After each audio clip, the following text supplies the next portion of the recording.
This is the scariest episode from my childhood. It took place in 1991, when I was 8 years old. I lived in a village in the Norwegian countryside with my parents and 2 older brothers. There weren't many kids around for us to play with, so we always stuck together, despite the age difference. I was 8, my brothers were 10 and 12. It was a safe neighborhood, and we were really outdoorsy kids. It was fine for us to just return home and eat, then go out and play again in the woods, or go fishing in the nearby lake.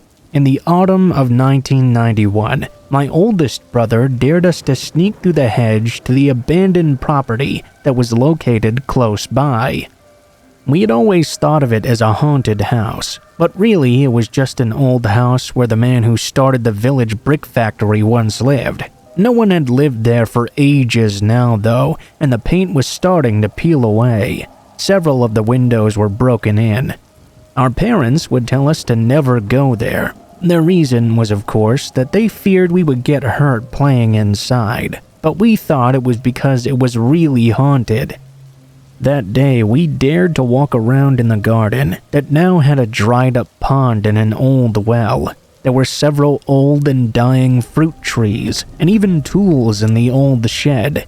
It looked as if someone had just walked out one day and decided never to return, leaving everything exactly as it had been. We soon came to think of this garden as ours, and started to play there basically all the time. We climbed the trees, used the tools to build things. It was all very great, our very own secret playground. We suspected that the people in the village had seen us, because soon our parents began asking if we had gone there despite their warnings. With it being so strictly forbidden, of course we denied it. But someone must have complained. We were rather loud and untamed kids after all. That was until one day in November. I remember it well, since it was in the days before my birthday. It was a very damp and rainy day, and we weren't really in the mood to play outside. Our mom had chased us out of the house so she could clean in peace though, and we weren't allowed back in until an hour later. We decided to try and open the old cellar. I'm not sure what the word is in English for this kind of cellar, but imagine, if you will, a hatch that opens almost horizontally to the ground, then a few steps that lead you down to a dugout cellar with stone walls and a dirt floor. It's usually used to store vegetables and such, but of course it was all empty now. All of us climbed down to have a look. The plan was to write our names inside the cellar, as if to mark this place as our own. As we descended though, suddenly the hatch slammed shut above us, and the cellar became engulfed in pitch blackness. I started screaming, and my older brothers tried to open the hatch. When my oldest brother Sindri pushed the hatch open, he saw a man's hand poking out, holding a small axe. "Come on out, you trespassing little brats," the voice growled down at us, the axe close to the opening of the hatch. "Hell no!" Sindri shouted back. He slammed the hatch shut from inside. "All right, you little brats, I know you're in there. All 3 of you little shits. Does your mommy know you're in there? Well, does she? I bet she doesn't, so no one will look for you." We heard him drop the axe and start to move around with something else. We soon realized he had taken out a hammer, and before we knew it, he started to nail shut the hatch. I threw myself at it, determined to get out. The moment the hatch burst open just a tiny bit though, he reached for his axe again. "Come on now, come on out. It's the better choice, really. It must be awfully dark and damp in there. Aren't you afraid of the dark? Go on, let your little brother out." He laughed.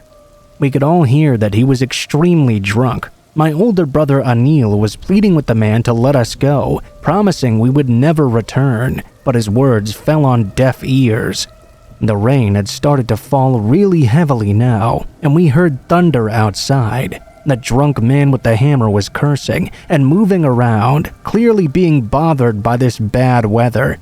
"I might come to get you back out one day, or maybe I'll just butcher all 3 of you down there," he whispered through the wooden door as he hammered the hatch shut. We were too terrified to do anything. Sindri told us to keep calm though, and that everything would be okay. He was surely just out to scare us, teach us a lesson or something. The dark was compact inside the cellar, and it was cold and damp. After a long while of silence from the man outside, we started to wonder if he really had just left us in there. Sindri decided that we should count to 100, then try to get out ourselves. He counted loudly. Then we all used our hands to find the hatch. It had definitely been nailed shut. Sindri told us to feel around the stone walls for a loose stone, or anything really. We did so, cutting our palms upon the sharp edges. Eventually, we did find one though. It was surprisingly easy to remove from its place on the wall. The cellar was old and had not been tended to for ages on end. The rainy climate of the Norwegian coast had left the wooden hatch doors rather soft with age. The cellar was built in such a way that it was almost impossible to get good forward motion in order to break the wood. But fueled by panic, we broke the lower half open using the stone. Being the closest to the ground, it was the softer part and easier to tear apart. We started digging with our hands, creating a small opening out. Being the smallest, my brothers pushed me out of the cellar. I could see the man was in fact gone. My brothers were too big to fit in the small opening. Sindri said I would have to get the hammer and get the hatch open myself. I was absolutely petrified that the man would come back with his axe. I would have to run, leaving my brothers to die where they stayed, and be slaughtered. At 8 years old, I have no doubt that would have happened. I got the hammer, but I couldn't get the nails out. I simply used the hammer to break the hatch apart into many pieces. Soon, all three of us were running for our dear life across the garden, away into our house, where our mom threw a fit over the state of our clothes and hands, and demanded to know what we had been up to. We all lied, unsure of exactly what to say. We never went back there again. We never even looked that way.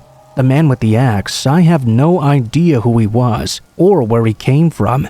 I wonder if he was just a drifter, living in the abandoned house, not wanting noisy kids to disturb his peace. We never really told anyone about it, but every year when Sindri and Anil and I reunite at the family home for Christmas, we always ask if there's any news about the old ghost house down the street, and if anyone has moved in there.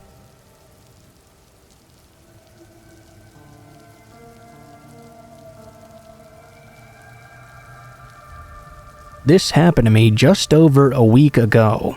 I was driving north from DC to Massachusetts to visit my sister who had just had her first baby.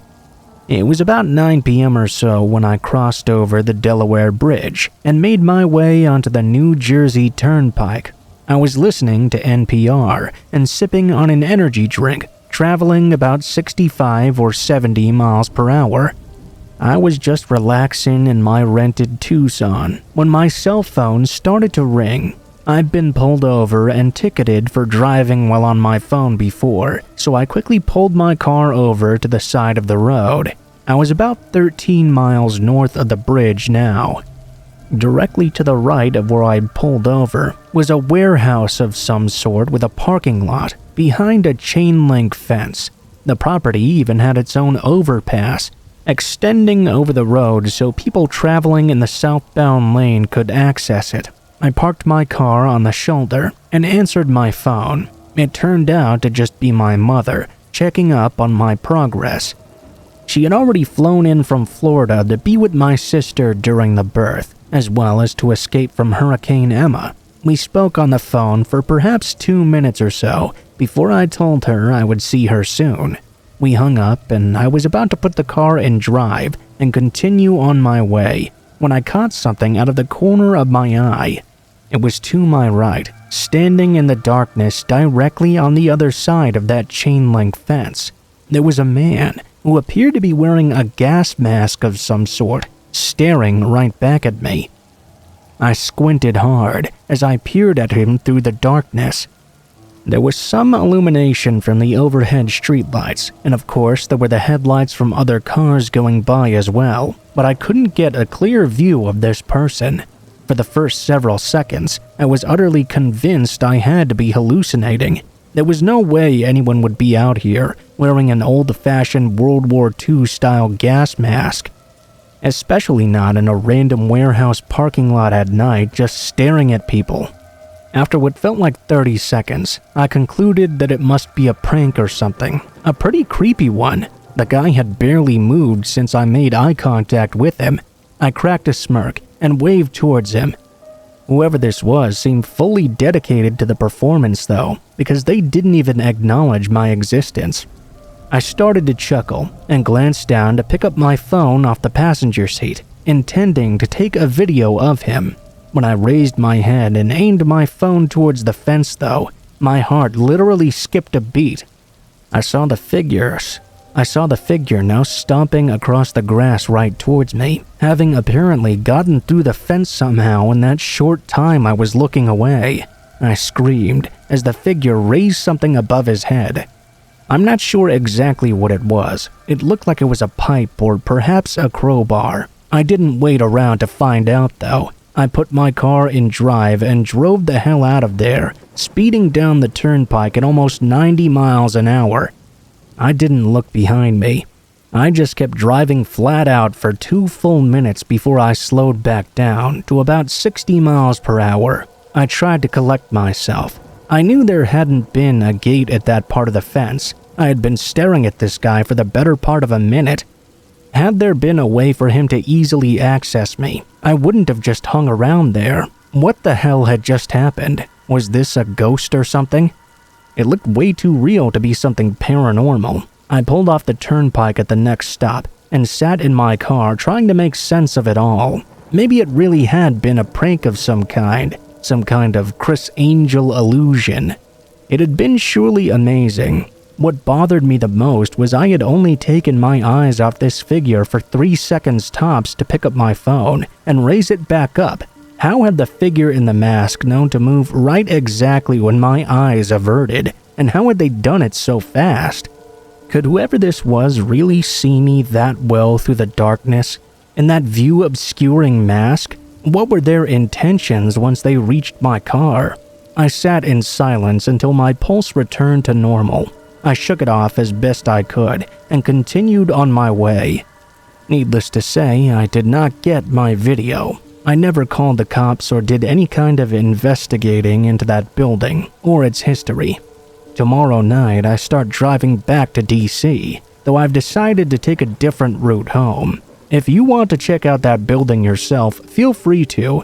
Just don't blame me when you get arrested for trespassing, or possibly attacked by a gas mask-wielding maniac.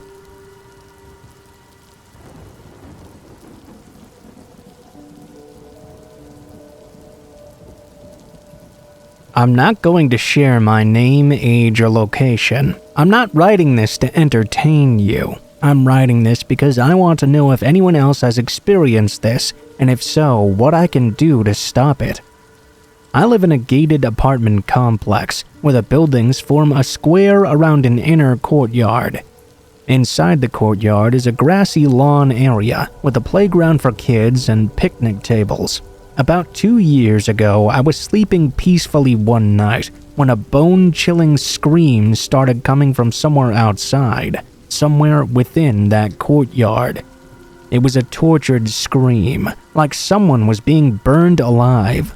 Honestly, my ears were ringing badly, and my adrenaline was pumping so hard.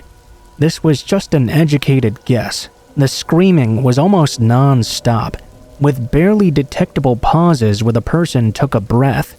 I heard people from all around the apartment building stepping out onto their balconies trying to figure out what was going on.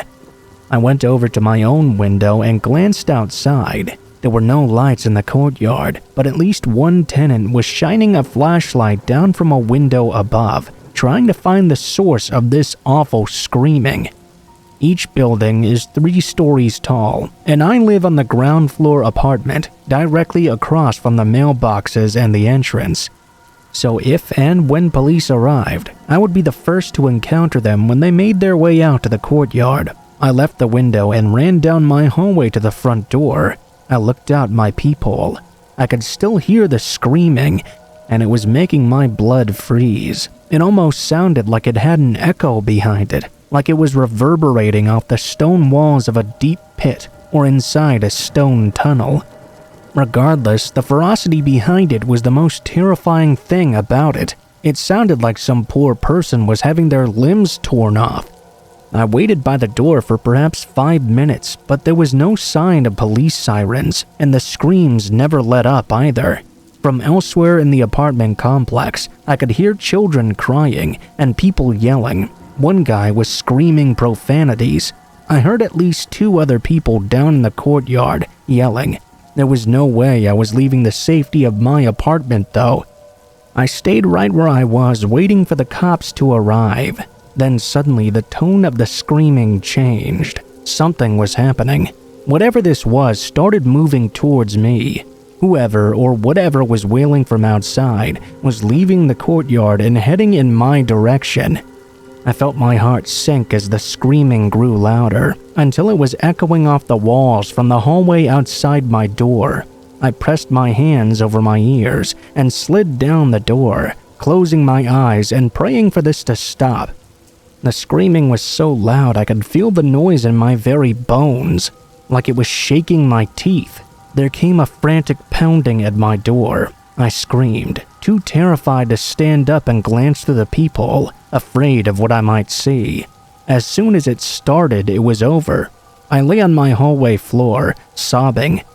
My head was ringing from the noise. A crowd of people had gathered outside my door and were each shouting at each other, demanding to know what had been going on. The police arrived about 5 minutes later, and after they settled down the angry mob outside my door, there came a knock. Apparently, most of the other tenants had assumed that either myself or somebody I knew was responsible, as the screaming had stopped right outside my door. I let the police search my apartment to prove to them I wasn't hiding anyone inside. They took my statement, and the courtyard was searched as well. The security cameras were reviewed, but there wasn't any footage that showed anyone either leaving or entering. This has happened 5 more times since then, what I call the phantom screaming. There's no pattern as far as I can tell. There's no way to predict when it will happen. It always starts in the dead of night and continues for several minutes, then ends right outside my door before it stops. Most of my neighbors blame me for it and hate me because they're convinced there's some connection between the screaming and always ending at my door. They claim I've traumatized their children. They've tried to get me evicted twice, but no concrete proof has ever come to light that I'm the one to blame. I've never tried to record the screaming, though I know plenty of other tenants have. Once, a man marched right into the courtyard when the screaming started and fired 3 shots from his handgun into the air. That didn't solve the problem. It only resulted in him being arrested. The first couple of times, I was willing to write this off as a horrific joke, but after 6 times, I concede. I don't know if it's something paranormal or some other sinister thing, but not once has anyone ever spotted anybody entering the courtyard, even though security has been tightened since. Nobody knows what's going on. Is this really connected to me somehow? Connected to my apartment? What can I do to fix this? If I can fix it at all. If anyone has any solutions, let me know. Even when the screaming isn't happening now, I still lay awake at night sometimes in a cold sweat. I can hear those tortured wails echoing in my head. Some of you may ask why I don't look through the peephole. Well, I refuse to do so. In fact, I've covered it up with duct tape. I'm terrified at the notion of looking out and seeing whatever this is directly in the eye.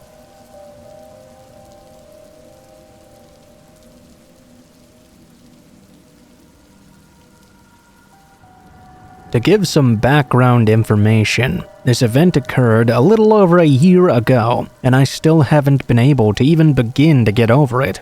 I'm a 22-year-old 5'4" female, and at the time I was 21. My family and I had recently moved to a new town that was a fair amount more rural than the town I had previously lived in. Our new house was a large ranch-style house with a basement. I was home from college, and my parents had left for the week to celebrate their wedding anniversary with their friends, who lived several hours away. Before I continue, I'll give you a quick layout of the house so you'll be able to imagine the setting. There were 3 doors which led into the house, one on the front porch, a sliding glass door on the back porch, and another door on the other side of the wall from my bedroom, which led into the garage and the basement. When you walk out my bedroom and turn, you can see all the way across the house, kitchen room, living room, dining area, the door of my parents' bedroom, and the stairs leading up from the basement. It had been a few days since my parents had left, and I hadn't had any problems so far. They had sent me a couple of messages on Facebook, letting me know they had arrived at their friend's house safely and were having a very good time thus far. The day had gone well, and I was sure to check that I had locked all the doors of the house once the sun started to go down. It was about 11 p.m. now, and I was doing my nightly routine of laying in my bed and messing around on the computer. Suddenly, I got this sinking feeling of dread. It was as if I was being watched. It was summer, and we didn't have air conditioning. I had a large box fan in the window, blowing the cool night air into my stiff and musty room. Once that feeling settled over me, though, I decided I should remove the fan and close the window just to be safe. Once removing the fan, shutting and locking the window, and pulling down the curtain, I certainly did feel a bit better. I still couldn't shake the feeling of dread, though. I lay back in bed and tried to continue what I was doing. I didn't put my headphones back on. After a few minutes, I began to hear something that sounded like a light scratching. I sat still in bed, listening to the sound and trying to pinpoint what it could be. Maybe I would recognize it. Although our new house was relatively close in distance to our neighbors, it had a fair amount of forest around it. Maybe the scratching could have been from an animal or someone's dog that had gotten loose and wanted to come inside. After a few minutes, scratching stopped and everything returned to silence. I figured that I had probably been right. It must have been an animal. My relief was short-lived soon after, though. The scratching had stopped, sure. But from the other side of the wall, I could hear slow footsteps descending into the basement. This is when I realized that there was someone in my house. There was no way I could get out without walking past the basement stairs. We didn't have a house phone at the time. I was in the process of getting a new cell phone because mine had been broken beyond repair. I sat there for a few moments, wondering what the hell I should do. I knew I would need to get out as soon as possible, and that the more time I wasted, the worse it would be for me. I contemplated popping the screen out of my bedroom window and jumping outside. It was far enough off the ground, though, that there was a good chance I would get hurt. Not to mention that if I jumped out the window and did hurt myself, I would not be able to run for help, and I would be right next door to whoever was in my home right now. I decided to very carefully and quietly open my door and peek out around the corner. If the coast was clear, I would make a mad dash for the front door and sprint over to my neighbor's house. I very slowly opened my bedroom door, letting my eyes adjust to the darkness of the house before creeping around the corner and looking to see if it was safe to make a run for it. What I saw nearly made me vomit. My eyes scanned the house when I noticed that something was off. I squinted hard as I looked over at the basement stairs. I was just able to make out the shape of a man. What made it worse, though, was that he wasn't standing at the top of the stairs like a person. He was crawling up them like some kind of nightmare creature. I quickly backed into my room again, shutting and locking the door as quietly as I could. I didn't think he had seen me yet, but there was no way I was going to make a run for it now. My only choice was to pop the screen and jump out the window. As I was unlocking and opening my window, I heard the handle on my bedroom door start to turn. Once the man realized it was locked, in a sickeningly sweet sing-song voice, he called out to me, "I know you're in there." This was followed by a loud cackle, and what I can only imagine was him throwing himself at full force against my door. I ripped the screen out from the window and flung myself outside. I landed wrong on my right foot, and I was sure I had just broken my ankle. At the time, I couldn't think of anything though, other than getting as far away as possible. I got up and ran as fast as I could to my neighbor's house, knocking on their door in a panicked frenzy and ringing the bell over and over. I looked over at my own home as I was yelling for my neighbors to let me in. I could see the man standing at my window, waving at me from across the street. My neighbor finally opened the door after what felt like forever. I managed to explain well enough what was going on for them to let me in and call the police for me. I stayed with them until the police arrived. They searched my home and found that the lock to the basement had been picked and the door to my bedroom was hanging off its hinges. They weren't able to find the man anywhere, and because I had only seen him for a split second in the dark, I couldn't provide them with a good description. Of course, I got into contact with my parents immediately after, and they hurried home. The police took my statement and searched the area for the man, but of course, they came up with nothing.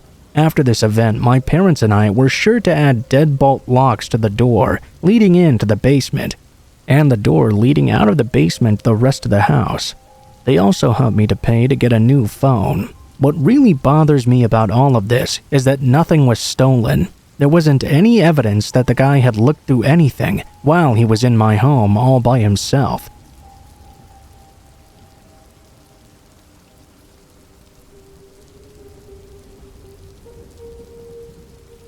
I used to take care of a mentally disabled man in a community protection program. He had to be kept away from other people because of his sudden violent outbursts. His parents were rich and bought an old farmhouse on 10 acres or so, about 4 miles outside of town.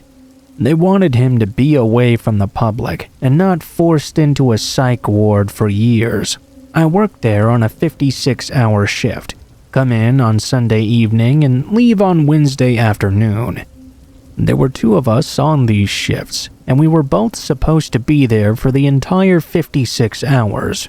Because we were the most senior trainers on staff though, we would kind of take turns going home on one of the 2 nights we were scheduled. After 3 years of being in that house, I had become quite comfortable with this arrangement, despite it being so isolated and overall kind of creepy. I would always stay up and watch TV until around midnight. My client was always locked in his room at about 8 p.m. One night, at around 12:15 a.m. or so, I turned the TV off and pulled the covers over myself to try and get some sleep. There was one window in the staff room, and it faced the back of the property. It was about 6 feet off the ground. I had just started drifting off to sleep when I heard the most blood-curdling woman's scream from right outside the window. I popped up so fast that I nearly lost consciousness and had to steady myself in the doorway. The screaming continued and then faded away. I grabbed a flashlight from the laundry room and threw open the back door, illuminating the area outside the window. There was nothing there. I ran along the perimeter of the house and still saw nothing. I watched the sun come up the next morning, desperately glued to the TV and trying to distract myself from what had happened. All of the people I worked with were much older than me, and there was no reason to play a prank like that in the middle of January in eastern Oregon. I'm sure there's an explanation for what I heard that night, but it still bothers me to this day. I just can't figure it out.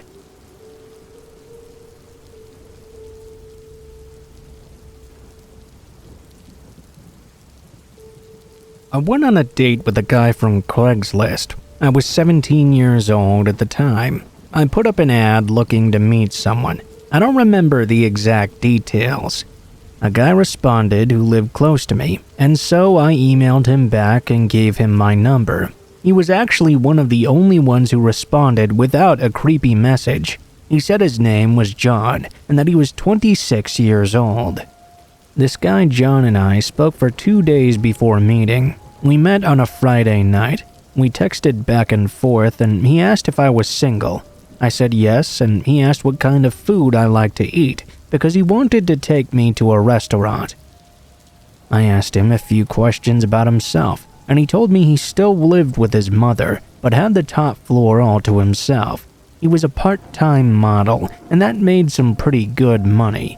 Judging by his picture, him being a model was a fairly believable story. Friday night comes and John comes to pick me up. He drove a silver 2-door car. He texted me and said he was waiting outside. After checking my hair and makeup one last time, I said goodbye to my parents, telling them I was heading out with friends.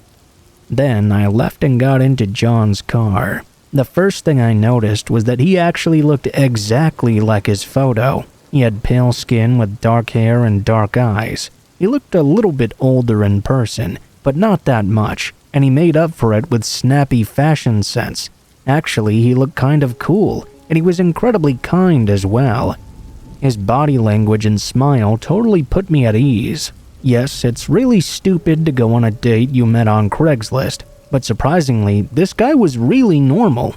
We chatted for a while as he started driving away from my hometown towards the highway. He wanted to drive us into the city to go to dinner, which wasn't too far away, only around a 25-minute journey. John started to reveal more details about himself to me on this journey. He told me he was embarrassed to tell me he lived with his mother, that I might think bad of him for not having his own place at his age. John got closer and closer to the highway. I can't tell you exactly what it was. I won't make it up because I don't exactly remember. There wasn't anything creepy going on either. I just suddenly felt put off by him. You know when you're on a date with someone and you're not quite sure, and then they tell you something that's your biggest turnoff? It was that kind of situation. Again, he didn't say anything too creepy, just was very off-putting. As we're getting closer and closer to the turnoff, I tell this perfectly nice guy that I'm really sorry, but I don't feel like going to dinner anymore. I'm not feeling very well. John's initial reaction was one of sympathy. What's wrong? Are you okay? Am I driving badly? I told him I just didn't feel well.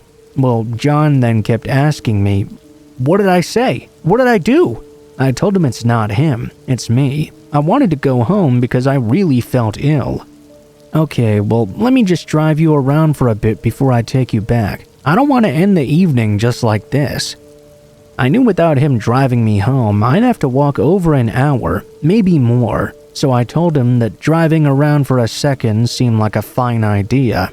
Instead of him turning around and heading back towards my house though, he veered off and started heading to the town I knew he lived in. I should mention it was pitch black out, and the town where John lived was surrounded by dense woods. This wasn't even worth mentioning if you took the highway and the proper turnoffs to get there, but instead he decided he wanted to go via the back roads because it was more scenic, despite the fact I couldn't see a thing. John had gone from being incredibly talkative to almost completely silent now. He kept driving further into the wooded area. A few times I'd ask him questions about himself to break the awkward silence. At one point, I even put my hand down on his knee affectionately, trying to regain the friendly, flirty banter we'd had just moments before he blanked me. For the most part, he occasionally answered with soft grunts or nods. It was like he was having a tantrum or something. John pulled into the parking lot for the forest. It was around 9 p.m., so naturally it was totally empty. He slowly drifted along, looking around for other cars, then parked the car right at the end closest to the woods. There was no one else around. I hadn't even seen anyone pass us. No other cars on the way to get there. For 10 minutes he just sat there, staring into the darkness ahead. It was disturbing. I think I managed to make small talk for about 5 minutes, which is a long time when someone isn't saying anything back. I then joined him in his silence. I was afraid of appearing fake. I didn't want him to think I was scared. So some time of silence goes by, when abruptly John gets out of the car, closes the door, and locks it. I was stuck inside. His lights were on, so I could sort of see ahead in front of the car. There was a field that went on for about 20 feet. Then beyond that were trees and dense forests. To the left was the rest of the car park and the exit at the far end. To the immediate right was some more forest, with a small path. John disappeared into the area ahead. I tried the handle on the door, but it wouldn't open. I began to rationalize this away. Maybe he'd accidentally locked the door. I was telling myself that if he really wanted to do something, he would have stayed in the car. With no sign of John, I decided I needed to call someone. I looked around for my phone, only to find that I could no longer find it. This was an old silvery pay-as-you-go flip phone. I was confused that I couldn't find it, because I had put it right next to me. After looking for it for a good few minutes, it became sure that he had taken it with him. Mind you, I didn't want to start rooting around his car in case he might be watching me. I didn't want him to catch on that I was freaking out. At that point, I started looking for my phone with only my eyes, instead of making it obvious that I was petrified. My eyes were darting all around. There was nothing there. I looked up and squinted into the field and forest ahead. I saw John. He was standing about 10 feet from the car in that small field. He was standing and smiling, but it wasn't a friendly smile. He looked terrifying. This was not the same guy I got into the car with earlier. I looked ahead and smiled back. I was still trying to act like his behavior was normal, like nothing he was doing was scary at all. Still smiling, his tongue began to protrude from his mouth. He stuck it all the way out, then began wagging his tongue up and down while maintaining eye contact with me. I felt myself trembling. I was trying to compose myself, not taking his eyes off me, and with his tongue still out, he started unzipping his pants and then began to urinate in front of me, all while staring me dead in the eyes. This is the point I found it difficult to act like I was in on his behavior. I looked down at the floor, not wanting to watch what was in front of me. He didn't creep or slink back to the car. Instead, I heard his thundering steps and then a slam against the window. I guess at this point, I was the luckiest person alive because another car pulled into the parking lot. I don't know what this did to John, but immediately he got back in and laughed at me. Normal laughs like earlier, like nothing had been wrong. "So what music do you like? I'll put it on while I drive you home." He did drive me all the way home. When he pulled up to my house, I went for the door, but it was still locked. "I want you to promise me something," he said. I asked him what it was. If you ever see me after this, turn the other way and act like you don't know me. If you see me with my family, don't you dare say a word. I don't expect to bump into you, but don't say anything." I agreed and then asked him, "Have you seen my phone?" He told me no. I guess my phone was a small sacrifice for surprisingly making it home okay. When I got inside my house, I said goodnight to my parents and went upstairs to my room. I then turned on my computer. I wanted to gather as much information about this guy as I could. Back then, I used MSN Messenger, like AOL Instant Messenger. It logged in automatically whenever I started my PC. Now before I get to the final part of this story, it's important that you know this. One day before, I had been at my best friend's house. We had the kind of friendship where it was like who could pick on the other the most. It was all in good fun, and mostly we just made minor fun of each other and had a big laugh. The day before, my friend had changed 2 contacts in my phone. She replaced the contact mom with the guy I had been texting back and forth with. I knew immediately she had done this because I saw the previous messages come up. I didn't change the numbers back at the time, thinking I would just do it later. When I logged into my MSN Messenger, I had a ton of messages from this guy and a few from my best friend. When John had locked me in the car, he had taken my phone and texted my mom, which was actually still this other guy. He had texted them, "I'm sorry, but I decided to move on. I found someone, so please don't look for me. I'm happy being left alone." The guy I was texting knew this was a big red flag. He responded and texted my phone back saying, "I don't think this is you. I know where you went, and I'm calling the police." Incredibly quick thinking from him. He had absolutely no idea where I was. I think his text saved my life that night, and it explains John's sudden change of behavior. Maybe it wasn't the random car that pulled into the parking lot. Maybe it really was that text.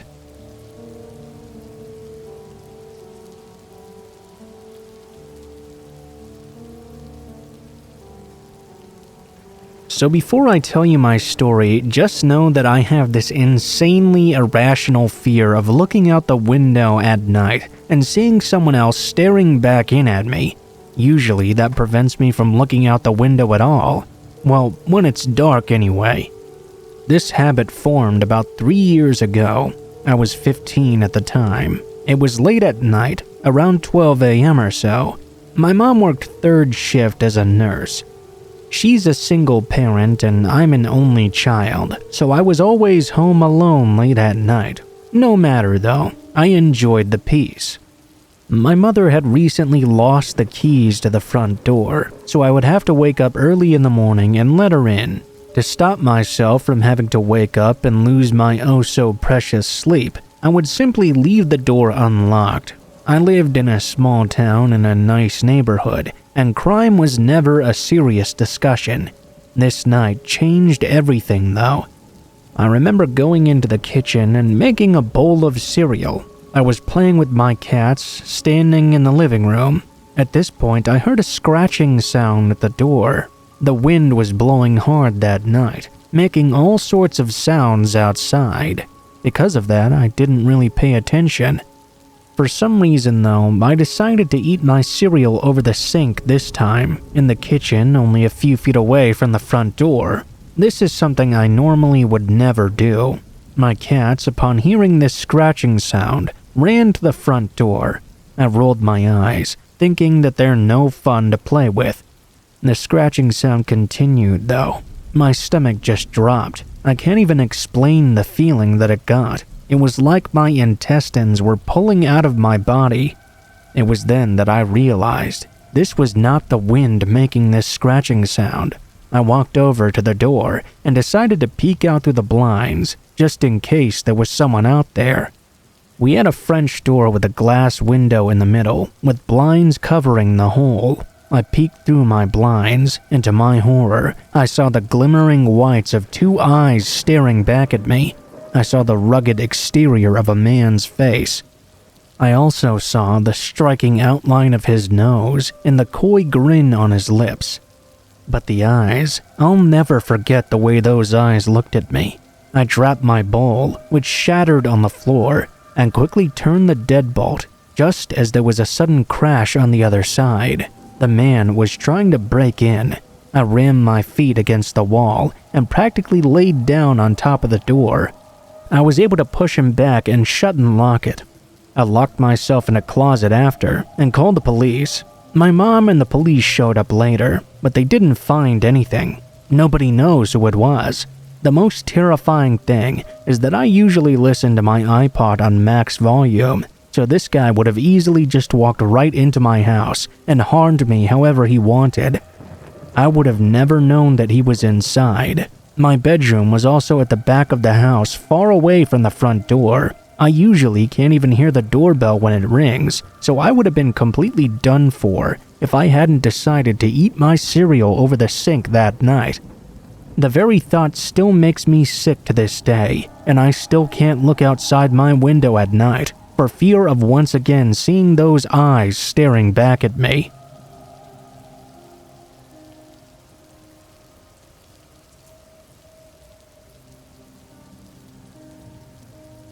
Hey guys, just wanted to let you know before this story starts that it does contain depictions of dead animals. So please skip ahead about 3 or 4 minutes if you would not like to hear something like that. Anyway, on with the story. A few years ago, me and a friend of mine were driving around the back roads of Nebraska. It was summer break, and out of boredom, we decided to drive around and look for some old abandoned buildings to explore. We had been driving for an hour or so, and we'd passed by a few houses already.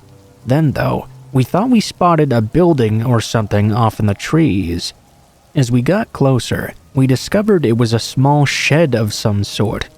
Just up the path from this shed was a small run-down house. That looked like the perfect place to explore. As we were pulling in, we noticed something lying in the middle of the driveway. It looked like an animal carcass or something. Maybe some kind of pig. As we parked the car, we noticed there were more animal carcasses surrounding the house. Maybe 15 to 20 of them, just lying in the yard around. I should mention at this point that my friend and I were kind of tipsy. Seeing all these animals just excited us even more. We got out of the truck and started to walk up to the house. My friend wanted to see the inside real bad, but I wanted to explore the outside a bit more. I told him I would meet up with him. I walked around for a little bit, but it wasn't long until I spotted something that made me run back to the truck in the yard right away. It was a pile of bones. When I first saw it, I thought it was only a pile of animal bones, but upon closer inspection, I could see human skulls in the pile. I almost vomited. I ran, screaming my friend's name. As soon as I closed the door to the truck, my friend came tearing out of the house as fast as he could. He had a look of pure terror and disgust on his face. He jumped in and started the truck and sped out of there as fast as possible. Once we'd gotten a little further down the road, he stopped and told me what he'd seen. In one of the rooms of the house were numerous dead animals nailed to the walls. When he backed out of the room and into the hallway, he looked beside him and noticed something in the darkness at the far end of it. Standing there was a figure, a very large man. My friend was frozen in terror. That's when the figure moved towards him, taking these giant thudding steps. As the man moved closer and closer to my friend, he heard the sound of metal dragging across the old floorboards. My friend did not wait to see what the man was dragging behind him. He booked it out of there. We somehow managed to find our way back. I told my friend about what I saw as well, and we decided to contact the police. We couldn't remember the specific roads we had turned off of though, and therefore could not give an accurate location. Long story short, there was no follow-up on our report. I don't know what was going on there, but I'm glad we got out of there when we did. I sometimes tell myself I was just hallucinating when I saw those skulls in that pile, but I know deep down that's not true.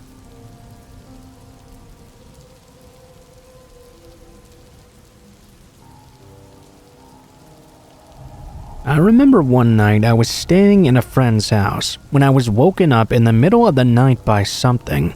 As my eyes adjusted to the darkness, I could see someone else in the bed with us. I could see from the street lamp that my friend was turned away from me. I started to sit up, and I could clearly see there was an unknown person there. It was very dark, and I couldn't make out their facial features well. I gently reached out and touched this person. They appeared to be asleep, but for all I know, they were wide awake with their eyes looking right at me. I can't explain why I didn't scream or anything in that moment. I simply decided to lay down and not move at all. If they did something that could have meant real trouble, then I would react right away. But I didn't want to risk setting them off in such a compromised position. Needless to say, I couldn't sleep at all. I watched throughout the night until eventually this person got up and simply walked out of the room and down the stairs. I heard them leaving out the front door. I went downstairs after them to make sure they really had left. Then I locked the door. It really freaked me out that someone could just welcome themselves right into someone else's home and climb into bed with two sleeping girls. My friend slept through the entire thing and doesn't truly believe it even happened.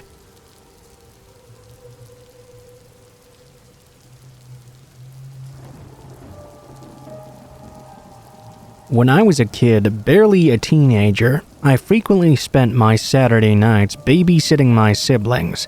As the eldest of three, I assumed this responsibility with no pay or thanks to speak of.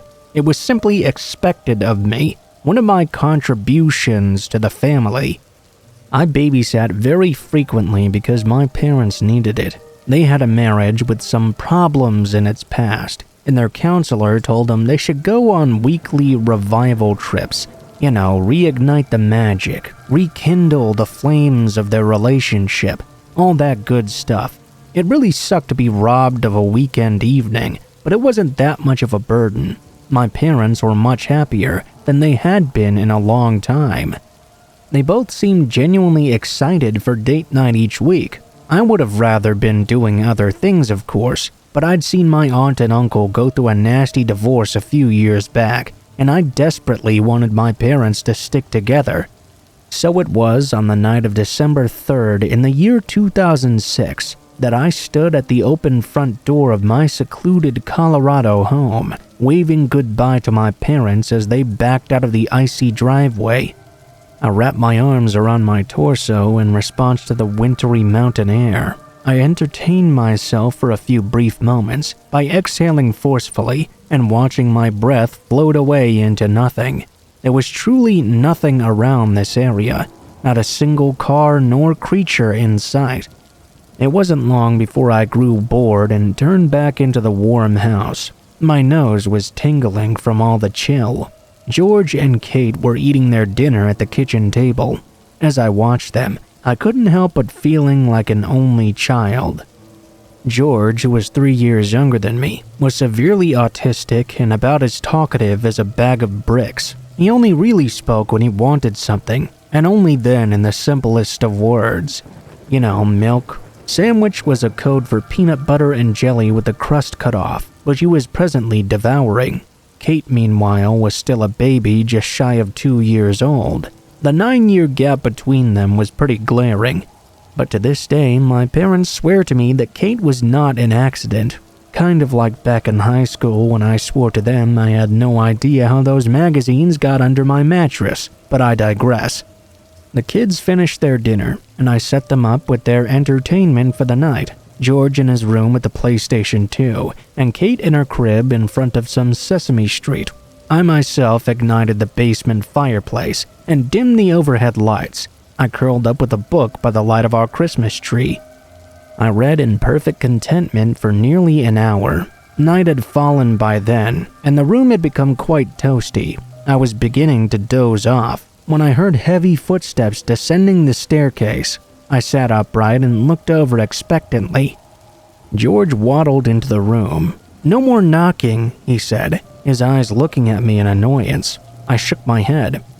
"I'm not knocking. Is someone at the door?" George stared at me blankly. "George," I said more clearly this time, "did someone knock on the door?" "No more knocking," he repeated. Knocking on window over and over. I stood up now, wide awake. "George, is someone knocking on your window?" "No more," he replied simply. I stood in silence for a moment, unsure of what to do. It was probably just one of my friends playing a trick on me. I thought so at least. But being alone in a house that big makes you a little bit jumpy. My mind started to race through the situation. I was a 13-year-old boy in a nice house on the hilly outskirts of a Colorado mountain town. The streets were engulfed in trees, and there were no homes within a quarter mile of our own. The road we were on saw next to no traffic, and the police station was a good 15 minutes away. It was probably my friends, I thought. But what if it wasn't? "Follow me," I told George, hand trembling slightly. I turned the knob and glanced up the staircase. It was dark up there. The only light was coming from Kate's bedroom. I sprinted up to her room, where she remained happily perched in her crib, squawking with delight as Elmo fiddled with his crayons or whatever. I breathed a sigh of relief, but my heart still pounded in my chest. I made my way down the hall to George's room and stood tentatively at the door. Taking a deep breath, I gently pushed it ajar, reaching for the light switch. I thought better of it in the moment, though. If this was the worst-case scenario, I didn't want our mystery intruder outside to know where we were in the house. The only light in the room was coming from the video game pause screen. I listened for a moment, but didn't hear anything. I began to suspect that Georgie here had simply imagined the knocking. I moved to the window and flicked up the blind to reveal nothing there, just a landscape of freshly fallen snow. I saw the quiet, lonely road. I watched the peaceful night, relieved as the snowflakes fell upon the ground. My eyes trailed a particular snowflake all the way until it fell into some footprints just beneath the window's frame. At first, I could barely comprehend this. I just stared transfixed at these deep imprints in the snow, clearly a man's shoes. None of my friends wore shoes of that size. I traced the steps back from the window, all the way to the sidewalk from where this intruder had evidently come from. Where did they lead, though? It was a bright night, and the moon shone proudly between the clouds. My eyes followed the steps across the yard, but once they passed behind a giant pine tree, they disappeared. My heart leapt to my throat. Whoever had walked behind that tree was still behind it. In panic, I quickly backed away from the window. George sensed my fear and began to whimper. No, shh, I whispered, desperate to keep him quiet. I flicked the television off and led George out of the room. I quickly pulled Kate from her crib and powered her TV down as well. I carried her down the stairs, into the blackness. Can't see, George said. Kate began to cry. I shushed her as we descended. Once in the basement den, I unplugged the Christmas tree, so the only light in the room came from the embers of the dying fire. I sat George down on the couch and settled Kate into his arms. Sit right here, I directed, staring into his eyes. Don't move. Do you understand? Do not move at all. I thought to myself I needed to call the police. I would have called my parents, but this was 10 years ago, and they didn't have cell phones. I took to the stairs quickly and quietly, tiptoeing to the phone hanging from the wall of our living room. I picked up the phone and dialed 911. I heard nothing but silence. I slammed it on the receiver and picked it up again, but again there was nothing. I think it was around this point I started to cry. I couldn't help it. I was scared. I tried to calm myself down, telling myself that the storm had killed the phone line, but there wasn't much of a storm outside at all. The snow was steady, sure, but there wasn't even a slight breeze. Certainly nothing that would have disabled the phone line entirely. Tentatively, I walked into Katie's room and peeked out the window. My first glance was towards the tree, of course, where the footprints had stopped. Now, though, I could see they continued. Sometime while I was hurrying my siblings downstairs, whoever was behind that tree had moved. I followed the footsteps across my frozen front yard to see a man standing near the driveway. He was looking right at me. My breath stopped. I was frozen in place. This was not one of my friends. I had never seen this man before. He was looking at me with an eerie blankness on his face. He was wearing a black turtleneck and black slacks, a lone dark spot on a blanket of the purest white snow. As he stood there, my eyes never left him, and his never left me. We stood there silently staring at each other for what seemed like an eternity. I felt nauseous for the first time, gazing into this man's eyes from afar. I began to consider the possibility of death. I thought of my dad's brother, who was killed in an accident at age 11. Forever 11, never growing up, frozen in time in the memories of all who knew him. Tears started to flow freely down my face. Please don't hurt us, I begged in a sobbing whisper. I knew the man couldn't hear me, but I couldn't help myself. Finally, he broke eye contact with me and looked up towards the sky. He was saying something, but obviously I couldn't hear what it was. I stared as he pulled a handful of dark powder out of his pocket. Then, still gazing upward and muttering something to himself, he flung whatever it was to his feet. I wanted to run, to get my siblings, but I thought to let this man out of my sight would be unconscionably foolish. The house was still locked, and I had the upper hand if I could see him. Besides, I couldn't bring myself to look away from this strange ritual unfolding before me. The man then removed his sweater and flung it to the ground. He was no longer staring upward, but his lips continued to move. I trained my eyes upon his mouth, trying with no success to read his words. When I saw something glint in the moonlight, I could tell it was a knife, a long blade, which he had removed from his other pocket. It had dark stains on it already, from what I could not tell. I covered my mouth to hush a scream as the man ran the edge of the blade along his pale, distended stomach. A thin red line appeared on his abdomen, and blood began to dribble down from the wound. As the man stared skyward once more, his face contorted into a gruesome smile, and he began to sob uncontrollably. He looked happy, beyond happy. I watched entranced by this bizarre scene unfolding. The man's face suddenly changed, and he looked directly at me once more. His eyes were unhinged. Clutching the knife, he began to sprint directly at my window. I took one look at the weapon he was brandishing and fled the room. I slammed the door shut behind me and was halfway down the stairs when I heard the window shatter. The man screamed in pain as I reached the basement. I locked the door behind me and ran to George and Kate. I stroked his hair in an effort to calm him down. Kate, meanwhile, seemed happy and calm as a clam. I strained, listening intently. Was he inside the house still? I clung to some naive hope he had injured himself on the glass and retreated because of this. Or perhaps he'd been weakened by his self-inflicted wound. Finally, I heard it. The subtle but unmistakable sound of footsteps upstairs. He was indeed inside, and by the sounds of it, he was trying his best to be quiet. I silently guided George and Kate into a storage closet and closed the door behind us, manipulating the handle to make as little noise as possible. We stayed there for about 5 minutes, listening to the ceiling creak threateningly above us. Then I realized that we were not trapped. We still had a way out. I saw in my mind's eye a window in the bathroom down the hall. It was the only access our basement had to the outside world.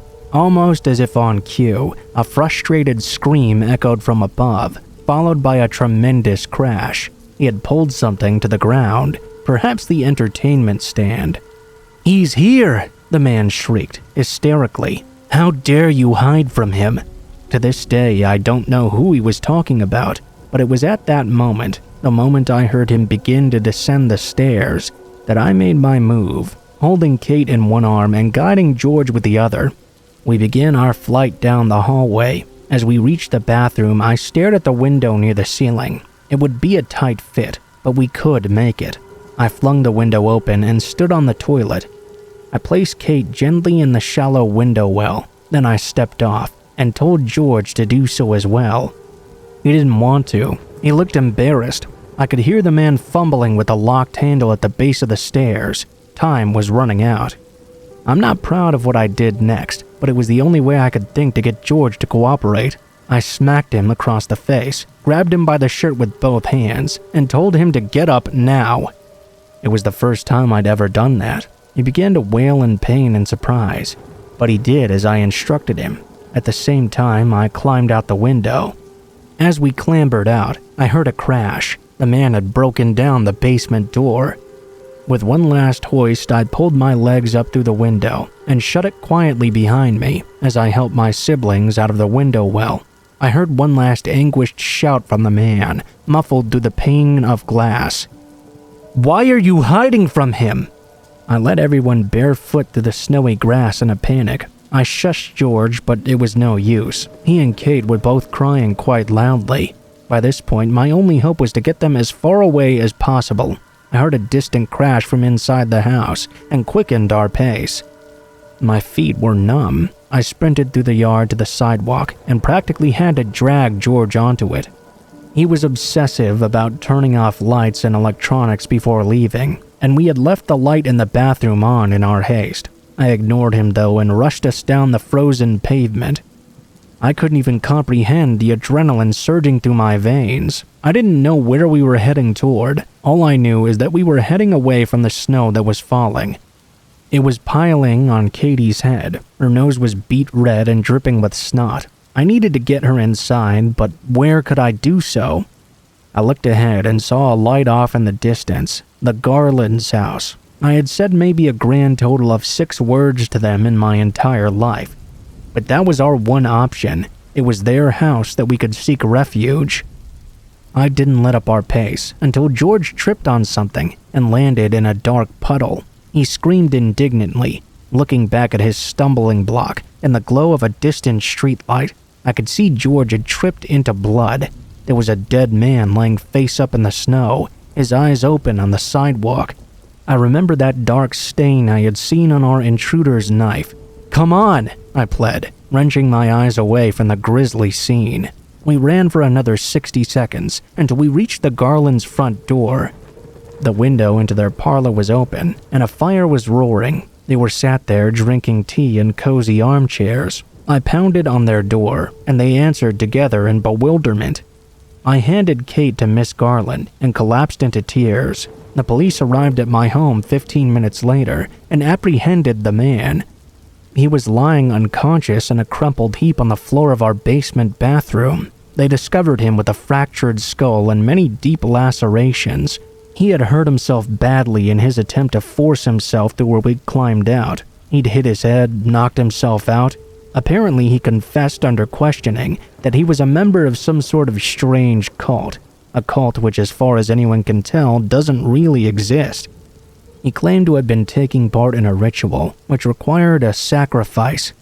My autistic brother had been his target that night. My parents haven't shared with me all the details of what happened, but as far as I know, our intruder is currently rotting in a cell. The man he killed, the man lying on the sidewalk, was a friend of my father's who lived 2 streets over. He had called his wife on the phone not long before he died, informing her of a suspicious man dressed in black, stalking around the neighborhood. My parents were quite surprised to arrive home from their date, only to find police swarming the entire block, and their home a crime scene. My father relocated at work, and we since moved across the Rockies to Salt Lake City. Kate is now a bratty middle schooler. As far as I'm concerned, she's perfect. George is now 21 and hasn't changed a bit. He'll lose his mind if someone knocks on a window, though. As for me, I've become a bit of an adrenaline junkie now. I climb mountains with narrow trails and steep ridges. I go cave diving in places where you shouldn't. I think it's all in an attempt to recreate the fearful intensity of that snowy night long ago, but it never really works. The closest I ever come is when I'm alone in my room in the dead of night.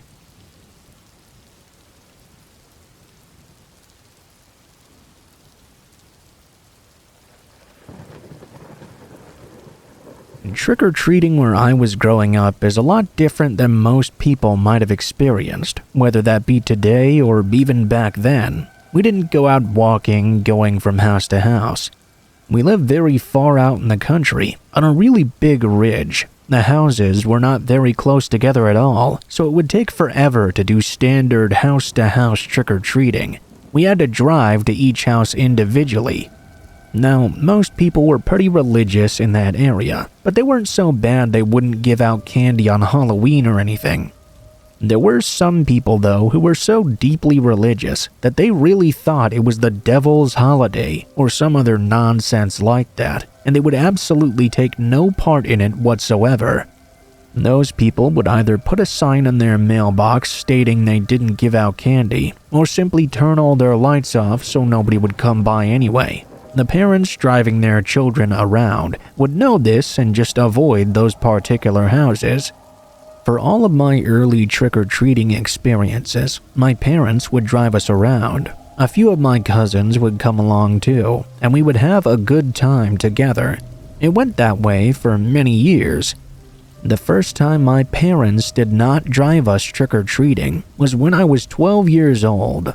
The reason behind this is that my older brother Ray had just gotten his driver's license. He had also been gifted a very old pickup truck that many of my uncles had worked on, so he could have a vehicle for his birthday present. My parents decided that since Ray had his own vehicle now, he would be the one driving us to go trick-or-treating. At the time, Ray really wanted to go out with his buddies. I assume he wanted to go out drinking or something, but I didn't know that for sure. Obviously, he was not really happy with having to take us out all night. However, I think he thought he could get the trick-or-treating done with early, and he might be able to salvage at least part of the night and go off to be with all his friends. Ray did have one of his friends with him in the front cab of the truck. I can't remember the name of the guy for some reason. Me, my younger brother, and 3 of my cousins had to ride in the bed. We all thought that just made Halloween a lot scarier than it usually was. It was so dark out there on the ridge, and riding in the back of the truck like that made us so susceptible to any scary things that went bump in the night. While we were driving around, we did our best to try and scare each other between each stop. It was kinda working, and we did get scared, but we were all okay with that because it was really fun. No one was seriously trying to traumatize each other or anything. Most of the houses we went to, things went pretty routinely. We would pull up in the driveway of a house that had its lights on. Many times there would be Halloween decorations on the house or in the yard, which let us know we were welcome there. Oftentimes, there would also be people sitting out on the porch already, dressed warmly and waiting for the children to come up to their house and get their candy. Those were the ones that we liked the best. However, when we came upon a house that had its lights out, my brother would just drive past them. It really didn't take Ray much time, though, to get tired of everything. He knew he had to keep us out because if he brought us back early, my parents would be very mad with him. They wouldn't let him take the truck out after to do anything else. Although he couldn't take us home, he decided to find other ways for himself to have fun. Ray seemed to really know what could possibly scare us, and so the next time he came to a house that had no lights on, he stopped and made as if he was going to turn down that driveway. He didn't actually do it, mind you. He just jerked the truck a few times as if he was going to turn but never did. He asked us whether we should go and try that house out. We let him know we didn't want to, since we knew we weren't supposed to. It scared us because we didn't want to get into any sort of altercation with people who lived out in the country. Ray kept pretending he was going to turn in, though, just to see how we would react. When he and his friend had finally had enough of teasing us about it, he would take off down the road again. We visited a few more accepting houses, until he implied once more he was going to try to go to a house that had its lights out. After doing that so many times, though, we caught on that Ray wasn't ever actually going to go through with it. That was when we stopped responding in a way he found satisfying.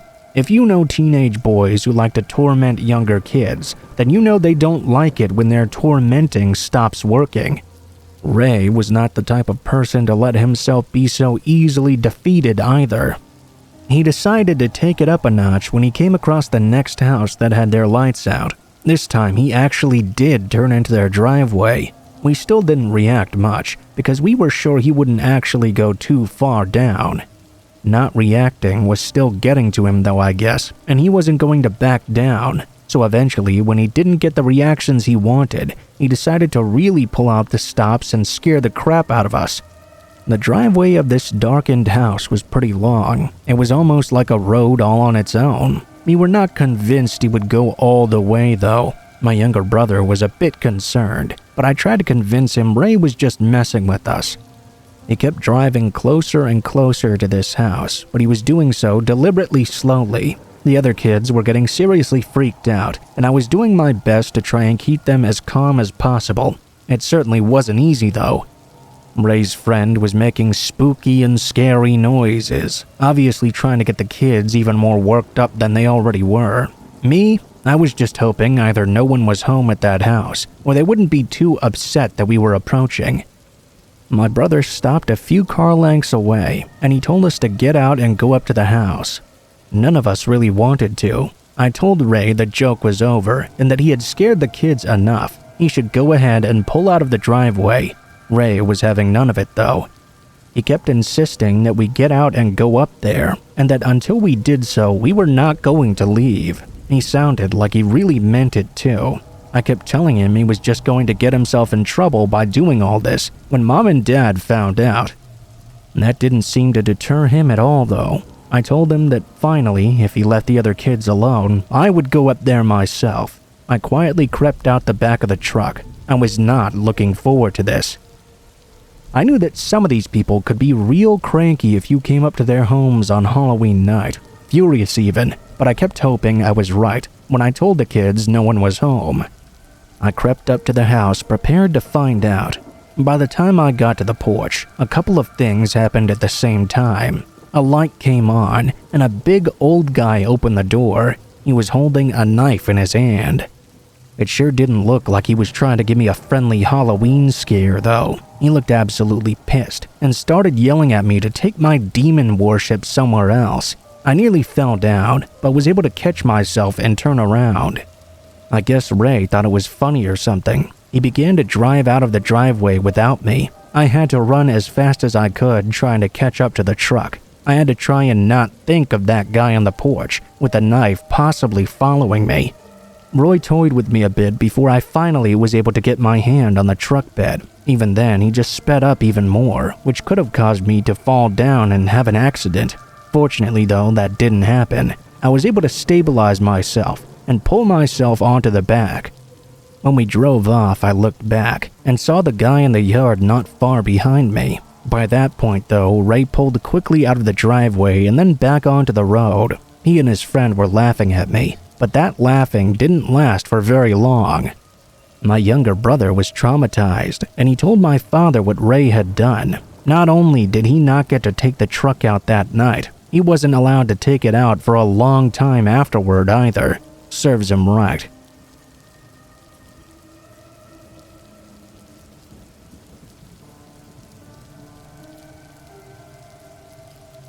I lived in the same house for all my childhood years. It was a very nice 3-level house that was set in a country setting. It was a nice and beautiful area out in the hills. Our closest neighbor lived just down the hill from us. Our dogs would even venture out to each other's houses or into the woods to play together. Other than this, if you didn't know someone was coming over, such as a friend or family member, you basically never saw people hanging out in your yard or really around your house at all. Around the time this story takes place, I had gotten to the age where I didn't really want to go trick-or-treating anymore. I figured I was too old for it, although I can't remember what my exact age at the time was. I still had younger siblings, though, that my parents still had to take out. That meant that this Halloween, I decided I was going to stay home all by myself. I liked hanging out in the dark when I was home alone. Being that it was Halloween night, that just made this something I wanted to do even more. I was chilling out at home in the dark watching some television. I was in the front room of the house, which faced out toward the road. We had a really huge yard, and our house was right in the middle of it. There was still a lot of room around though, and it wasn't always easy to make out that anything was going on around in the yard. I don't know why it caught my eye at first, but I noticed there was some sort of light coming from outside. As I noticed it, I also noticed it seemed like it was moving. Although it was in the front yard, it was nowhere near our driveway. Whatever this light was, it must be coming from out in the woods or something. And so I found myself immediately interested. But what really got me interested was the way that it was moving. We didn't have any light outside other than the front and back porch lights, and those wouldn't be enough for me to make out what was going on that far out in the yard. I got up and walked over toward the window, trying to check out and see what I was looking at here. I even went outside on the porch to look around. I left the lights out though. Although I couldn't completely make out what was going on, there were obviously some people out there in the yard. I couldn't tell what was making the lights though. I didn't know what to do. I went and grabbed a rifle. I didn't want to take any chances of some sickos doing something out there to hurt someone on Halloween. Lord knows that's when those sort of people come out that like doing scary things, especially out in the country. When I got into the yard and was headed towards their direction, I was able to make out some more of the noises they were making. There were quite a few people out there. I called out that I didn't know who they were, but I did have a gun on me, and they better get out of my yard, because I wasn't afraid to use it. I could tell right away they were carrying a jack-o'-lantern that looked like it had a devil carved into it. They dropped it on the ground when they noticed I indeed had a gun. There had to be 3 people there at least. They turned and took off, jumping over the fence and heading back out into the woods. When I got closer, I noticed I was right about this jack-o'-lantern. I opened it and put out the fire. I'm not sure why I did this, but I also shot the pumpkin as well. I didn't like that devil drawing it had on it. I turned around and went back to the house. I didn't know who those people were, and I didn't find out what they wanted either. Considering they didn't come right up to my house to trick-or-treat like normal people though, I can't imagine it was good in any way.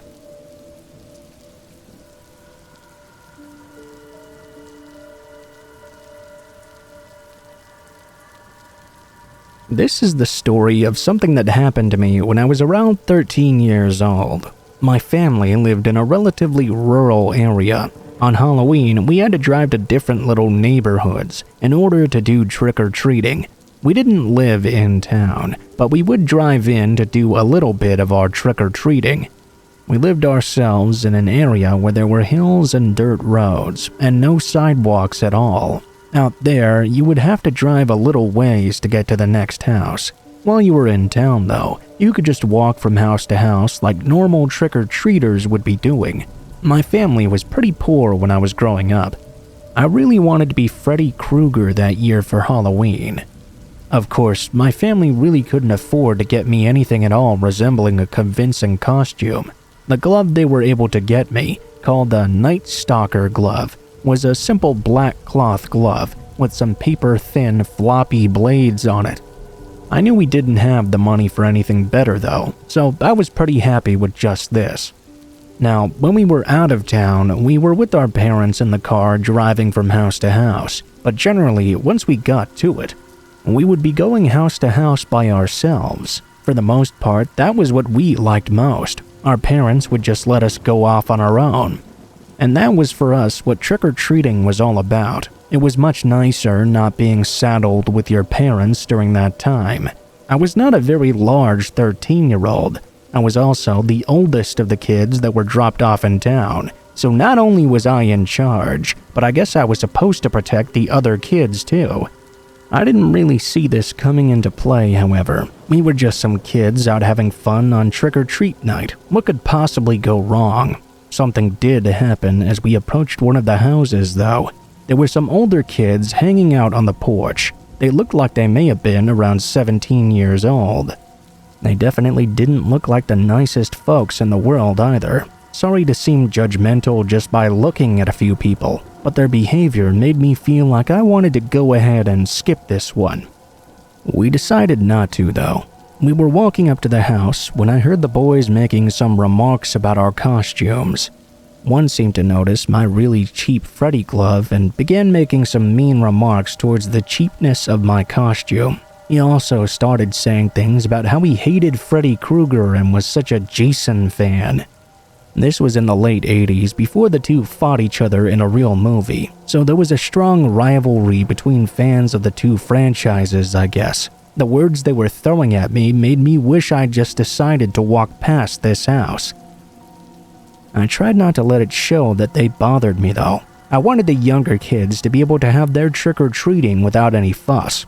After everyone got their candy, the older boys were yelling at me to get out of their yard. They didn't want someone dressed like I was there. I still thought all of this was dumb, but I decided to go ahead and walk away. I don't think the younger kids understood what was going on anyway, being that none of them watched scary movies. The only thing they were concerned about was getting their candy, and I was happy to get away from here as quick as possible. Only, things didn't end there. Once we got to the end of the street that we were on, we turned around to go back down the other side. When the boys saw us walking on the other side of the street, they got up and started to walk over. They were yelling all kinds of nasty things at me. I was wondering what the hell their deal was. I had no idea why they were so intent on tormenting me in particular, but they were making this whole trick-or-treat experience pretty lousy for us kids. When we were down another street a while later, I heard a sound coming from behind one of the houses. I looked over, and suddenly someone wearing a hockey mask came running out from in between. He also had a machete, which I was able to tell quite easily was not fake. He came rushing straight for me, sending the kids screaming away from me. I, on the other hand, tripped when trying to run off. The guy trying to scare me with the mask and machete jumped on top of me. For a moment or two, he was just laying on top until he started screaming himself. I don't know how I did it, but I was able to get out from under this kid. Well, I noticed why he was screaming now. He'd fallen right onto his own machete he was carrying and cut several of his own fingers off. They were just laying there on the ground. I didn't know what to do. I realized I had to catch up to the other kids. I was supposed to be watching them. I ran after them as other people began running over to the kid laying on the ground screaming. I took the kids back to the car, and we drove out of there without me telling my parents what happened, other than we were being bullied. Honestly, I didn't know how to tell them about that accident that just happened. I never had anything happen to me due to this incident either. We were all dressed in costumes, and the guy who came after me tried to scare me with a real machete. I doubted he wanted the situation to be looked into any further himself. I guess he got his fingers sewed back on or something, but I hope the incident will keep him from doing something like that ever again.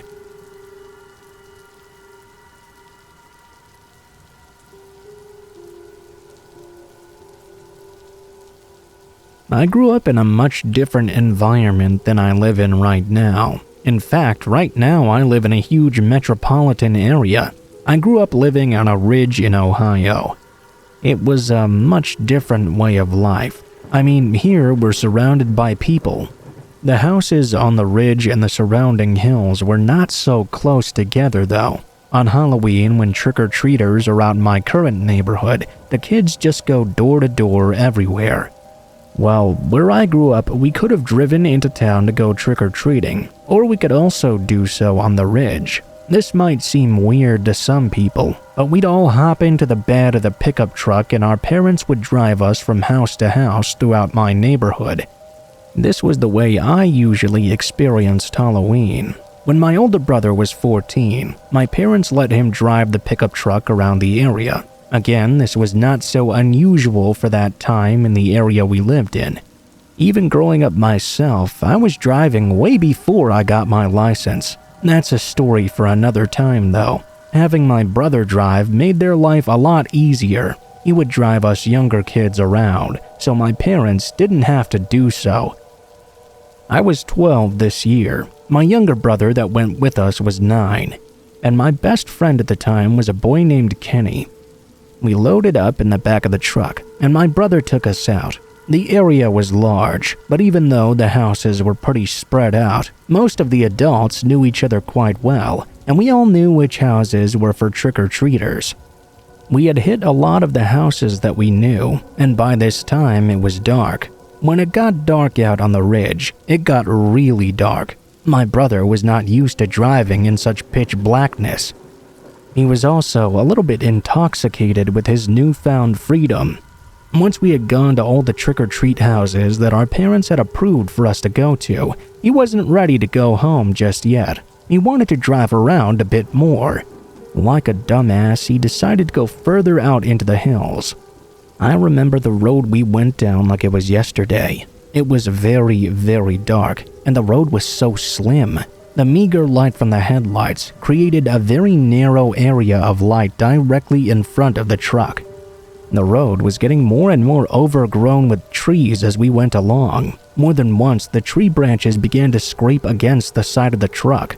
Now, imagine what that was like for us 3 boys. My brother was in the cab, but we were all sitting in the bed of the truck. It was so dark and getting chilly outside. We were so young that we were all still scared of the dark too. I knocked on the back window of the cab several times, trying to get my brother's attention. Each time he just waved me off. I guess he knew I was wanting to ask him to turn around, but he also couldn't do so. Looking back, I also think he was pretty scared at this point. It wasn't that he didn't want to turn around, he physically couldn't do so. He had no idea how long this lonely country road was going to go. Finally, after what seemed like forever, we came to the end of this road. Unfortunately, the end was a gate that led to a long driveway. At the end of this driveway was a really small old house.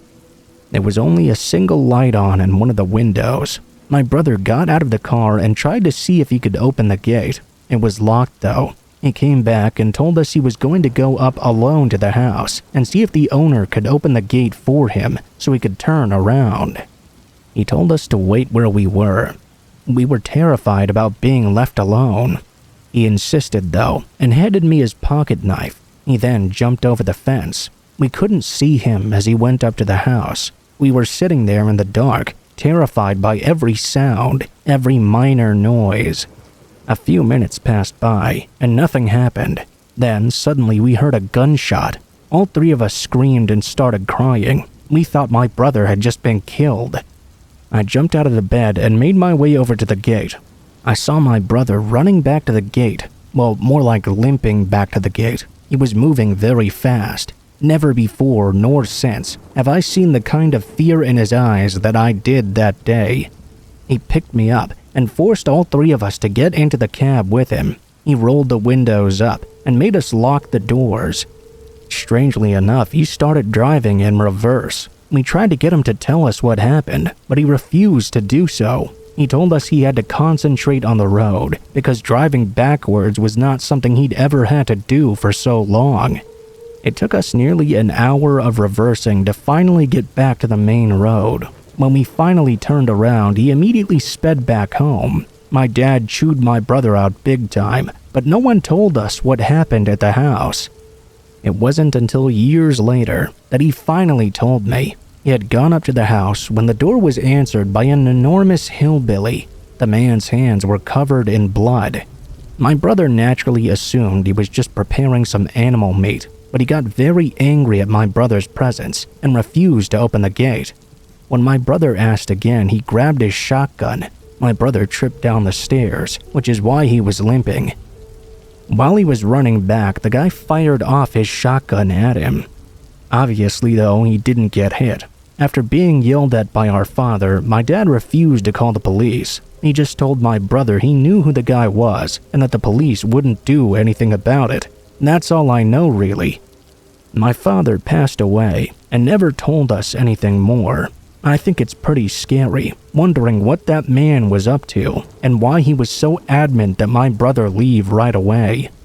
If he wanted us to leave so badly, why wouldn't he just open the gate so he could do so? And why wouldn't the police do anything about it? It's strange for sure.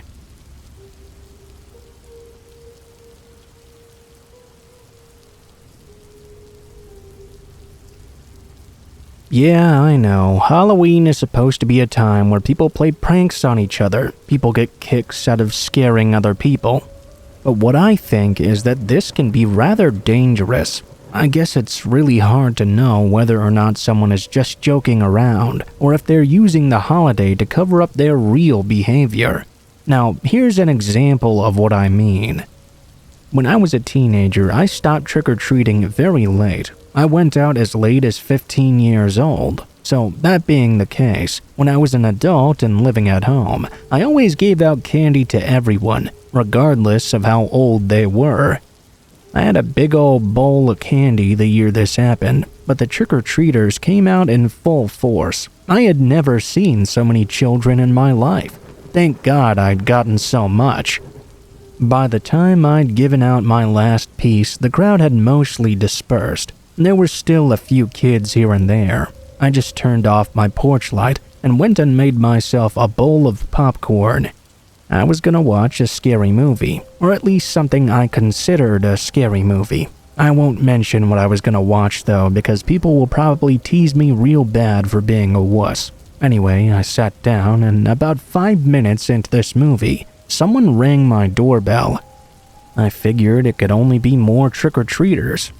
I thought turning off my porch light would have been enough of a sign to let them know I had run out of candy. I got up and walked over to the door. I turned on the porch light and opened the door.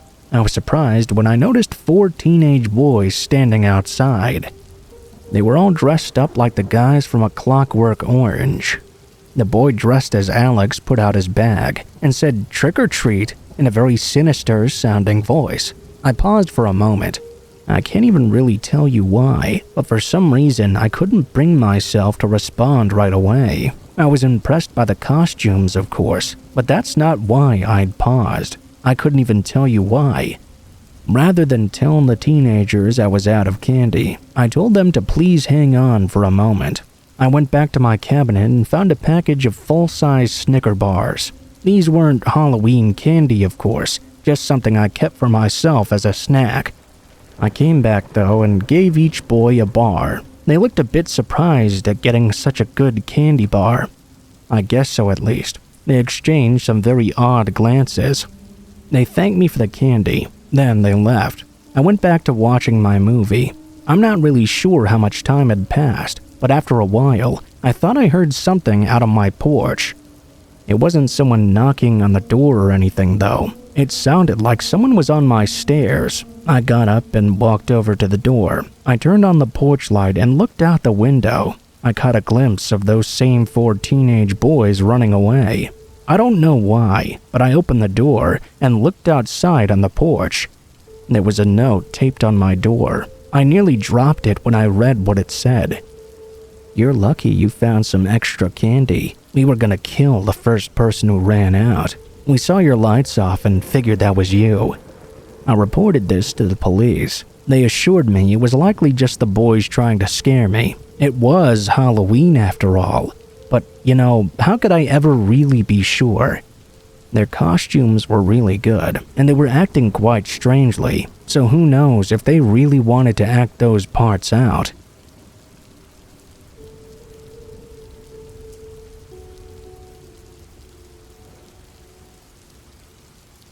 What's Halloween without a little bit of fun and trying to scare your friends?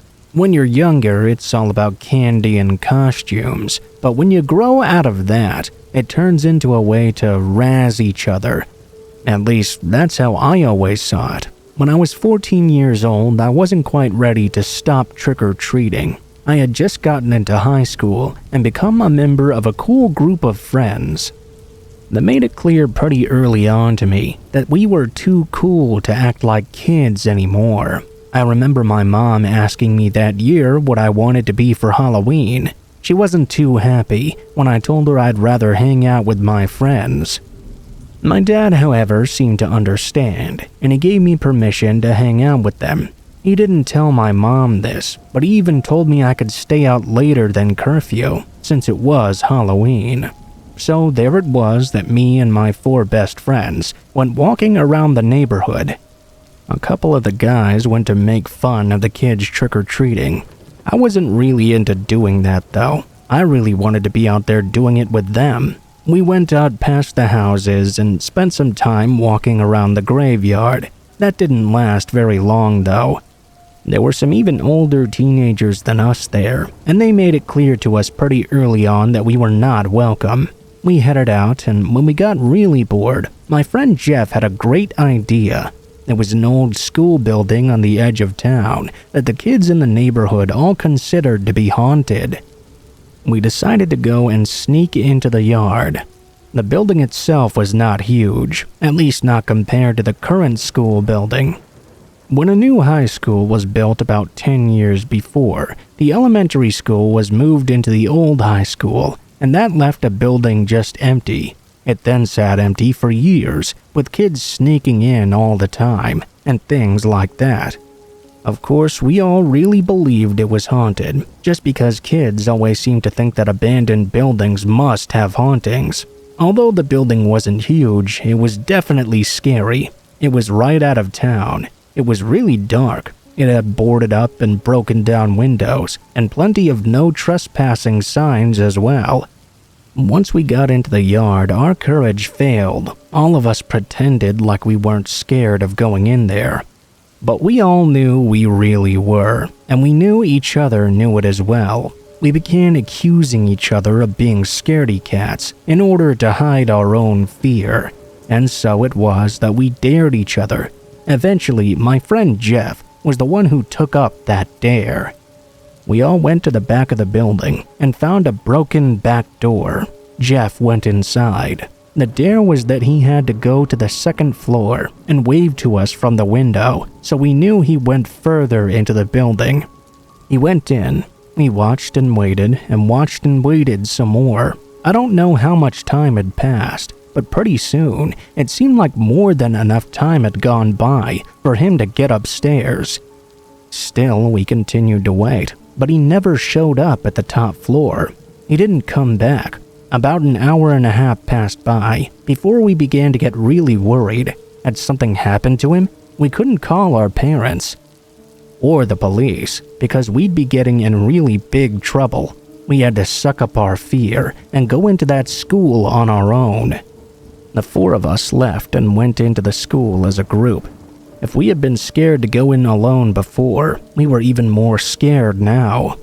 The building just had a frightening atmosphere. There was trash and crap everywhere, tons of bottles and cigarette butts all over the place, and plenty of graffiti as well. It was real dark. We checked around and tried to find the stairs once we realized Jeff was not on the first floor. We found the steps and went up them. Jeff was laying down right at the top of the staircase, bruised, bloody, and unconscious.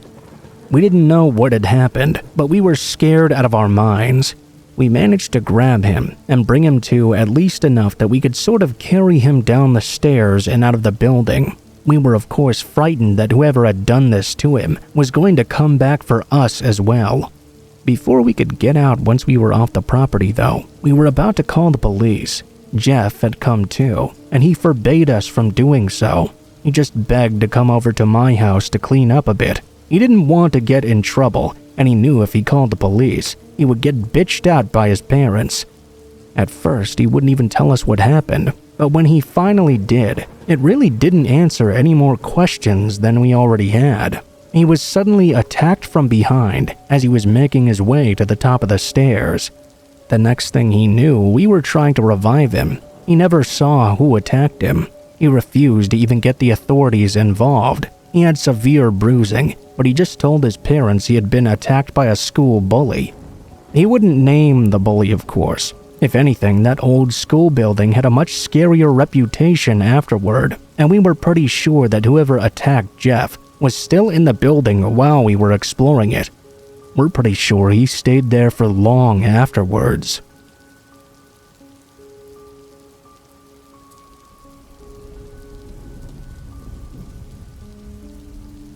Before I say anything, the most important thing I should mention is that everything we did that night was supposed to just be a joke, all in good fun or whatever. I mean, there's no way we could have predicted what would happen. We never would have done it if we knew someone was going to get hurt, and we never meant to cause any harm. Unfortunately, that's exactly what happened. Me and my friends, who we'll call Ren and Oliver, were trying to figure out what we wanted to do for Halloween. We were all 15, and we figured that meant we were too old for trick-or-treating. We also didn't want to stay in all Halloween night, though. Halloween was on a Friday that year, which meant all of our curfews were later than during the week. We wanted to spend that extra time out during the most fun night of the year, doing something that was exciting. What we came up with was a bit cruel, but at the time we thought it would be funny. If anything, it turned out to be scary for us and the person we decided to target. We lived in a relatively big city in the suburbs. Ren, Oliver, and I lived in the same neighborhood as each other, and a few blocks away from us lived a hoarder. Not the kind of hoarder who keeps everything confined to their house either. This lady's whole property was full of junk, like at least 6-foot-high piles of garbage right out on the lawn and in her backyard. It even piled up against the fence next to her neighbor's yard. We all knew who she was, but no one saw her very often. The news had tried to interview her a few times about the mess, but she always refused. We thought it was probably because she must have been embarrassed by what her house had become. Our plan went like this. We'd sneak around her house best as we could, knock on the doors and windows, shake a few doorknobs and make some ghost-like sounds. Whatever we could do to scare her a little. I know, you're probably thinking this was just mean. I wish I had some excuse for our actions, but I really don't. Anyway, once it was dark outside, I met up with Ren and Oliver, and in costume, we all headed for her house. A few people asked what we were dressed as, and the only answer we could come up with was bank robbers, since we were all dressed in black with stupid tights over our faces. I was mentally cringing at how ridiculous we must have looked. Looking back, I really should have been cringing at what we were about to do instead. We got to her house, and I was already nervous. For the sake of the story, I'll call this woman Emily. When we walked into her yard, we were met with a smell that can only be described as garbage and death combined. It was so bad that I begged the other guys for us to find something else to do. I thought I was going to puke at any second, right through the tights covering my face. I was gagging, but they just told me to suck it up. We tried looking through her window to see if she was inside, but there was no way we were going to be able to see anything. It was all just blocked up with garbage. On the inside, we could hear what sounded like the TV. We took that as proof she must be in there. Ren said the first thing we should do was each of us go in different windows around the house and begin knocking to try and spook her. I went around to the backyard, which was a big journey through garbage and rotting food. I was already regretting every moment we were there, but I didn't want to ask to leave again. I didn't want the guys to think I was just a loser chicken or whatever, so I got to the back sliding glass door that led to the kitchen and began knocking. As I knocked, I watched inside the house and saw movement coming from the room just outside my view. Making her way through the garbage and toward the door I was standing at was Emily. I hadn't actually seen her in years and gasped when she stumbled into view. She looked horrible, and when I say horrible, I don't mean ugly. She looked sickly, like physically ill. There were huge bags under her eyes, and she'd easily gained at least 150 pounds since the last time I saw her. Her clothes were extremely dirty, and she obviously hadn't showered in who knows how long. I stood there still for a moment before realizing I needed to hide, only my feet were caught in the trash that I was standing in, and no matter how hard I tried to move, there was no way I could get out of there before she saw me.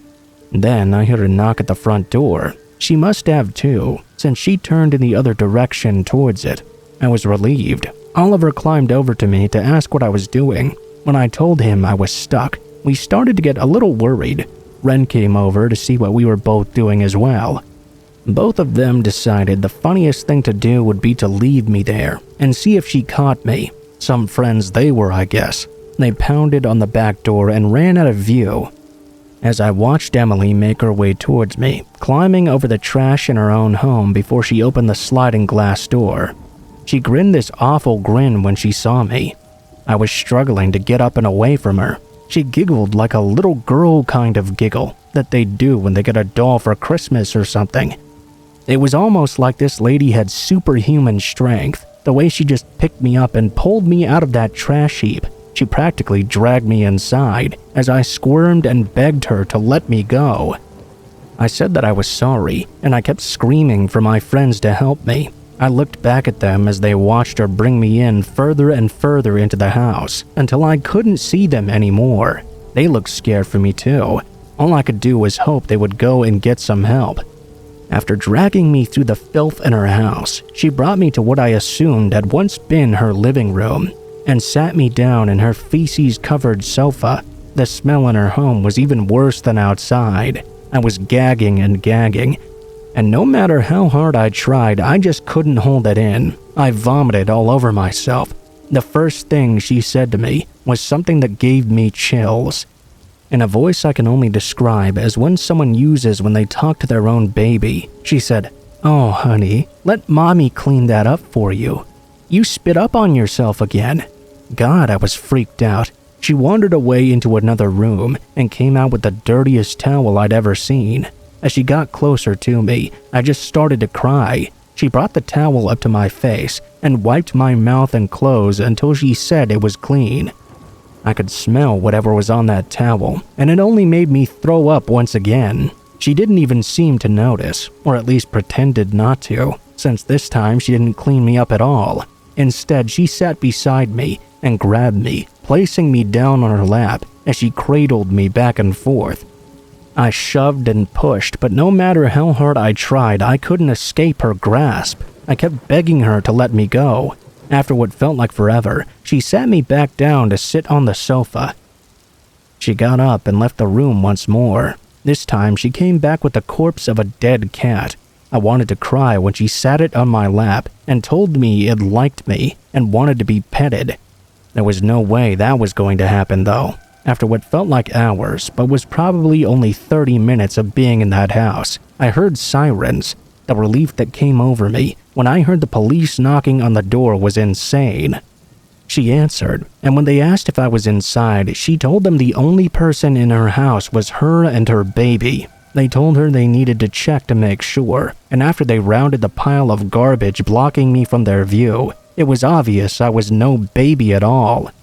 They told me to get up and come with them, but she didn't like that idea at all. She started screaming that they couldn't take her baby. She rushed in front of me and wouldn't let me go. They kept telling her to step aside, but she wouldn't do so. When one of them took a step closer, she charged forward. One of the officers yelled to taser her, and within seconds she was on the ground. Well, she was in the garbage, really, but for the purposes of this story, I'll just call it the ground. They arrested her and got me out of the house and into the hospital. I had to shower there since I was covered in God knows what bacteria and diseases that filled that house. Fortunately, I didn't get too sick. And aside from the mental trauma, that night ended up completely fine. Emily was put into some sort of group home or mental hospital or something, and her house was condemned and eventually torn down. I haven't heard much about her since, other than the fact she's still in there. I can't help but feel somewhat guilty for what happened that night. If we had just left her alone, she never would have been put into a position where she'd be tased or hurt in any way. I also can't help but feel, though, like we helped her by getting her out of that home and getting the mental help that she clearly needed. It's something that's been on my mind constantly. It's definitely the worst Halloween I ever had, and by far the scariest.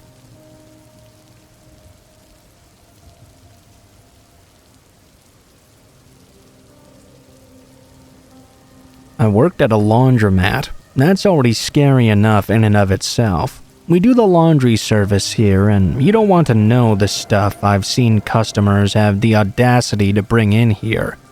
Stuff that the only solution would be to burn what they bring in. It's more often than you'd think. We have to tell people to come back and pick up their dirty laundry because we just can't wash it. Or we won't. They always come and end up washing the stuff in our washers anyway. But hey, if I don't have to touch this stuff, then whatever. Now, the story I'm about to tell you is one that still confuses me to this day. It was Halloween of 2007. We were supposed to close early, but my boss ended up telling me to stay late because he thought being the only laundromat open on Halloween night sounded like a good business opportunity. I don't think he would have thought that if he was the one that had to stay there, though. So, instead of closing at 6 p.m., we were going to be closing at 11 p.m. instead. I was promised double overtime, so I was all for it. My boss left around 7 and gave me the keys. He told me to lock up before I left. I really thought it would be a super slow kind of night, but it really wasn't. A lot of older folks came in to do their laundry. They said they were grateful for the late hours on Halloween, since it meant there would be fewer kids in the store than usual. By about 10 p.m., everyone was gone, and I didn't expect anyone else to really come in that night. About 20 minutes before closing, though, a man wandered in. He was wearing torn and dirty clothes and reeked of alcohol. I think weed as well. I tried not to judge, though, and told him he wouldn't have time to dry his stuff off before we closed. He was still welcome to use the washer if he didn't mind taking his wet clothes with him, though. I would have stayed longer for him to dry his clothes, but I'd promised my husband I would be home early enough to help put the kids to bed, and 11 p.m. was already pushing it. I really didn't know what to think when the man pulled out some blood-soaked clothing from the black trash bag he was carrying. When I say blood-soaked, I don't mean just some mild, dried blood either. I mean when this guy pulled those clothes out of the bag, they were sopping and dripping wet with blood. I was staring at him wide-eyed. He must have noticed because he turned to me and asked if we had any bleach. He said he was a butcher, and those were his work clothes. As he bought the bleach, all I could say back to him was, His clothes smacked wetly against the sides of the washer as he loaded them in. I watched the water and soap turn dark red as the machine swirled the clothes around. When the buzzer finally went off, signaling this vicious cycle was over, I was relieved he had chosen the quick one. It was only around 10 past when he was done, and I was just excited to go home. When he pulled his clothes out, though, they weren't even close to being clean. He came up to the counter and asked, actually begged to please let him run them again. That meant another 30 minutes of me being there, with this really sketchy guy washing gallons of blood out of his clothes. I felt like I couldn't say no, though. I didn't exactly buy the butcher's story. I asked him what all that blood was from, and this time I actually got a completely different excuse. He said he wasn't actually a butcher. He just used that as an excuse. He said it was actually fake blood he'd bought from a Halloween store for a prank, and that he was playing a prank on his buddies that night. He'd slipped and got it all over himself instead. I didn't exactly buy that either, but I didn't want him to know that. I agreed to let him run them through again. He restarted the washer, adding more and more bleach. The water ran clear this time. He then asked if I wanted to hear a scary story. God knows I didn't. But again, I thought saying no to this man wasn't the brightest of ideas. So I simply said, sure. Here's what he told me. A man was walking in an alleyway at night when he got this urge, an urge he'd been feeling on and off for years. He'd always held back and tried to learn to ignore it, but this time he just couldn't do so. He wouldn't. He had to give in. He had to satisfy this craving. He felt like if he didn't, he would die. His soul would die. It was the urge to kill. The man had experimented with death since childhood. He would dissect dead animals he found and became weirdly fascinated by serial killers and the way they thought it related to them, even wanted to be like them sometimes. Well, the pretty prison version of them at least. Killing animals was fine, but it was never enough. When he got into his later adult years and got a job moving up a level was all he ever thought about. He found himself in that alleyway fully prepared to go up to that level. He just didn't know exactly how. He didn't have a plan or know where to go, who to look for. He just knew this was the night. He'd walked through downtown and saw a woman standing on the corner, obviously a call girl, and asked her if he could buy her services and if they could step into an alley since he had nowhere else to take her. She agreed and they walked together into the darkness. As he walked behind her, he saw an old rusty metal pipe laying on the ground beside a dumpster. He picked it up and hit her in the back of the head with it so hard, she fell to the ground completely unconscious. Her head began oozing blood. He had never seen so much blood come out of the human body before, and he was entranced by it. He sat down next to her and put his hands into the blood, rubbing it all over his face and clothes. He picked her up and laid her head in his lap and watched the blood drain all over his body. The feeling he got was like no other. It was like something he couldn't even describe. I told the man to stop telling me this story, since it was grossing me out and really scaring me. Thankfully he did. Before I knew it, the buzzer to the machine went off again, and he was loading his now pink and wet clothes into his bag, heading out the door. I was a little scared to leave after him, but I just wanted to get home. I grabbed my things, locked up, and rushed quickly to my car. The next day, when I went to open the laundromat in the morning, there were officers waiting there for me. I instantly knew why. There could be no other explanation. When they asked me if the man in bloody clothes had come in the night before, I told them everything. I asked how they knew he'd come in, and they said they were able to follow him on security cameras and street cams, and saw him come into the laundromat from the camera across the street. Turns out the story he told me was 100% true. It was of course about him. Thankfully, the woman he'd tried to murder narrowly survived after someone found her laying there, not long after she was attacked. She'd lost a lot of blood from her skull area and was on life support, but was expected to recover in time. They still haven't found the guy, terrifyingly enough. Thank God I haven't seen him since either. There have been no other instances similar to that, so I don't know if he's attempted anything again. I keep a lookout in the news and pray he never tries to hurt anyone else. Though, with what he said, I know he probably will. I'm scared for anyone who has to face that evil man. I don't know what I would do if I saw him again, but I do know one thing. I'll never work late on Halloween night at a laundromat ever.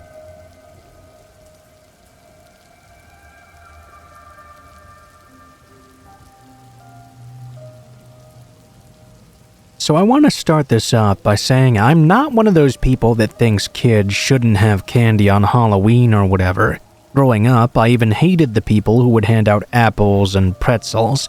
It was always such a bummer. One year, I was working so much, though, that I forgot to stock up on candy until literally the day of. When I went to the store to grab some, there wasn't any left.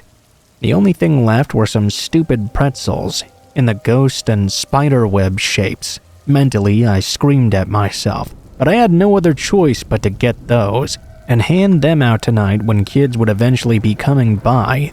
Throughout the whole night, every time I handed out those damn pretzels, I apologized to the kiddos and told them next year I'd have full-size candy bars.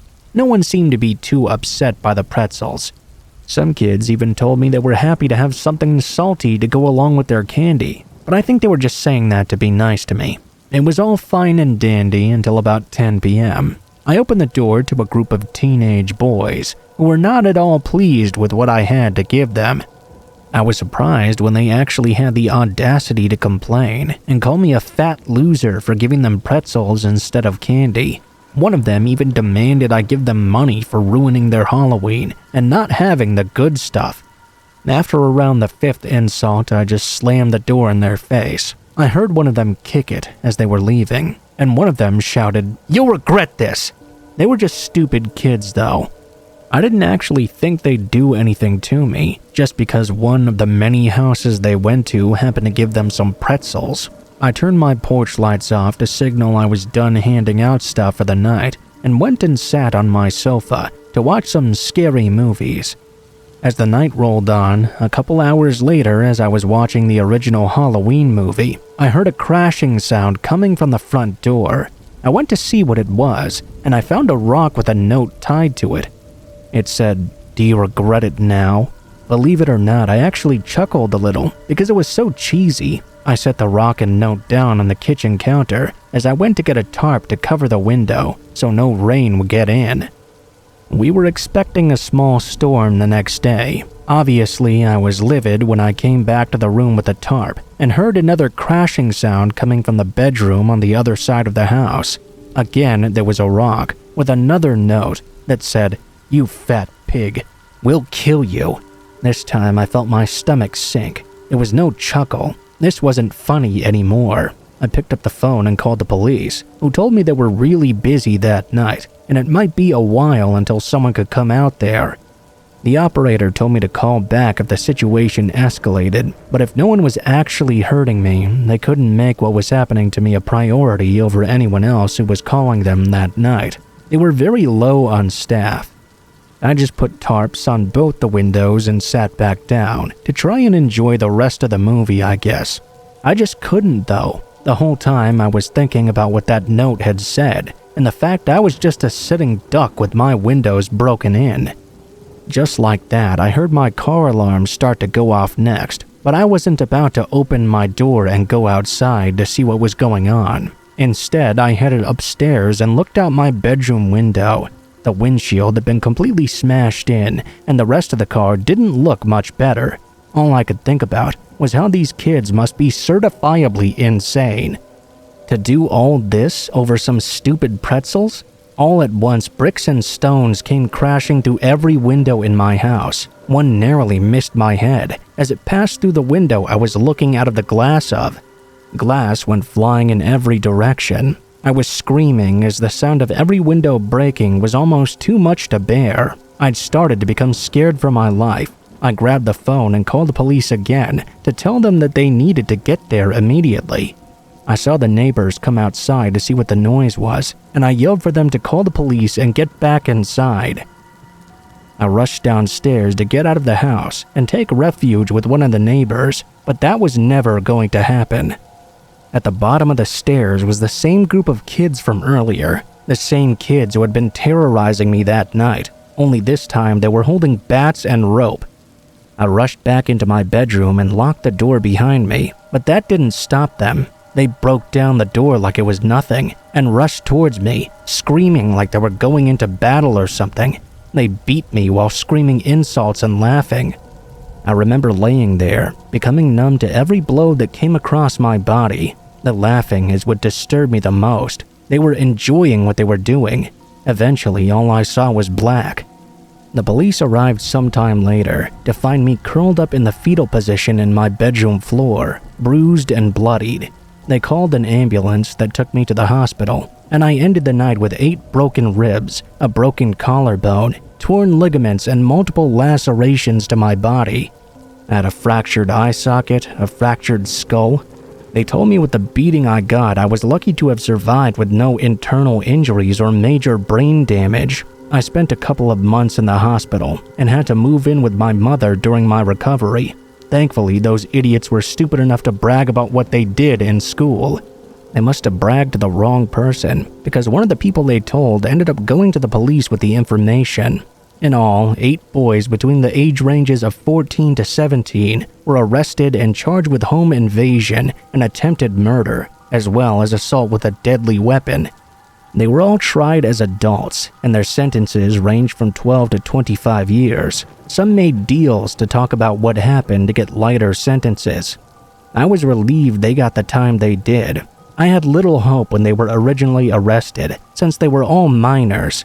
I've fully recovered, and the only lasting injury I have is PTSD from that night. All in all, I'm just glad I'm alive today to be able to tell the story. Safe to say, I don't hand out pretzels anymore. I don't hand out anything. I refuse to answer my door on Halloween night. I don't want to risk angering the wrong kids and possibly repeat the scariest night of my entire life.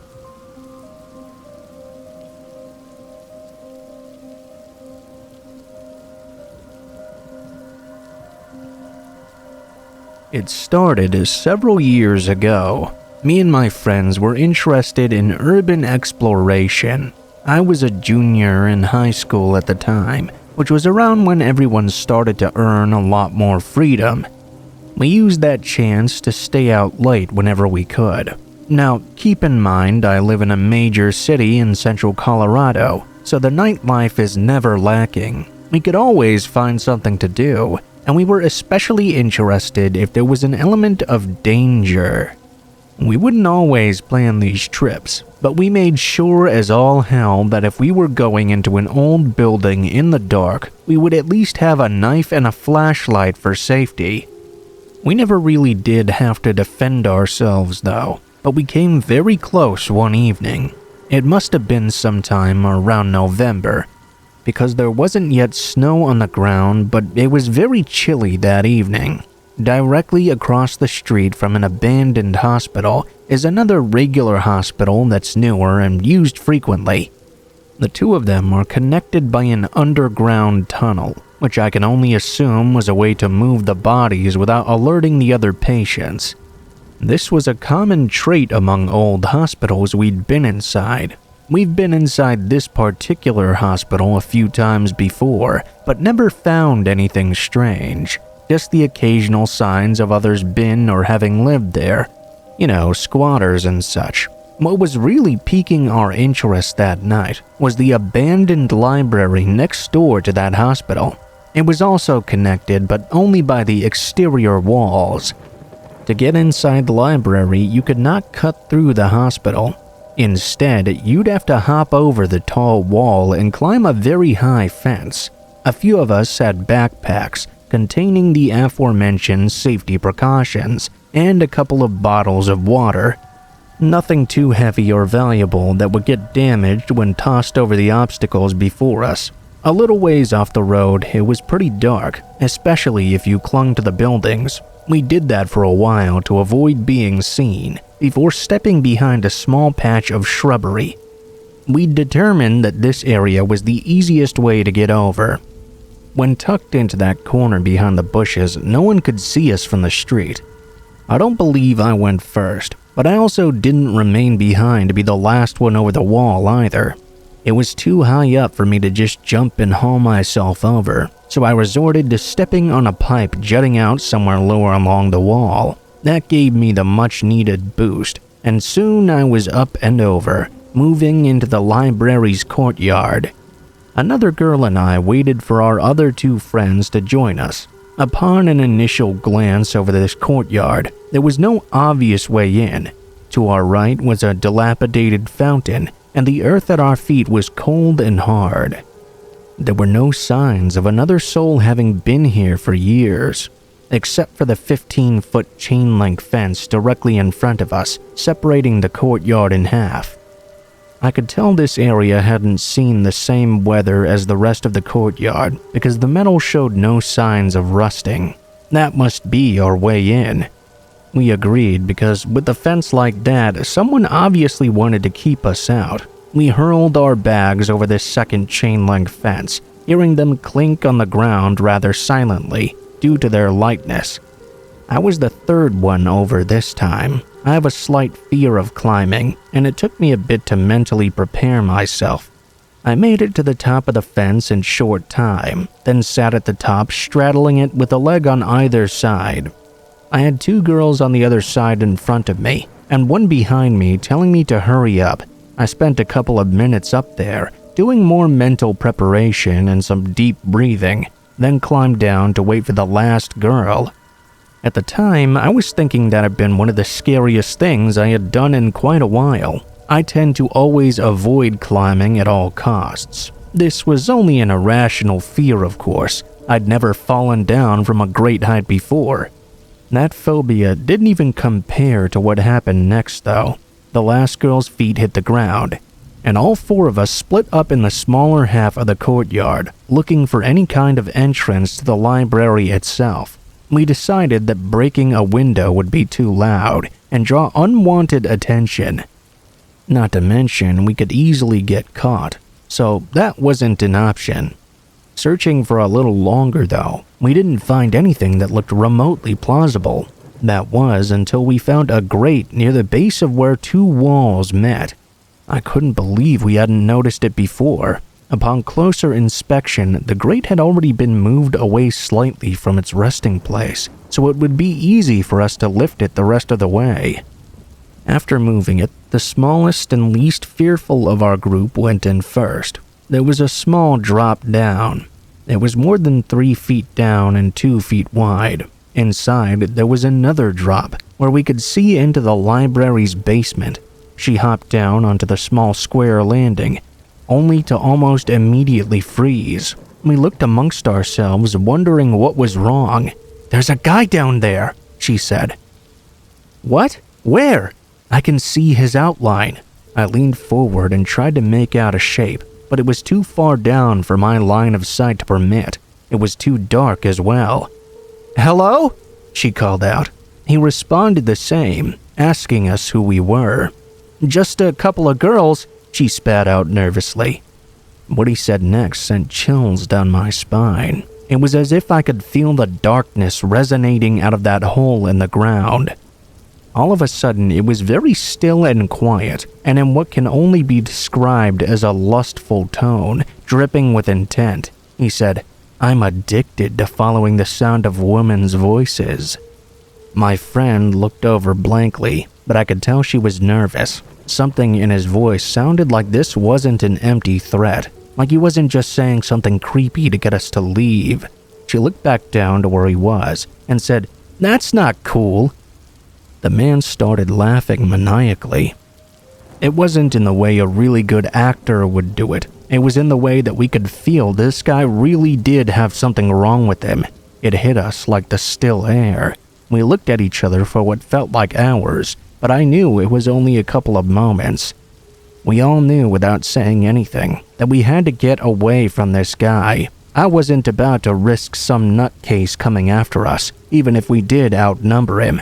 My friends scrambled up out of the landing, and I was never over a fence faster in my life. 15-foot potential fall, but I didn't even have time to think about it. We didn't stop running until we were back on the street and halfway down the block, out of breath. Even to this day, I can still hear that man's laughing as we were running away.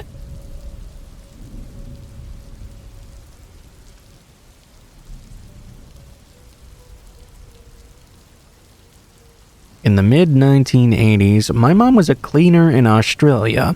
She would do houses in suburban areas, and sometimes go to houses in rural areas as well. We lived in between both. She left business cards at the local shops, and got most of her business that way. and some through referrals and word of mouth, of course. One day, she got a call from a lady who sounded like she was around 60 years old. She was asking my mom to come clean her old farmhouse. She made lots of odd demands as well. My mom would usually meet clients before taking on new business, in this case, the old lady. She did not want to meet my mom for whatever reason though, and said she would leave the keys under the front doormat instead.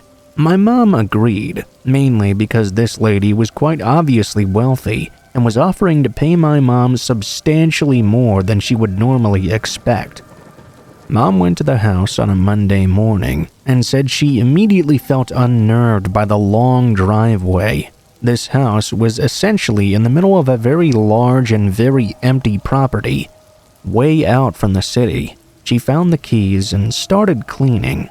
About an hour in, though, she heard the back door shut. My mom was told that no one would be at the house, so immediately she felt unsafe. She stood frozen in the kitchen for what she said felt like 3 to 4 minutes. It could have been much longer, though. She couldn't see any other cars on the property. She wanted to leave immediately, but still had 2 more rooms left to finish. Both were bedrooms. She said as time passed by, she heard nothing else, so she decided that perhaps it had been nothing, or maybe something had fallen down. Maybe it wasn't a door opening after all. She walked through the hallway and stepped into the bedroom. All over the bed were black and white photos.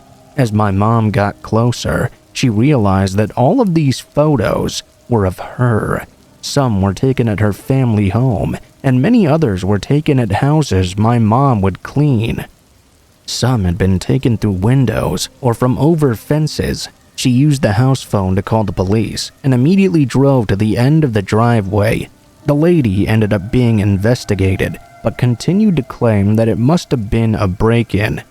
After some time, the police stopped with their searching, and we ended up moving to a new town 4 months later. Every time my mom tells me this story, I get serious chills. My mom really thinks the lady had something to do with it. But why? And for what purpose? I guess we'll never know.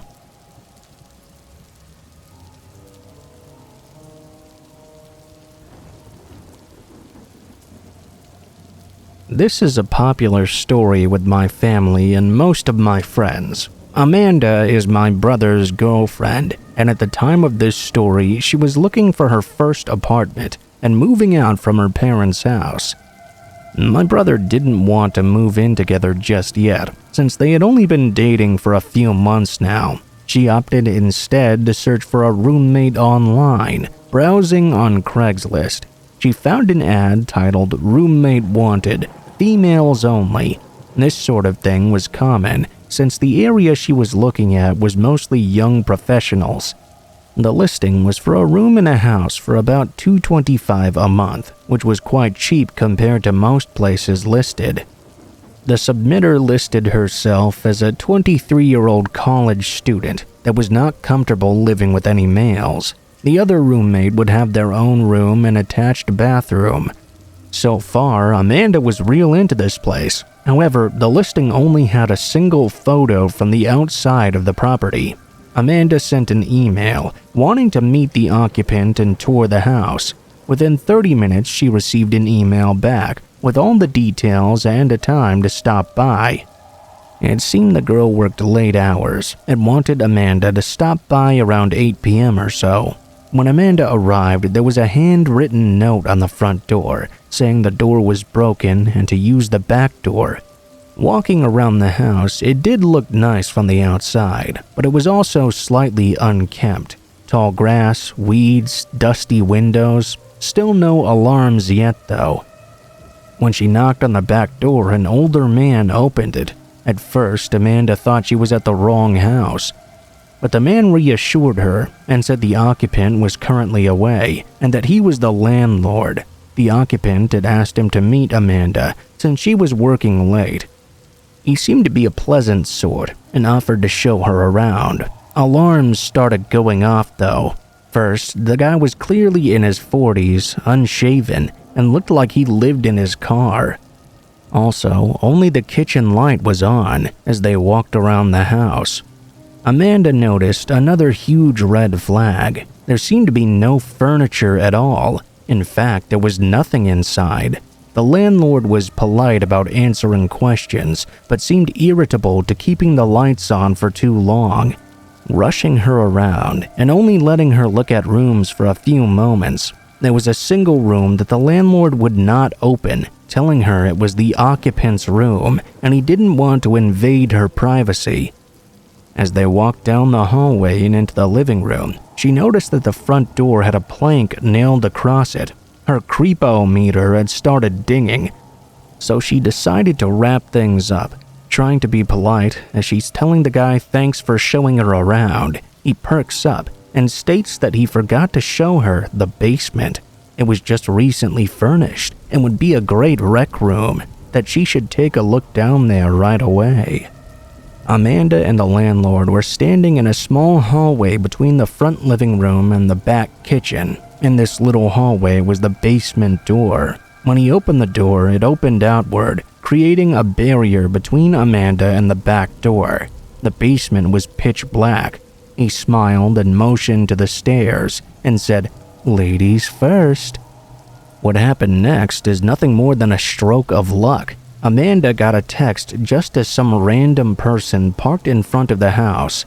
Thinking on her feet, she pretended it was a phone call and answered her phone. "Hey, yeah, are you here? I'll come around from out back and let you in. It's great. You have to see it." With a motion of confidence, she excused herself around the landlord and walked out the back door. She says the guy just looked at her like she was confused. Once outside, she sprinted to her car and sped like hell out of there. When Amanda got home, she told my mother and brother everything. The cops were called and they took her statement. When they went to investigate, the Craigslist ad had been removed. The house had been foreclosed upon over 6 months earlier, and the property had been long abandoned. When the police investigated, they found the closed room the landlord didn't want her to look in was where that man had been staying.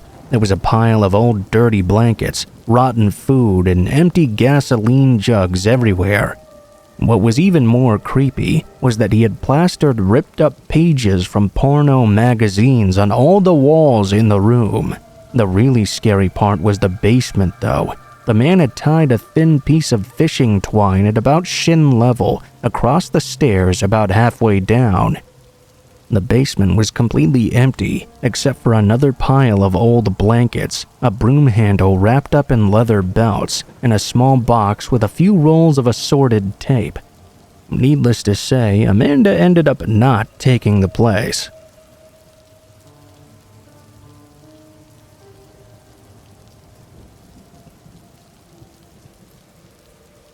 So I really love Craigslist. I've met maybe 300 people for buying and selling stuff, and for the most part, everyone was really nice and harmless. However, I did run into 2 creeps who made me really rethink meeting strangers alone to sell stuff. For your information, I was an early 20s female at this time. The first guy, it was 2009. I was staying with my parents for the Christmas holidays in a small town in Florida. I was going through my childhood room and cleaning out the closet a bit, only to find a giant CD holder full of maybe 100 really shitty CDs. I think Nickelback, Aqua, all that sort of stuff. It's the 21st century, so no one really uses CDs anymore. I figured I'd try and sell them on Craigslist. I put up that list of 100 CDs from the late 90s and early to mid 2000s, a mix of pop and rock, all for $35. The next day, I got an email from a guy named John at around 2 p.m. or so. He said he was in town temporarily, and he really wanted those CDs. He said he could pick them up after dinner, around 8 p.m. or so. I emailed him back my address and number, and told him to text or call whenever he was on the way. Well, 8 p.m. comes and goes, and I figure I've been stood up. Happens often in Craigslist. No big deal. My dad works for a liquor company and would often do demonstration nights at restaurants. That meant he would come home at bar closing time. Usually he gets home at around 3 a.m. or so. I'm in college and a total night owl, so I was still up eating junk food, surfing the web, and watching horror flicks when I hear a car pull up outside. I look out the window and don't see my dad sitting in his car eating food like he often does. He always stopped at Taco Bell on his way home and ate in the car, so my mom didn't know he was cheating on his diet.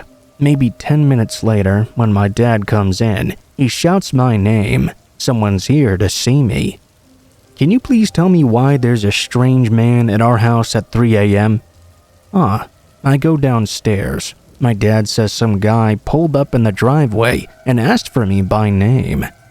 I walk over with my dad, and this guy who's maybe in his mid-30s jumps out of his car. He says he's the Craigslist guy and wanted to buy my CDs. My dad goes back in. I tell the guy it's really late to be stopping by, especially without notifying me first.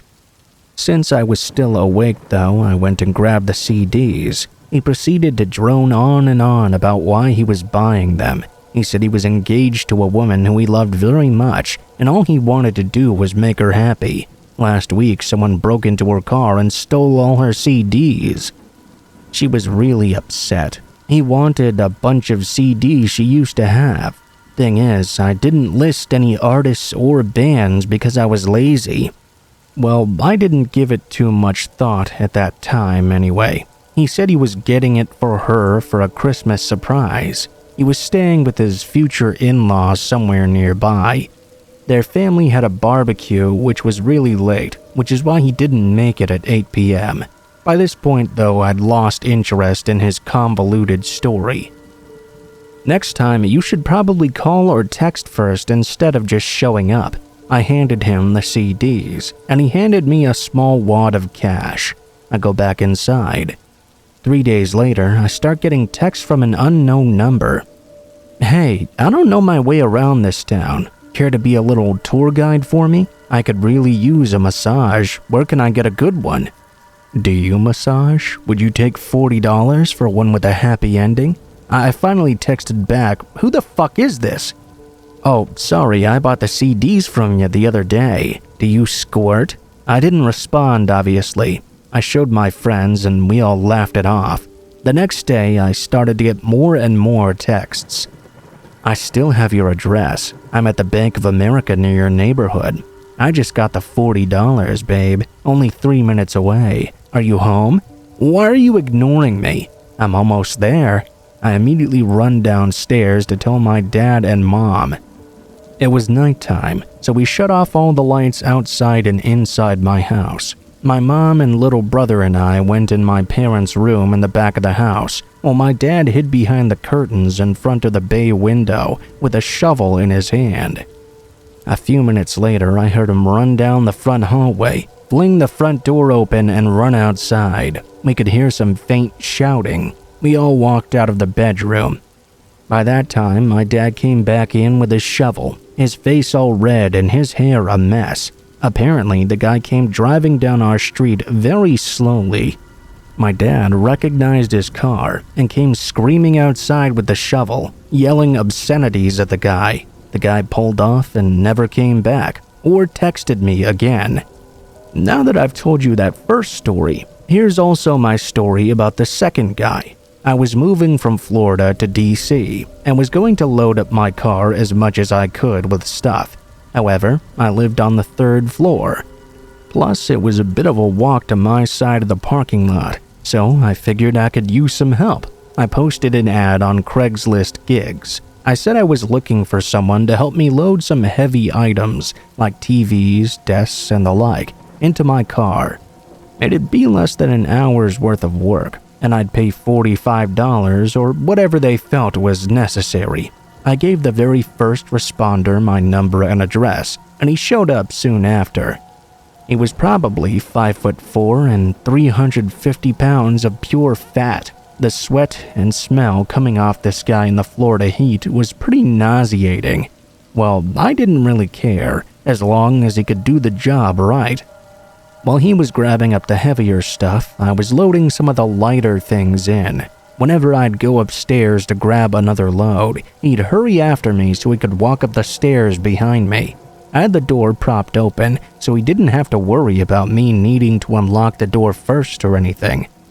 When he'd follow me up, he'd make these weird grunting noises too.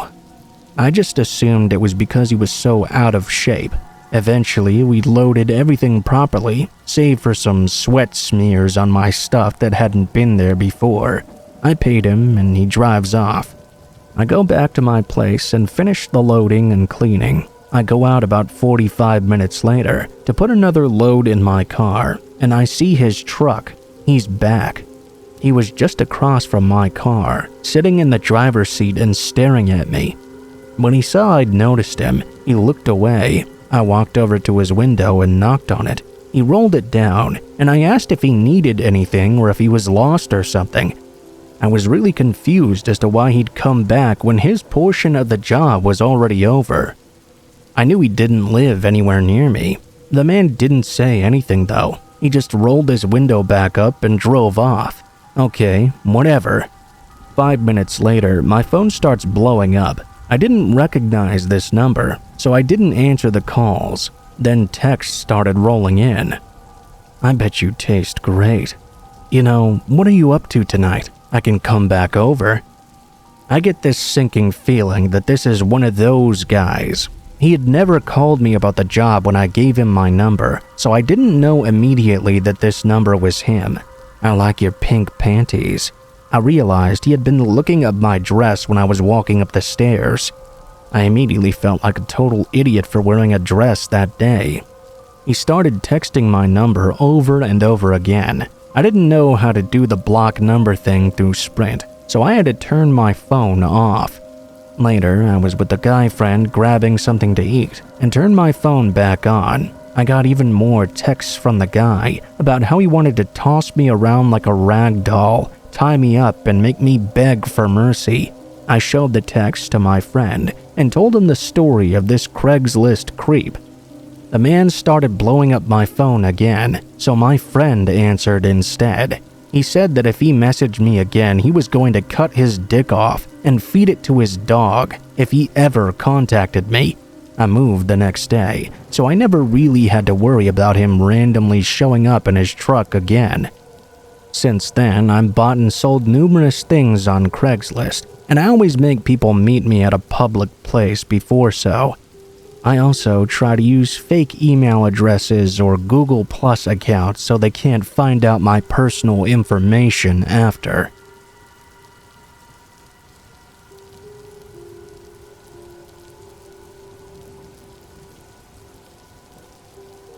I worked as a Walmart cashier for a little over a year. I quit in August of 2015 when I went away to college. As a cashier, you see a lot of people during a day, especially at Walmart. After a while, you kind of don't even see people's faces when you look at them anymore.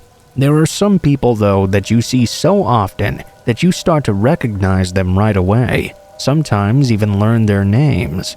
There was this one guy, always in the same Green Bay Packers hoodie and Chicago Cubs baseball cap.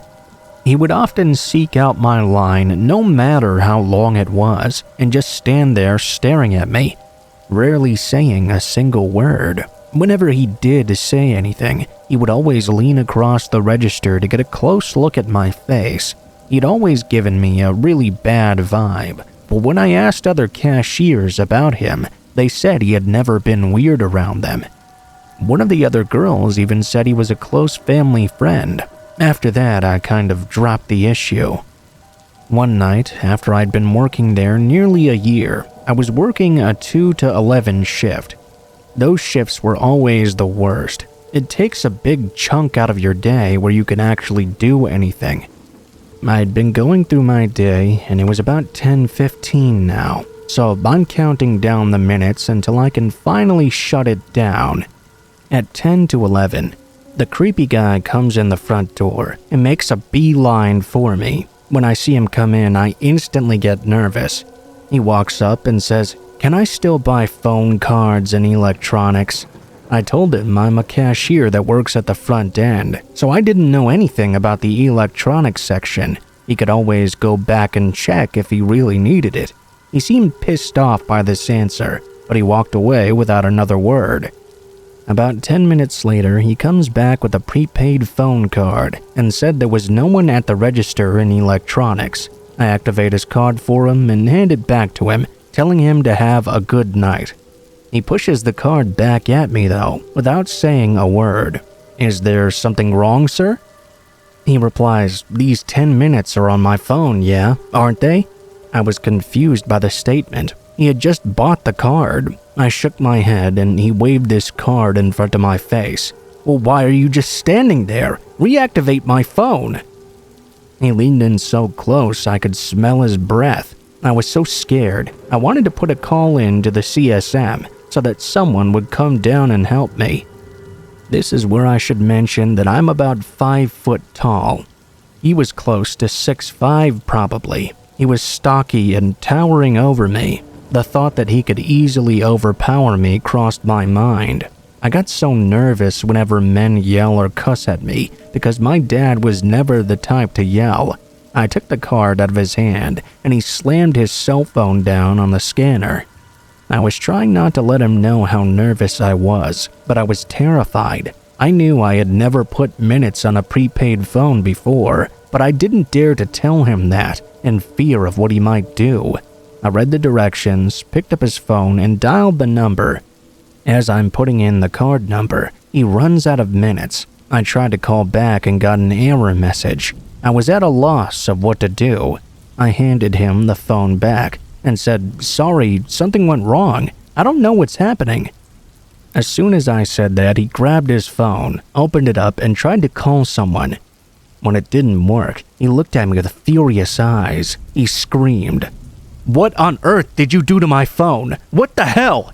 His voice was echoing in the store. Unfortunately, we hadn't got to the end of second shift, so there was no one else around. He closed his phone and opened it again, trying to make another call, but it still didn't work. He threw his phone down on the scanner again. "I don't know what's wrong with my phone, but you better fix it, or I'm gonna make you regret this." It was so quiet, practically a whisper at this point. I was worried he was gonna wrap his hands around my neck and kill me or something. I didn't know what to do. I put in a call for the CSM from my register and said, "I've called someone that might be able to help, but we're at a shift change right now, so it might be faster to take it to the customer service desk." He picks his phone up, still mumbling under his breath. "You messed up my phone." I'm hoping I can get out of there before he comes back, or at least have someone else down there with me. Another 15 minutes go by, and I don't see him again. At some point, the man comes back and stands by the podium. He still looks completely annoyed. My stomach sank. He made that finger motion that means "come here" without saying anything. For some reason, that made me even more nervous. When I was standing in front of him, he leaned in so close to my face that I almost thought he was about to kiss me or bite my face or God knows what. I tried to take a step back, but he took a step forward. A creepy grin came across his face. I had to go up there. They fixed it. A simple fix. But next time, I expect you to know what to do. You understand? I nodded because I didn't think I could speak a single word. He got impossibly close before saying, "I'm sorry I raised my voice. I never should have done that, especially to a pretty girl like you." When he said the last part, he used his finger to brush my bangs to the side. I stepped back, and he said, "Let me make it up to you. Let me buy you a drink." I shook my head and said, "No, thank you. I was only 19 years old. We can get a couple of beers and go back to my place." Again, I shook my head. "No, really, okay. I'm not that much of a drinker, and I have an early morning tomorrow." He looked pleased enough with this answer and said, "Tell you what, I'll wait over here by the door, just in case you change your mind." I smiled at him weakly and told him to have a good night. After he was gone, I signed off of my register and shut it down. I then went over to the CSM to tell them about the whole thing. The third shift one I told looked at me like I was lying. When I finished, he said, "I know him. He wouldn't hurt a fly. Doesn't have it in him. He must have just been dramatic or something." She then turns to another cashier behind her and shakes her head. She mumbles, "Teenagers." I ask if I can have someone walk me to my car, and they tell me that management is in a meeting and the security guy went home already. I clocked out and went to the bathroom. I waited in the bathroom for about 10 minutes before coming out and attempting to go to my car. When I walked around the corner through the security things, he wasn't sitting on the bench right there like I'd been expecting. I relaxed a little bit before I realized that he was standing just outside the door, far enough away to be out of sight, smoking a cigarette. He had his back turned to it though, luckily. I never went out the front doors. I always went down the corridor and out the side door. Quietly, I closed the door behind me, so maybe I wouldn't catch his attention. I rushed to my car, which was fortunately very close to the building. As I'm walking over, I hear him shout behind me, "Hey, why are you avoiding me? Come here!" At this point, I took off in a full sprint, which was not easy because I was wearing shoes that made it like running in clogs. I get to my car, get in, and lock the doors. As I'm starting it, I didn't even have time to buckle my seatbelt. By that point, he'd made it almost all the way to my car. He was still yelling at me that he just wanted to talk. I took off as fast as I could and took the longest way home, which had the most twists and turns. When I got home, I told my dad about the experience. He was extremely angry that no one believed me. He called the store manager the next day and complained about them. I was never contacted about this complaint. From that night on, whenever I saw the guy, I would run to the bathroom, or if I couldn't get away, I would put out my line closed sign and turn off the light so he couldn't get in my lane. You always hear people talking about the people of Walmart as being trashy, but they never tell you about the select few who are really scary as hell.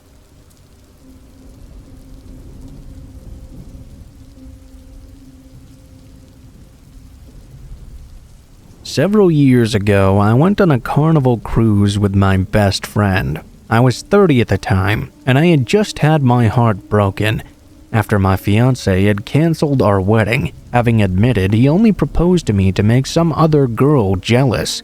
I had just spent a small fortune on a full back tattoo of angel wings, and I had intended to flaunt them around shamelessly. My friend and I spent most of our time out on the sun deck, catching some rays and working on our tans. More often than not, we were drinking whatever alcoholic beverage was the closest at hand. My friend was determined to get me laid, as I had been faithful to my ex-fiancée for over 3 years, and she wanted me to immediately jump back into the game. I was pretty indifferent towards that idea though, mostly because I was really enjoying the feeling of being free and detached. I told her if she found a suitable candidate, I would at least consider him. For the first few days, she didn't mention it at all, but on the 4th day, she pointed out a guy who looked close to 40 with a well-kept beard. Get this, he had an eye patch too. He had the body of an athlete and reminded me of a young Kurt Russell almost. At first, I was ready to dismiss him out of hand because of the eye patch alone. It's not something I really look for. My friend kept insisting he was checking out my back tattoo as he walked back and forth across the deck though. We never saw him with anyone else, and my friend kept insinuating he may have been a veteran freshly back from duty and looking to get laid or something. I only made eye contact with him once. He smiled and nodded in a warm and courteous way. I nodded back, but ultimately decided that even though he seemed like he would certainly help me forget about my ex, I wasn't interested enough to pursue it any further. I told my friend he was all hers. The next day, I hit the hot tub by myself. I had my head back and was more or less zoned out. My eyes were closed and I was enjoying the blissful relaxation when I felt something suddenly poke my stomach. I opened my eyes and noticed a single rose floating in the hot tub with me. The stem was poking me as it bobbed up and down. I glanced around. There were plenty of people nearby, but on the complete opposite end of the deck, I noticed the eye patch guy was staring at me. as he sat alone at a table. He waved at me and I tossed the rose out of the water. I climbed out and ignored him as I wrapped a towel around myself. I was pretty annoyed. That seemed like a stupid thing to do. The rose still had its thorns and they could have stuck me. Why not just drop the petals in the tub or leave the rose on my towel or something? Those both seemed like much more romantic gestures, even though they wouldn't have really impressed me much anyway. I figured my friend must have colluded with this guy to play a joke on me, and I forgot the whole thing. I didn't see him again that day or any of the next ones. I mostly spent the time in my room though, so fair play. On the second to last day of the cruise, I was eating some breakfast in the dining area when I felt a pair of hands start massaging my shoulders and a voice called from behind me. "There's my angel." It was the eye patch man. I leapt up and smacked his hands away, which caught the attention of several people sitting nearby. I told him to back off and not touch me again. I stormed out of the dining room and confronted my friend. I told her to reel in her new boy toy. He was starting to act way too familiar with me, despite not having interacted with me more than a single time. She looked at me and told me she had never once spoken to that guy either. Knowing that she wouldn't lie about something like this to me, my stomach sank, and I felt suddenly very uncomfortable. I decided not to go anywhere else alone for the remainder of the cruise. My friend and I stayed close together and enjoyed the rest of our day. After dinner, we returned to our cabin, only to notice a line had been drawn across the outer door frame in black marker, which I thought was very weird. I was too buzzed to comment on it really though. I stripped off my clothes and climbed into bed. Within 5 minutes, I had passed out. I woke up already feeling the start of a hangover setting in. Maybe around 40 minutes later, my friend was asleep in bed next to me. I was convinced I heard a noise coming from the other side of the door. I got up to walk across the room to glance out the peephole and noticed the eye patch was right outside our door. He was fiddling with the handle. There was a small globe sitting on the table next to the door with a heavy brass stand. It was meant to be used as a paperweight, but it also served as a mini lockbox, which held my license, passport, and car keys. Without even hesitating, I picked it up and flung the door open. Before the man could even get a good look at my birthday suit, I smashed him directly in the face with that globe, right under his good eye. He cursed a lot, enough to be heard all across the boat, and took off running. I slammed the door closed, locked it, and set the globe down. I got back into bed. I was asleep maybe 10 minutes later. My friend never even stirred throughout the entire commotion. The next day after we docked, I noticed him on the gangway, but he didn't even see me. He was bandaged up pretty good, and it looked like I had possibly broken his nose. My friend and I laughed our asses off on the ride home. So yeah, that's the story of how I knocked some sense into this creepy one-eyed stalker by stepping up and being my own guardian angel. I guess I'll never know exactly what his deal was and why he was trying to break into our room. I'm not sure entirely if the marker on the door had anything to do with him. I can't say I have definitive proof. The rooms did have numbers, so I'm not sure if he was marking it to show which room was mine or what. Who knows? I'm sure there are many perfectly nice guys out there with eye patches. Probably most of them, in fact. But this guy did not help the stereotype.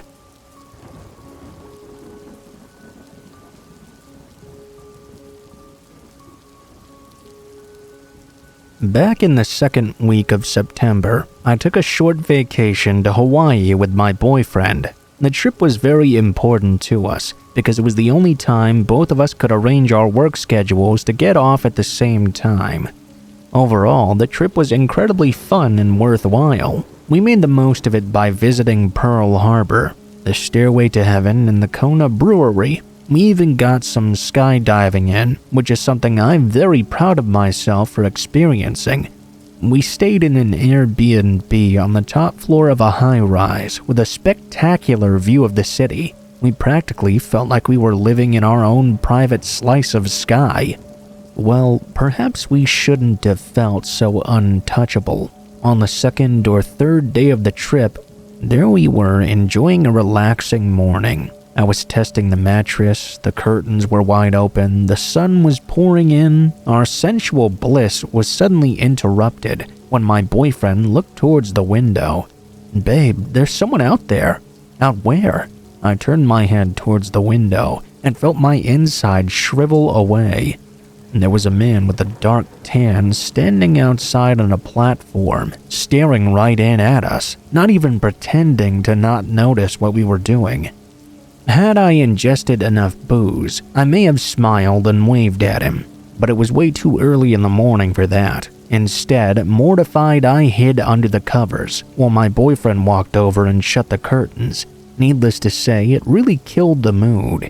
Killed it so badly, in fact, it was dead and buried, about 10 feet under, I'd say. For a few awful minutes of shock and embarrassment, 1,000 questions raced through my mind.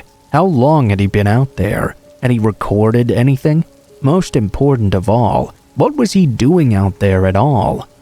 My boyfriend and I eventually made peace with the idea that he was probably a window washer or something, and we had just been unlucky. Had this been a hotel, we probably could have called down to the front desk and complained, but it was an Airbnb rental, and technically a private residence.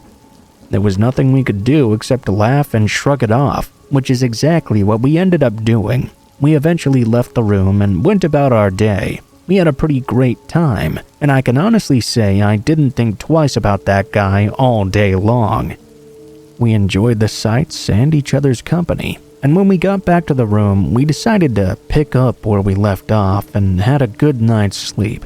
The following day, we spent some time on the beach, but instead of heading directly back to the room afterwards, we went up to the roof of our building to see the view and take some selfies. We took loads of pictures, watched planes take off and land from the airport in the distance, and overall enjoyed the sensation of being young and loved together in Hawaii. That's when yet again the moment was ruined. My boyfriend was out closer to the edge of the building, trying to get the best possible shot of the city skyline. I was sitting closer to the access door, enjoying the sun and minding my own business, when I heard the door swing open. I glanced over. It was the exact same guy who I'd seen outside the window the other day. He gave me a crooked smile, nodded, and disappeared through the door and down the stairs, the door closing behind him. Before I could find my voice, my blood froze. Had this really just happened? How long had that guy been hiding up there on the roof with us? What was he even doing up here? He wasn't dressed as a maintenance guy, and what's more, his right foot had been encased in one of those medical boots, which implied he wasn't working in any capacity. I hadn't noticed it the other day when I made eye contact with him through the window. Part of me wanted to run after him and grab him by the throat, ask him what the heck he was doing stalking us like that. I'm a pretty small person though, and realistically, acting like that would have probably ended worse for me than for him. I called my boyfriend over and gave him the rundown of what had just happened. He booked it over to the door and looked down the stairway, but of course the guy was already long gone. What do you think he was doing? We'd report him to the security guard downstairs in the lobby. He probably lived in the building. But then we would have to admit that we were up there on the roof too, which technically we weren't supposed to be. Eventually, we just went back to the room without reporting him. We locked up our door tight, and the rest of our evening passed by without further incident. The next morning, around 6 a.m. or so, I woke up, rolled over in bed, and tried and failed to fall back asleep.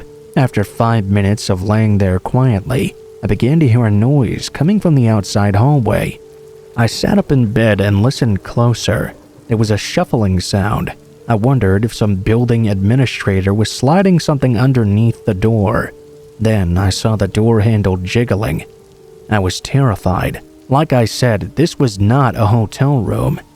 This was a private residence. I got out of bed without waking my boyfriend and crossed the living room to the front door. Outside, I suddenly heard the shuffling stop. Then came the sound of soft, uneven footsteps heading down the hallway. I braced myself and looked out the peephole, only to find nothing there. Had the person outside heard me coming? I double-checked the locks and headed back into the bedroom. The uneven footsteps unnerved me quite a bit. All I could picture was that prowler guy trying to get in and possibly get a closer look at my boyfriend and I in bed. Despite my unease, I fell back asleep after about 10 minutes. I woke up again at around 7:30. There was much more sunlight in the room now. My boyfriend was awake on his phone. I kissed him good morning and made to get out of bed. "Hey, did you hear anything weird last night?" He glanced over at me, and I saw the hesitation in his eyes. "Not last night, but I woke up about 15 minutes ago. There was someone tapping on the window." My stomach sank. I stared at my boyfriend for a moment. Then we both climbed out of bed and threw back the curtains. I gasped and covered my mouth. There were 2 faint handprints pressed against the outside of the glass. It was right at about the spot where the curtains closed together, which implied to me he had tried to press himself against the window and peek in through the gap, possibly without any harness, just to get a look inside. That terrified me. My boyfriend and I immediately went downstairs and told security, who obviously didn't believe us until we asked them to take a look at the handprints themselves. We told them everything about the man in the boot watching us and even us being out on the roof. After a 40-minute conversation with security, we left to get some breakfast. We never saw that guy again. I'm not sure if the building's security ever found him and put a stop to it, or if he just decided to stop on his own. But we were fortunate enough to be able to enjoy the rest of our trip without further incident. We left a shining review for the Airbnb too. While I'm still slightly creeped out, I'm glad I got to spend time in Hawaii with my loved one, and I don't regret the trip at all. Heck, this guy with the boot has given me a creepy story I can tell for years on end. Don't let one random guy dissuade you from vacationing somewhere you want, especially Hawaii. It's well worth the trip, and I would go there again in a heartbeat. I'd even stay in the same room. If there ever comes a day where I read online that a guy fell to his death outside that building though, I wouldn't say I'd be surprised. I wouldn't have to look at the picture to know who it might be.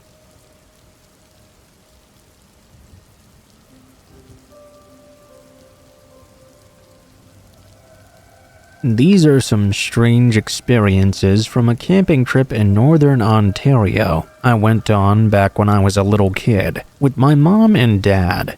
I want to preface this by saying that despite the things I've written about it, it was still a good experience. My parents parted amicably when I was very young, and I didn't actually live with my dad. I still got to see him often though, and these kinds of trips were a very fun experience. They were always a happy time, and we got along together very well. I don't want this story to overshadow that aspect. Anyway, on with the rest of it. My dad and stepmom rented a tiny cabin in northern Ontario one summer through a family friend. I don't know exactly where it was, but I'm certain it was well north of Midland. The cabin was on a lake, and the owner ferried us there on a tiny motorboat. This wasn't an island, mind you. I think there just weren't many roads to access this area. Some very strange things happened on this trip, and while there isn't a single cohesive timeline here, and I'm not an experienced writer, I'll try my best to document them. The owner had left a canoe at the cabin, and we took it out on a lot of trips on the lake, usually later in the day. I was obsessed with frogs and fish and wildlife as a kid, and this area was loaded with marshes. I loved these outings. I remember one of them in particular. It was almost sunset and we were hiking, heading back through one of the marshes. I heard a faint humming, similar to a transformer coming from the tree line on the shore. My dad and stepmom noticed it too. As it grew slowly louder, it stopped all of a sudden a few moments later. So did everything else though. The sounds of birds, frogs croaking, any other wildlife sounds had completely dropped off and were now silent. Nothing else strange happened on our way back, but needless to say, that experience was creepy as hell. The cabin was on a shoreline, but it wasn't a beach or anything close to one. It was actually a very steep and rocky shore around the entire area. Once you got to the waterline, there were a lot of mussels and crayfish that thrived there. My dad got the idea to catch some for cooking. Freshwater mussels taste fucking terrible, by the way. Don't try it. My dad isn't a woodsman by any means, but he is a very crafty and resourceful guy. We canoed to a sandy area close to the shore and waded out to catch mussels. On both sides of the water here, the shore was very steep rocks. There were wooded thick forests at the top.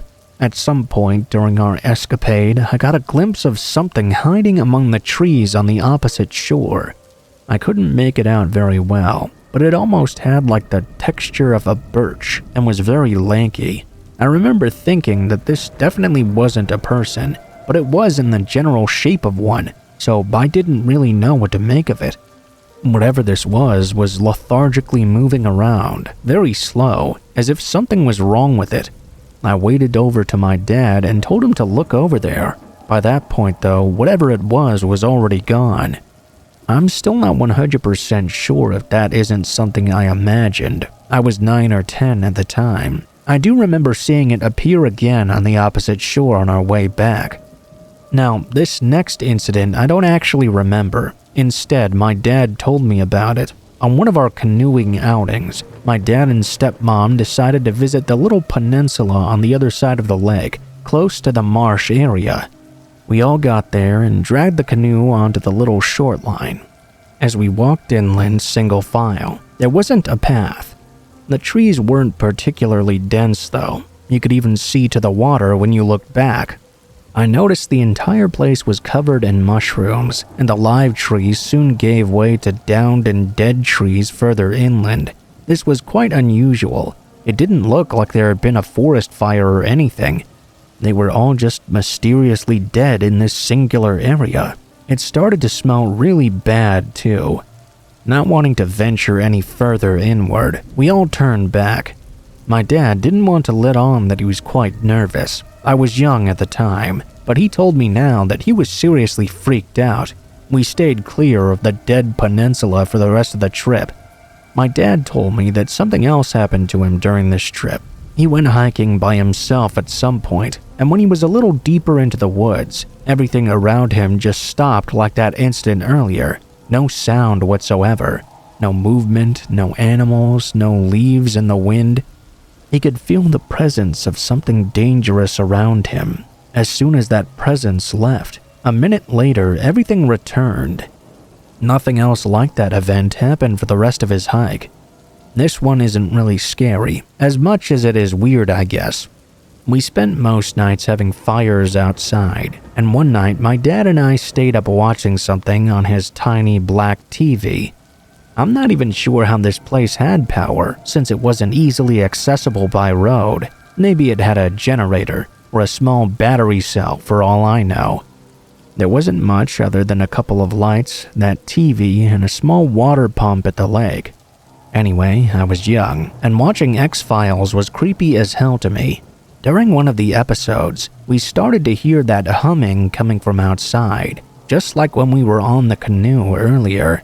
We went outside with a flashlight to see if we could identify what this was coming from, but we couldn't find anything. We didn't actually want to go into the woods or take the canoe out in the darkness. It sounded like whatever this was far away enough to not be a threat anyway. We just went back inside. Intermittently throughout the rest of the night though, this sound would get louder, sometimes quieting down. In the morning, our water wasn't working. My dad went to investigate the problem and found that apparently the pump cabling had been severely messed with. He was able to fix it easily enough, but this was clearly an act of malicious sabotage. This was probably the most unsettling one I remember though. I would wake up earlier than everyone else in the morning because I was pretty high up to go out and catch toads, frogs, and whatever I could. I even set a trap for a chipmunk one time and successfully caught it. One morning, I had just woken up before sunrise and I was still in bed. In the window next to my bed, I looked over and saw something that wasn't usually there. I could see what looked like half a face poking around the edge of the window and staring into the cabin. Whoever this was looked extremely sickly. Their eyes were so sunken back they almost looked like black holes. This person looked almost not human. I freaked out and hid under the covers. Eventually, I fell back asleep. When I woke up again, everyone else was also awake, and there was no sign of anything there.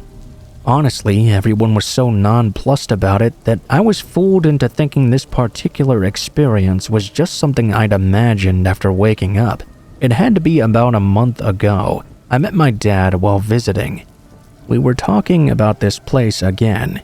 He mentioned that he liked to usually go jogging early in the morning back then for exercise. It's a habit he still keeps up to this day.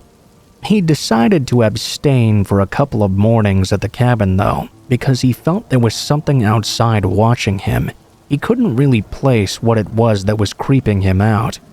I remembered that incident with the figure at the window after our conversation. I wondered if that could have been the same thing that was making him feel that way. After I put all of these incidents together, it really made me think about that entire trip. That's one reason I decided to write this all down. I can't undeniably prove what's happened, but for what it's worth, you can decide for yourself. I don't tell stories like these regularly. I'm going to end this here now because it's gotten a lot longer than I expected, and it's a little bit disjointed. I was a little kid at the time all these things happened, and I don't remember every single detail or even the order the events took place in really. I'm certain my dad and stepmom experienced stuff themselves. But if they did, they didn't tell me the entirety of it. I'm sure because they'd rather keep some things to themselves, or because they didn't want to scare me.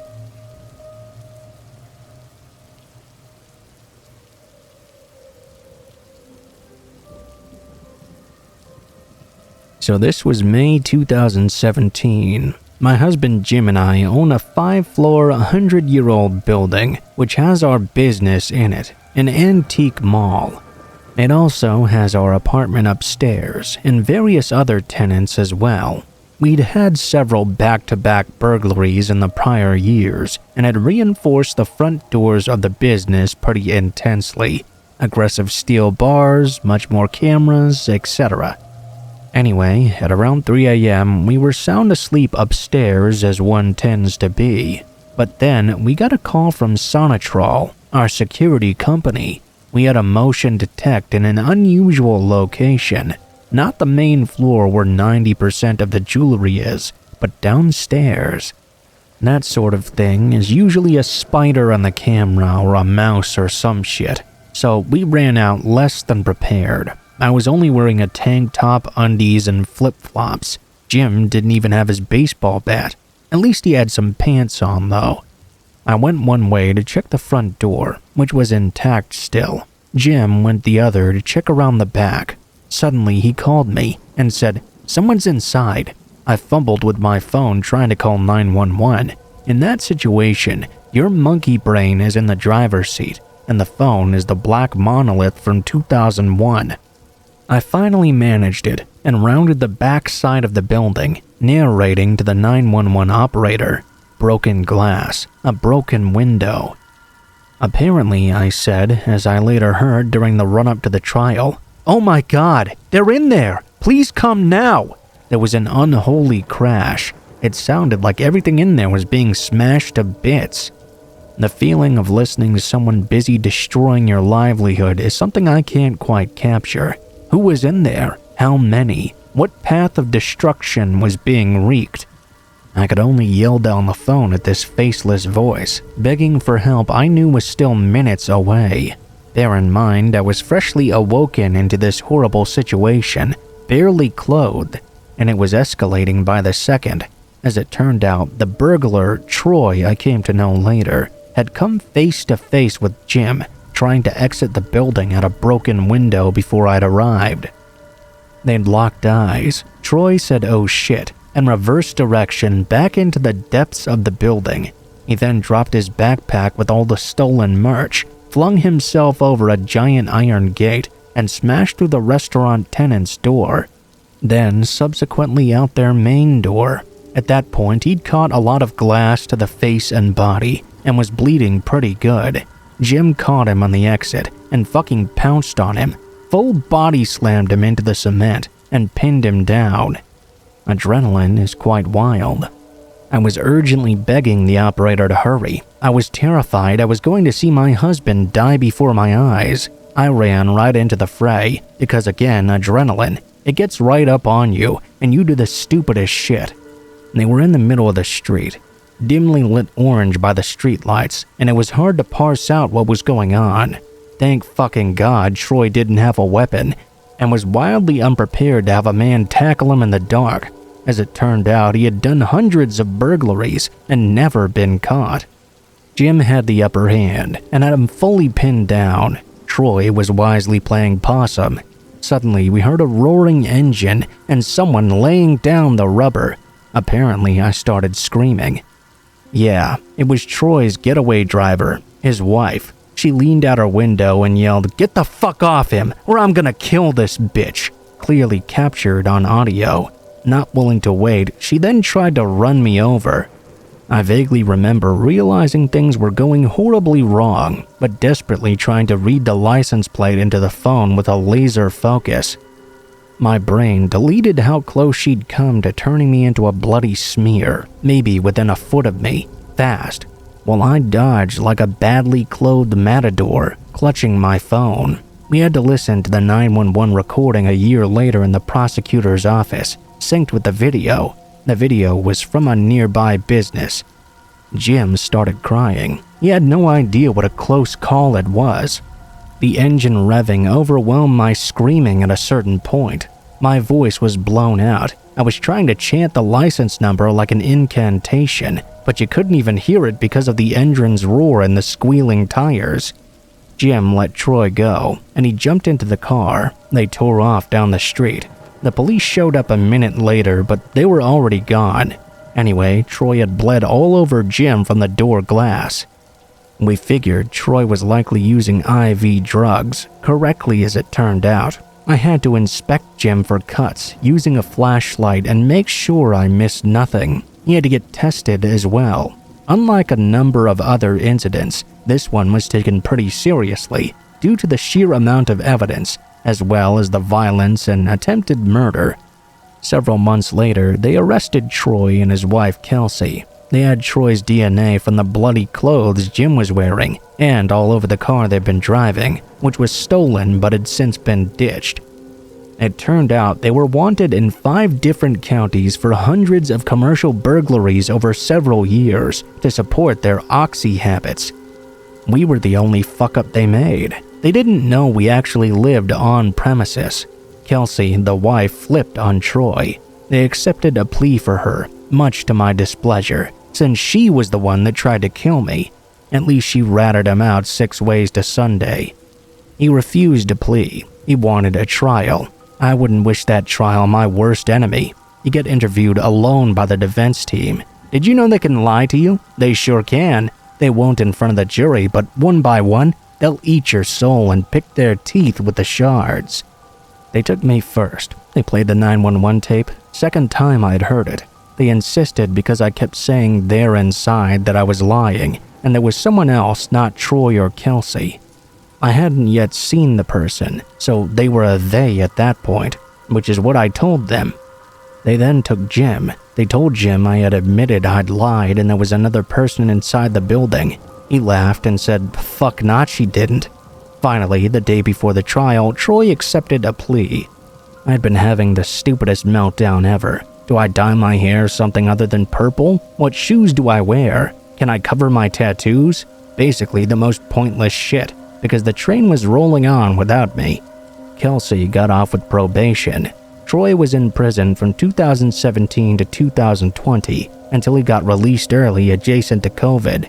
Kelsey seems to be clean and living a normal life, remarried with kids and looks happy. I watch her on Facebook sometimes. I really hope she is doing better.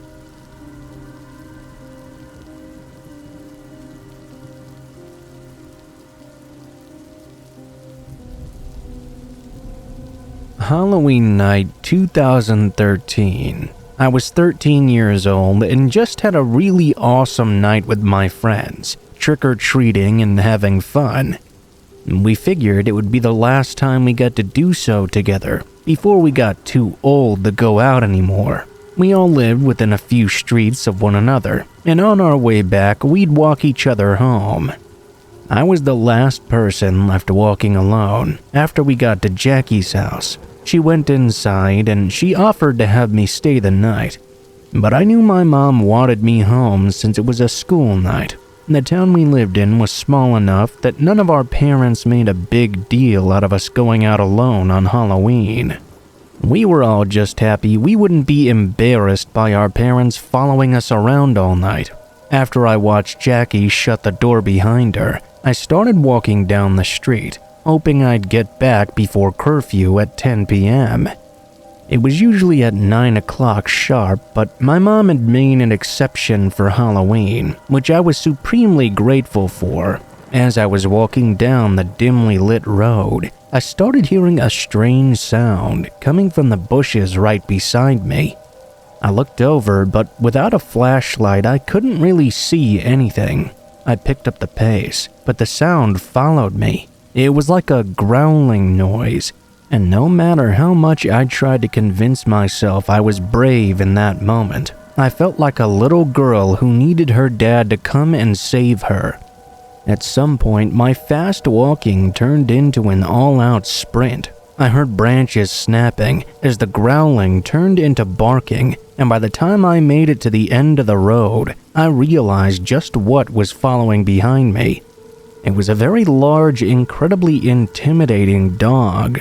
It looked like a pit bull, but what scared me the most was its sheer size and the fact it was baring all of its teeth and snarling at me through the very short fence separating us. It was like we both had this moment of realization where we noticed the height of the fence at the same time. I kid you not. I swear this dog and I almost locked eyes, like we both knew exactly what it was about to do. I screamed at it over and over again as I backed away slowly. It's not like the dog could understand me or something. Of course, the dog very easily, as if it was nothing to him, ran and leapt over the fence and rushed at me. I began running, but of course I was no match for the dog's speed. I did the only thing I could think of. I jumped on top of a nearby car and started screaming for help. I don't know if nobody heard me or if everyone just thought it was a Halloween prank, because nobody came out to help me. The dog was jumping at the side of the car that I was on top of.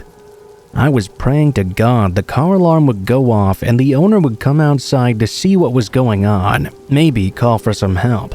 Just my luck though, the car alarm never went off. I was stuck. I was crying and praying that my family would notice I was late coming home and they would find me somehow. I was prepared to wait on that car all night long. That was until the dog discovered that he could hop into the truck bed to get closer to me. It jumped right in, and before I knew it, I was sliding off the car and being chased by the dog along the road yet again. The cape I was wearing started to slow me down, and with it being tied around my neck, I felt like I was choking. I pulled it off and threw it towards the dog running behind me. It flew right past. I saw a tree nearby that I thought would be easy enough to climb and decided to take my chances. I ran full speed at it, and like I was George of the Jungle or something, I made my way at least 10 feet up this tree in only a matter of seconds. The dog was at the base, still lunging toward me, but I was safe for the time being. I guess I did have my priorities pretty straight at 13 though. I was clutching onto my bag of candy all the way up in that tree. I was prepared to wear that grocery bag as a backpack if I needed to make sure not one single piece of candy was lost. I sat up in that tree for what felt like at least an hour while the dog waited for me to come down. After about 10 minutes of me being up there, it finally stopped barking and just sat there staring at me, waiting. I knew it would be a bit before my parents would realize I wasn't home, so I just started eating my candy and staring back at that dog. I started thinking about how I honestly felt a little sad for it. I knew my parents would make a big deal about this, and they'd demand something be done about that dog. I didn't really want that to happen, as much as this dog was trying to attack me. Right then and there, I decided I was going to do whatever it took to get myself out of that situation and save that dog whatever life of misery was awaiting. Part of me thought of just jumping down and running as fast as I could to my house. Maybe that would do the trick. But then I remembered the dog was way faster than me, and the couple of times I'd outrun it were just straight up luck. There had to be another way. I sat there for another 10 minutes trying to come up with a plan, until finally I thought of something. The tree I was in looked right over a fence into somebody's backyard, and to the right of the fence was a window. I was hoping that was the bedroom. I thought if I threw the whole bag of candy bunched into a ball at the window, maybe the people inside would wake up and see what was going on. Maybe distract the dog long enough to run away without it noticing, or even help me themselves. I was sad to relinquish it, but a dog's life meant more to me than a bunch of candy, even if it had terrorized me all night. I also figured maybe these people would be nicer when deciding what would happen to the dog than my parents would. So to me, it was a win-win. I tied the bag closed and pulled it into a tight ball. I took a deep breath and threw it as hard as I could against that window. Unfortunately, the homeowner's window actually shattered. The crash did wake the people inside up though, and they soon came out. The second the door opened, the dog was running away from the tree and toward them. I took that as an opportunity to climb down and start running home. I was able to make it home in just under 5 minutes, only to find cop cars in front of my house. I guess my parents had noticed I hadn't come home on time. I was 3 hours past curfew. My dad did go out looking for me, but he must not have seen me way up in that tree. I had no choice but to tell them what happened, since they'd already gotten the police involved. When they went looking for the dog though, apparently they couldn't find it. The couple whose windows I broke told the police it ran off when they went back inside their house, and my parents, of course, had to pay for the damage I caused to their home. I never did see that dog again. Honestly, part of me was relieved. I know some people may be thinking that dog deserved to be found and taken care of, but I'm just one of those people that believe it's not the dog's fault, but the owner's. I would say that there was a moral to this story, but I guess there really wasn't. It was completely random and unavoidable in my eyes. I'm just glad I was able to climb that tree and get out of the situation.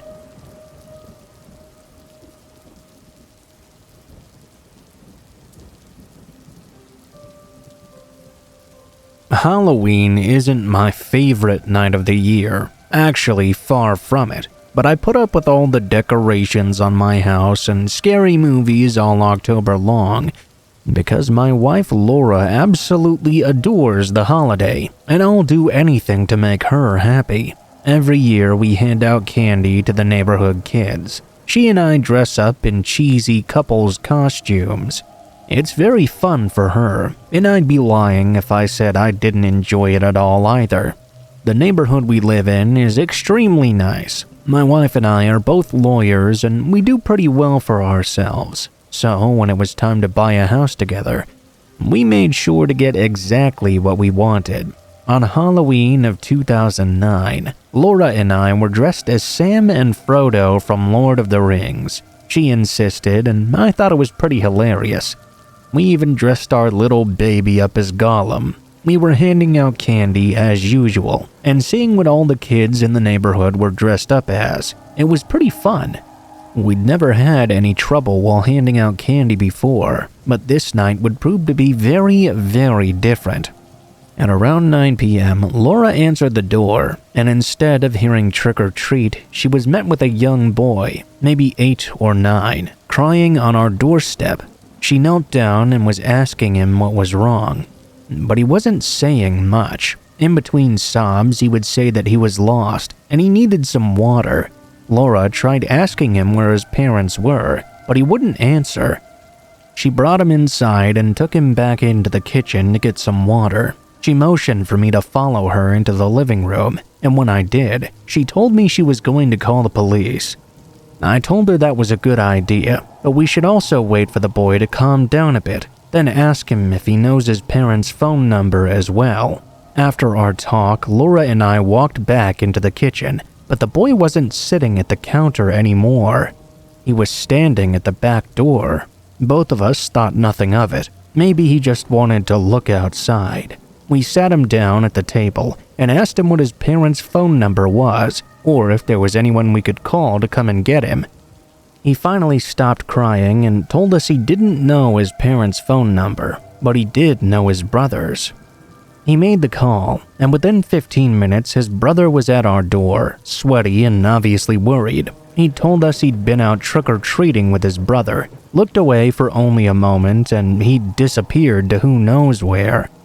He thanked us more than he needed to, really, and we watched as they walked down the road out of sight. I mentioned to my wife how his brother looked nothing like him and was definitely way older than 14, the age he said he was. We contemplated still calling the police just to tell them what had happened, but eventually decided against it. That was when our little Gollum baby started crying. We realized we already had enough on our plates. The boy was with his brother now anyway, and surely he'd be fine from then on. Laura was still worried though, so I spent the next few hours reassuring her everything would be okay, that we'd done our part already by helping the boy when he needed it. By midnight, my wife and I had laid down for bed with our baby in his crib beside her. Laura kept talking about how successful the night was, but she felt a little uneasy still about the boy we'd helped earlier. I had started to become somewhat irritated by her bringing it up, and I eventually just told her I didn't want to talk about it anymore, and the situation was done and over with now. Boy, was I wrong though. At around 3 in the morning, my wife woke me up and told me she heard something downstairs. She felt like someone was in the house. Just as she said that, I heard what sounded like footsteps coming up the stairs. I whispered to her to take the baby into the bathroom that was attached to our bedroom and lock the door. I went into our closet and shut the door behind me. It took me a second to remember the code to the safe, but I sighed in relief when I finally got it open. I took my handgun out and tried to stay as quiet as possible. I was hoping my wife had brought her phone into the bathroom with her and was calling the police right now. I opened the door to the closet, just enough to be able to see out toward the door that led from our bedroom into the hallway. I watched as a man in a really terrifying clown mask opened the door and came right into the room. He walked towards the bathroom and tried the handle. That was all I needed to see. I slowly opened the closet door as to not alert the man to my presence and pointed the gun at him. In a more shaky voice than I honestly wanted, I told him, "Stop! I'm calling the police, so you need to leave right now." I don't think he realized I was pointing a gun right at him. He turned around very quickly like he was going to attack me or something, but the second he saw what I was holding, he froze in place. My back was to the door, which was honestly a little stupid of me. I had assumed this guy was alone, but I quickly learned that was not the case. I heard someone clear their throat and tell me to put the gun down. I glanced in that direction the voice came from, and to my shock, it was the boy from earlier, standing right behind me, pointing a gun at me. My mind was racing. I knew if I put the gun down, I'd have nothing to protect my wife and child. I always knew I would risk my life for my family, and I couldn't let them down by giving in to this man and child in that moment. I decided there was really only one option, and it all counted on one thing, that the kid wasn't as confident as he seemed. I shot the man right in front of me. As he collapsed to the floor, I turned around and tackled the kid, wrestling the gun out of his hand easily. Thankfully, I was right. I figured if I shot the guy, the kid would be way too shocked and scared to actually do anything. My wife was screaming in the bathroom, asking if I was okay. The police were there only 5 minutes later, since my wife had already been on the phone with them from the moment she entered the bathroom. Turns out the boy who we let into our house earlier that night unlocked our back door for his father to come in later to rob the place. I had been right when I said his brother looked way older, and that's because it wasn't his brother at all. It was really his dad, who had sent him to our house to make it accessible for him later. The father was charged with home invasion and ended up getting 18 years in prison. Thank God he's still in there now. The boy, his son, was put into the care of his mother, who was actually in the middle of trying to get full custody of him due to his father's criminal background and inability to properly take care of him. Laura and I moved out of that house a month later and moved in with her parents for a while before finding another home. We just didn't feel safe in that house after. Our son is now 13 years old and thankfully was too young to remember what happened that night. Laura and I still remember though, and we make sure to lock all our doors and windows every night before we go to sleep.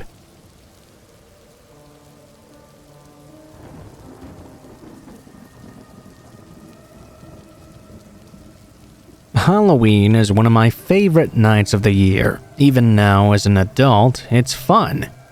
Being a kid, though, is the absolute best time to celebrate the most awesome holiday of the year. I try my best not to think about the night I'm about to write about. But my therapist told me putting the words onto the page and maybe even sharing it with others may help me move on. So here I am trying my best to move on from a night and it's caused me endless nightmares and paranoia. I hope some of you can understand why I was left so traumatized. I was 16 years old, and for reference, I'm a 5'2", very petite woman. I've been the same height ever since I was 15. I wish every day I could grow a few more inches. This Halloween, my friends decided we were too old for trick-or-treat. When we were trying to figure out what we should do instead, my friend Jennifer suggested that we hang out with her boyfriend and his friends. They were going to walk around scaring kids and doing other dumb stuff that I didn't really want to be a part of. I was told I had to go though, otherwise one of the guys wouldn't have a girl to hang out with. Then I'd be selfish if I skipped out. So I agreed. We were all still going to be in costume that year. I had chosen to be Buffy from Buffy the Vampire Slayer, mostly because that meant I could dress in a cute outfit to not be uncomfortable all night, like I knew Jennifer would be in her sexy bunny costume. I mean, come on, we're teenagers. No one should have ever sold her that costume. Anyway, I met up with my friend and the guys, and we set off on our walk around the city. I have to admit, it was unbelievably boring. I'd noticed over the years that less and less kids would go out trick-or-treating on Halloween, so the plan the guys had of scaring kids, I guess, wasn't seeming like it was going to work out. I was relieved considering I didn't really want to force any mental trauma on kids in the night where all they wanted to do was have a lot of fun. The same way I still wanted to have fun, really. We made our way to the house of an older guy that I guess Jennifer's boyfriend didn't like very much. He said he was going to ding-dong ditch the guy and we'd run away after. Of course, that didn't end up being the case though. We walked right in front of the house and he picked up a rock and threw it through the man's window. He told us to run, and as we were making our way away from the house, I looked back and noticed a figure in the front window that had just been broken. It was someone wearing a Michael Myers costume from the movie Halloween. Creepy, yeah, but it was Halloween right now, so I figured it was just a coincidence. As we reached the end of the street, we slowed down. I took a deep breath before unleashing a furious barrage of yelling at Jen's boyfriend for the stunt he'd just pulled. He then mentioned how he also saw Michael Myers in the window, and that the guy living there must have been a real freak, since he obviously was wearing it in his house where no one was going to be seeing it, and no kids were out trick-or-treating. Everyone laughed about it, but I swear, when I looked back towards the house, I saw him standing on the lawn now. He was stiff as a board, staring at all of us. I turned around to tell the group, and just like the movie, when everyone went to look, he was already gone. I will say, the movie Halloween was one that always scared me pretty bad, so the thought of someone who looked exactly like the psycho in that movie watching us was not exactly the greatest feeling in the world. When we turned the corner out of the neighborhood, I couldn't help but keep looking back, fully expecting him to be there and following us. Thankfully, he didn't seem to be. We stopped at McDonald's a few minutes later and got some stuff to eat. We sat at one of the tables outside. I was enjoying my fries when I happened to look up and toward the movie theater across the street. There he was, standing under the light in the front, almost like he wanted me to see him. This time, I didn't take my eyes off him, and when I pointed him out to the others, Jen's boyfriend yelled out to him that he was a creep and to leave us alone. Staying in character, he didn't respond at all. He simply tilted his head as though he was confused. It didn't take long for him to discontinue his statue-like posture as he began to slowly make his way towards us. Jen's boyfriend was screaming at him to stay back.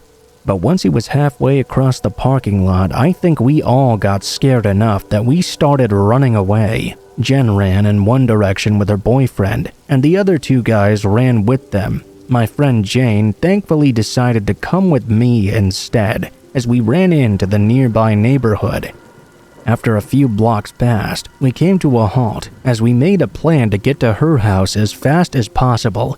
If either of us saw the guy again, we'd let each other know so we could continue running if need be. We walked around for 10 minutes and saw nothing. Well, except for a few kids trick-or-treating here and there.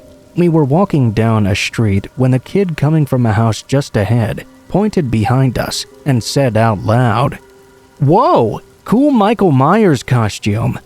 Jane and I looked at each other before quickly turning around, only to be met with the most terrifying realization. He was walking only 5 feet behind us. Both of us screamed and took off running towards Jane's house, this time not stopping for anything. We burst inside and through our tears explained to Jane's mom what was going on. We told her everything about Jen's boyfriend throwing the rock into the guy's house, which she of course did not like. We planned on reporting about the guy who had been following us all night. She actually thought it was funny that he was following us, and said we deserved it for what we did to his window. We sat on the sofa after getting into our PJs, and Jane's mom called mine to make sure I could spend the night.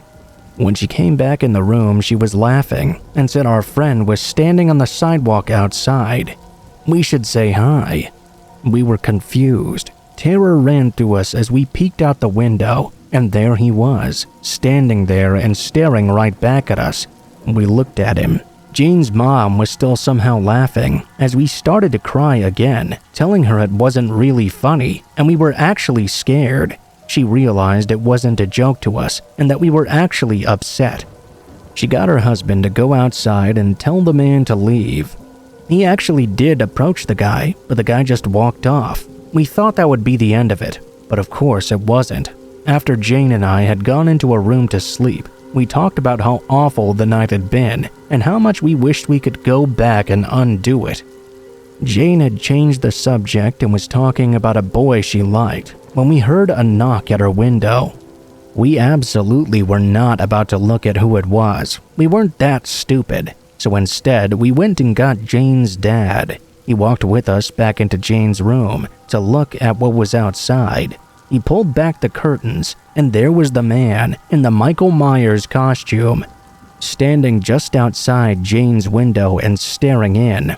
He was completely unfazed by her father being there. He just stared right at Jane and I. We screamed and ran out of the room and watched as her father stormed out of the house to confront the man. Her mom told us to go into her bedroom with her as she called the police. When they arrived, they arrested the man. They told us the man in the costume wasn't even the old man whose house was vandalized by Jen's boyfriend. In fact, they didn't know the guy at all. When they went back to check the house, they found the old man inside strangled to death. The guy who had been following us had murdered him and eventually confessed he planned to do the same to us. He just didn't expect a man bigger than him to be home with us. He was sentenced to life in prison, so thankfully I don't have to worry about him ever getting out and hurting me. That night still haunts me though. I hope one day I can find peace and be able to move on from what happened that night. Maybe someday I will. I do still love Halloween to this day, but I can't stand the movie anymore.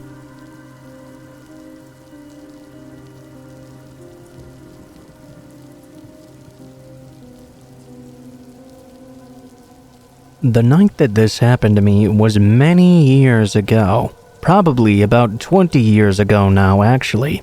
My single father moved myself and my 2 little sisters to a not terrible but also not great suburb of Denver, Colorado.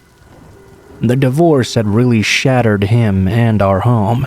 My mother left him for another man, and the burden of raising 3 girls befell on him. Skip forward a couple of months. My sisters were 8 and 6 now. We had grown fairly accustomed to the neighborhood by then, and the surrounding areas as well. My dad had a schedule of working 10 a.m. to 6 p.m. out in Denver, where all the best pay was. Because of this, the responsibility for my 2 little sisters became mine. I was the eldest, after all. We hadn't quite melded with the other kids in the area yet, but being the 3 of us, we didn't really mind. We were capable of entertaining ourselves. We used to ride our bicycles everywhere, to all the surrounding neighborhoods, the hiking trails along the river, and pretty much everywhere else, even along the train tracks. We could find various amounts of them throughout town. One set of train tracks in particular, in fact the closest to our home, had a long ditch almost like a valley along both sides of it. I think in retrospect it must have been some sort of barrier to prevent the river from flooding out the neighborhood across the street. Anyway, on one side of the tracks, it was a sheer drop-off with heavy bushes and undergrowth preventing the ground from being easily accessible. On the other side, there had been a path carved out. It appeared to be carved out by vehicles, maybe servicing the train tracks perhaps in prior years. It was extremely deep though, and they called it Dead Man's Ditch. As I said, we used to ride our bikes around town a lot, especially in the summertime during the day, while our dad was at work. We would sometimes travel further away than he really allowed us to. We also had a game we played similar to Punch Buggy, combined with a license plate game. If any of us saw a license plate with double or triple characters consecutively, for example double B's or triple zeros, we would announce it and then attempt to hit one another. It was a barbaric game, but we were siblings having fun, so it wasn't too outlandish. I'm not going to share mine nor my sister's names here, but on this particular day we had been riding around for hours already, and were well past the hottest part of the day. It was cooling down and gearing up for sunset. We had made our way back toward home, and were less than a 2-minute bike ride from our house. I had been hanging a ways back, so both of my little sisters were in front of me. The youngest was out front, the middle coming up on her left, and myself 6 feet behind both of them. Just a few minutes prior to this, a silver sedan had driven past us going the opposite way. The car's plate number had double 6s on it, which I had called first as we were heading up the street. I heard a vehicle accelerating patiently behind me. This set off red flags, because where we were riding, we actually affected the oncoming lane. This vehicle was heading the same way we were. I turned to look and see, and automatically glanced first at the license plate. A silver sedan, Mr. 66. It seemed he was back now. I could see the driver, and he appeared to be a Hispanic man in his mid-40s, wearing a blue and red flannel shirt. He didn't say a single word though. He just looked at me for a second, then sped up, veering around us. I watched in horror as his open driver's side window lined up with my baby sister. He reached out and grabbed her hand and a handle for her bicycle. He slowed down a bit, trying to pull my sister off her bike and into his open window. Something must have happened to his car though, because as sudden as he had grabbed her, he released her again and slammed both hands back on the steering wheel. She took the chance and pushed like hell on her bike, racing towards Dead Man's Ditch. My other sister and I followed suit. After a moment of what I now recognize as tunnel vision, I heard the acceleration of the sedan behind me. By this time, we were all hysterical. I was trying to desperately see through my tears. This guy was clearly not going to give up. Whatever his deal was, he didn't want to let go of my sisters. Dead Man's Ditch was approaching quickly. Thinking on my feet, I directed both sisters down into the ditch, assuming 666 wouldn't destroy his own vehicle, attempting to follow us. My youngest sister cowered in fear at the top of the ditch, being afraid of falling down so far. My middle sister didn't need to be told twice though. She slid down the hill like it was nothing. As I caught up to them, the car was right against my back tire. I told them to just go. I was pretty sure this guy was going to kill us. I remember my other sister taking a huge breath and finally going down the hill. I held my breath until I was right behind her. All three of us made it down to the bottom. The man pulled his car right up to the opening of the path. He got out. I could see he was naked, wearing only the aforementioned flannel shirt, and boasting a giant hard-on, which he proceeded to tug and wave in our general direction. I stood between my sisters and this creep. After a few minutes of exposure, I guess he decided we weren't worth the destruction of his car. He jumped back in the driver's seat and drove away. My sisters and I were hysterical, although my 10-year-old mind had switched to business mode. My tears ceased, only followed by my concern. I now somehow needed to get my sisters home safely. We waited for about a half an hour, but the car never came back around. We braved emerging from the trail and hightailed it home. When we got home, we told Dad everything, and he was understandably outraged. He actually took us around in his car to drive around the neighborhood and try to find the man's car. We couldn't find it. My dad called the police once we got back home, and we filed a report. Unfortunately, with only a description of a silver 4-door car with a license plate beginning with 66 and a Hispanic older man, that wasn't enough to track him down. They filled in Dead Man's Ditch a couple of months later, but not before it had managed to save our lives.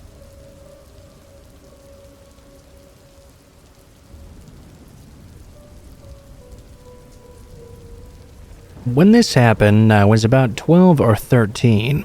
I was staying the night at my friend Rose's house, and her mom left us to care for her little sister while she went out for a few hours. Being the good babysitters that we were, we decided to head over to a local park that had a playground just to hang out for a while and let her little sister play around. We had been there for about 30 minutes and were just hanging out pushing her little sis on the swings when two guys showed up out of nowhere. They sat down at a picnic table close to the playground. The first guy looked to be in his teens, probably around 5'10", short dark brown hair, brown eyes, and a medium build.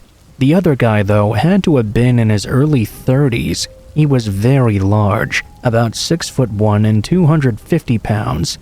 He had this giant beard and shoulder-length curly hair with green eyes. We noticed them when they sat down, but didn't really give them a second thought. Apart from their age and unusual physical appearance for this area, there was really nothing that stood out about them.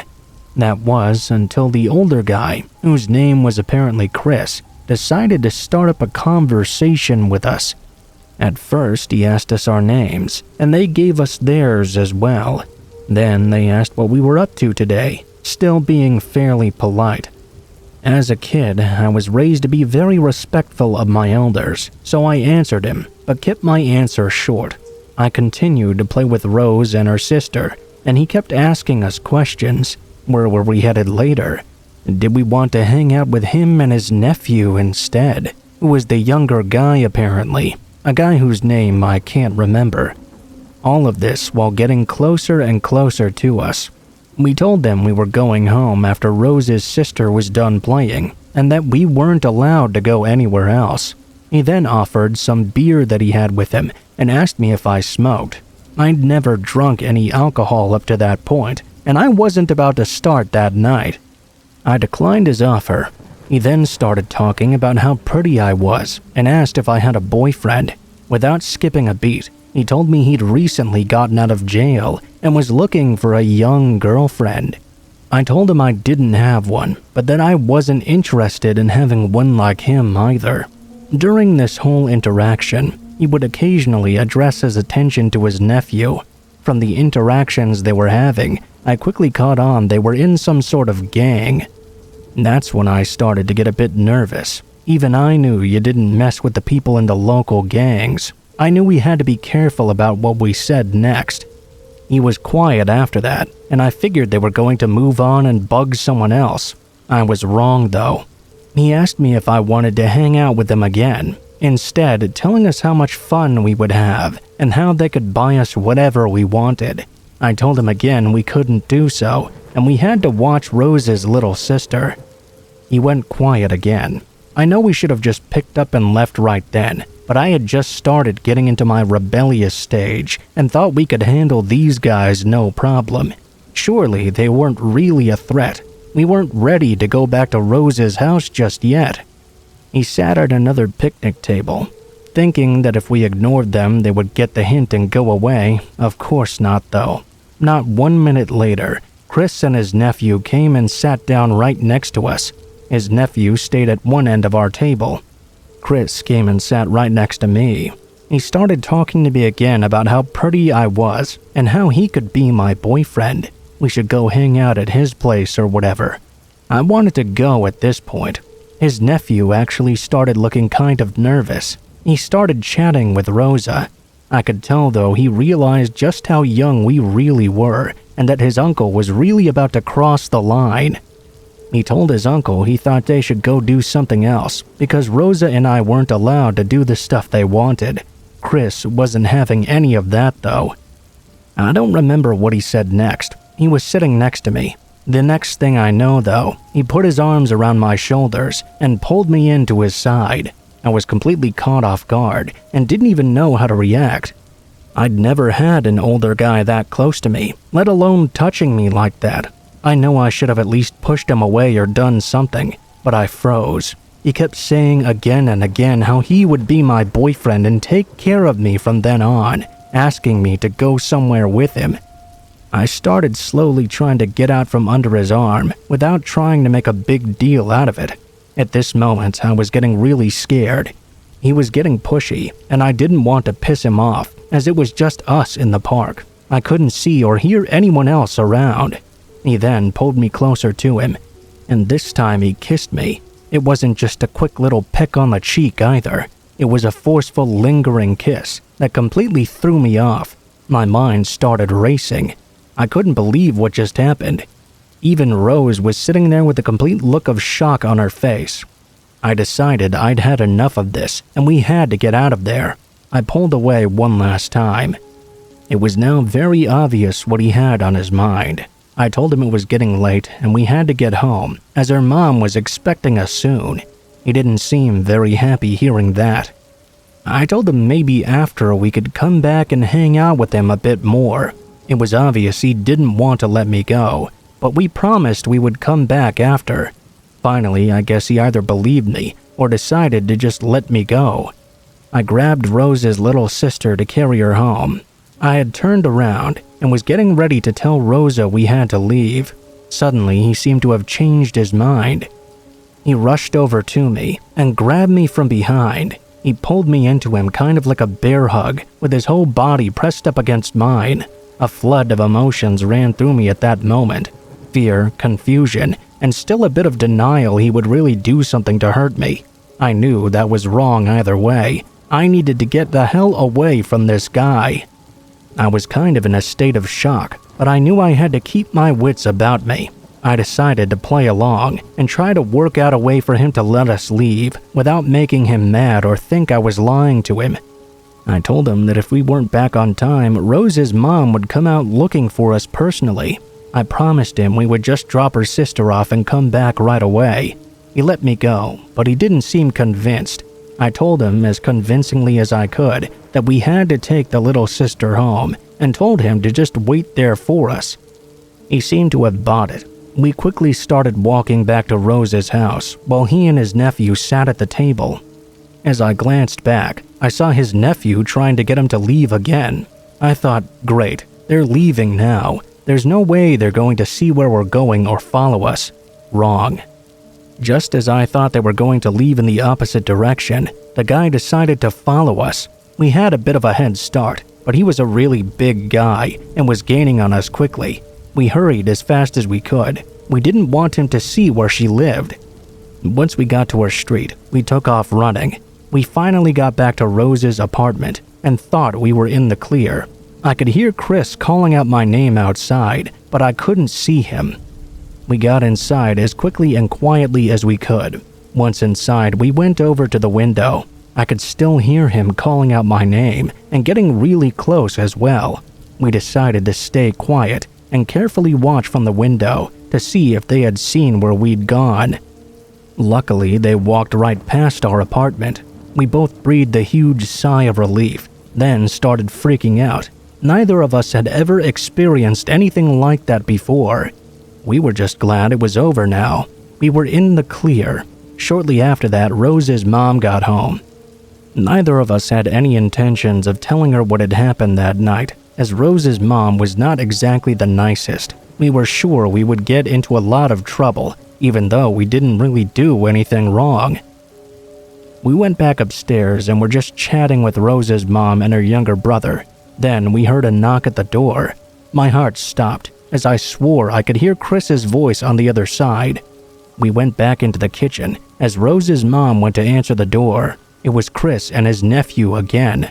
Somehow they must have seen us. They asked Rose's mom if we were there, but luckily we had been smart enough to give them fake names. And even then, Rose's mom was clearly having none of this. She told them to get the hell out of here and slammed the door in their face. Of course, she knew something was up and asked us if we knew them. We weren't about to admit that we did, though. We just told her we had no idea what was going on or who they were. I don't think she really bought it, but she left it at that. She told us not to answer the door. Later that evening, her mom had to go out again, so it was just Rose and I in the apartment now. We were hanging out in the living room, talking about how crazy what happened earlier turned out to be. Then we heard two voices that sounded very familiar just outside the window. I was terrified to even move. Then came a knock at the door. There was no way we were going to answer it now. We kept as quiet as possible and prayed they would just go away. They called out our names and tried knocking again. One of them even tried turning the doorknob. Thankfully, Rose's mom had locked it on her way out.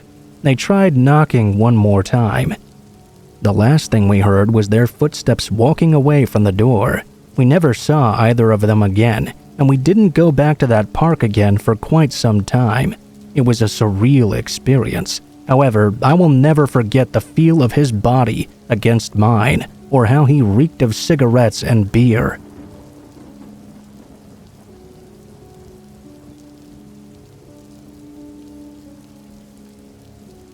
During my freshman and sophomore years of college, I was extremely awkward. I had just come out as gay, so I didn't have many friends. I was generally kind of a big wad of social anxiety, given I didn't have any social skills to make new friends. It's not surprising then that I had literally no dating experience. Miraculously though, over the course of the summer after sophomore year, I sort of grew out of the worst of my awkwardness. I lost some weight and got a lot more confidence in myself. My self-esteem was a lot higher. I came back to school in August, and by October, I had a decent amount of genuine friends. I'd also gotten a lot more involved on campus. With my newfound confidence, I decided I'd finally download Grindr and see what it was like on there. Now, if you didn't know, Grindr is a gay dating app that's primarily used for finding sex or hookups. Despite my recent improvements in the social arena, I was still extremely naive and inexperienced when it came to dating. I set up my Grindr profile with a nice picture of myself and a very brief bio. I got a lot of messages very quickly after my picture being approved. One guy who messaged me had a display name of Dad4Young, which should have been my first red flag. I was oblivious though. I should note that I also look really young for my age. At the time, I was 21, but I was regularly asked by campus staff which middle school or high school I was visiting from. Heck, I'm 23 now and I still get asked if I want the kids menu sometimes when I go to a restaurant with my parents. It's that bad. So this Dad4Young sends me a message that just says, "What's up?" I replied without looking at his profile first. I looked at his profile after and noticed it said he was 54. His only profile text said "the younger the better," and his only picture was a zoomed-in blurry picture of his hairy chest. Needless to say, I was not very interested. Given my own experience though, I thought ignoring him would be horribly rude, so instead I kept replying. I don't really remember what we even talked about in the first 10 or so messages we exchanged. I do remember him telling me that I was very cute though. I know I told him I was a student, but I never mentioned which college I went to. It's important to note I went to college in a major city, and there's a bunch of different colleges all within a 5-mile radius of each other. A few more within 10 miles of those even. Sort of like Tinder, Grindr works based off your location, but much more precisely. If you're less than a mile or two away from someone who's online, it will even display their feet in distance away. I noticed that Dad4Young's profile said he was 25 miles away, which I thought was kind of far. He started to get more sexual in his chats and asked if I wanted to meet up. I felt bad flat out denying him since he'd been so polite so far. I told him I didn't want to meet up with him that day, but we could keep chatting if he wanted to.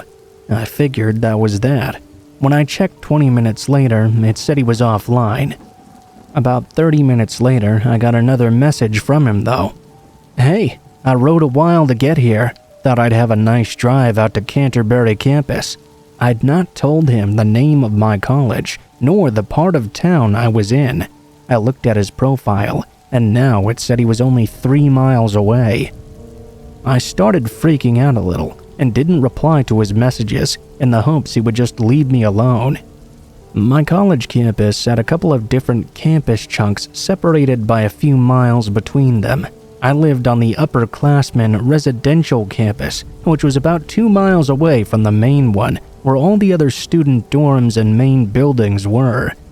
I felt like if he were going to try and find me, he'd at least go to the main campus first. Then maybe he'd give up, since not many outside people know about this separate residential campus. 5 or 6 minutes later though, I got another message. "It's no fun if you don't play along. What building on the residential campus are you in?" His profile now said he was only 2,500 feet away, and every time I opened it up, the distance would decrease even further. I was losing my shit at this point. This guy had the ability to pinpoint my exact location. I shut my blinds and turned off all my lights and locked my windows as well. My roommate was out of town on some kind of retreat, so it was just me here alone. The door was already locked. I was getting pretty worried. He kept sending me messages every minute or so, saying things like, "I'm gonna find you, here I come," and other supremely creepy shit. The distance was down to just 310 feet now. I was completely losing my mind, and I didn't know what to do. I deleted the whole app off my phone. Nothing else happened that night, though I was absolutely terrified he was going to come knocking on my door. 3 days later, I decided to re-download Grindr after doing a bit more research and seeing you could adjust the settings so your exact location was invisible. When I logged on for the first time to remake my profile, I adjusted some of the search filters until the results were specific enough to display Dad4Young's profile, which I promptly blocked later that evening. I got a message from someone with the display name, "I'll find you," with the same gross profile picture. My stomach sunk as he sent me a flurry of messages. You screwed up. I almost got caught by the police because of you. I couldn't find you, so I had to go to the other dorms and find someone else. He ended up calling the police on me. I'm not giving up though. I'm coming for your sweet virgin ass. I freaked out and blocked him again. I deleted my profile and deleted Grindr as well. I refused to re-download it or any dating apps for about a year after, at which point I finally worked up the courage to try again. I've not heard from that nut job ever since.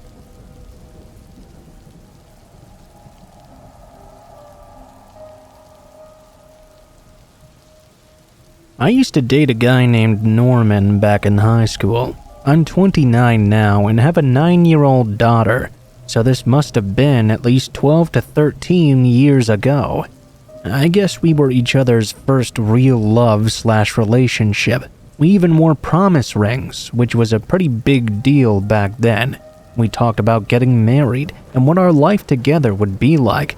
Basically, things people say or do when they've been together for a year as teenagers. As things go, we began to argue unfettered, though, to a cycle of breaking up and getting back together. I was immature and stupid, and I ended up getting with another guy during one of our breakup periods.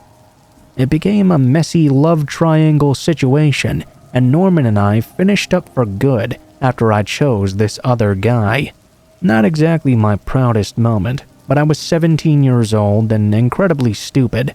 Fast forward a few years now. I made a Facebook account, and out of curiosity, I looked up Norman. We added each other on Facebook, and I messaged him, apologizing for what happened between us back then. I was happily married by the time, and had just had my daughter.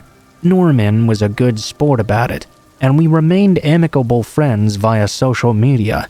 I rarely ever spoke to him though, only to say happy birthday or randomly comment on one of his statuses. Another few years go by, and Norman gets into a relationship with a woman called Marissa. I was happy to see him moving on in life. My marriage hadn't worked out in the end, but I was happy with my life raising my daughter by myself.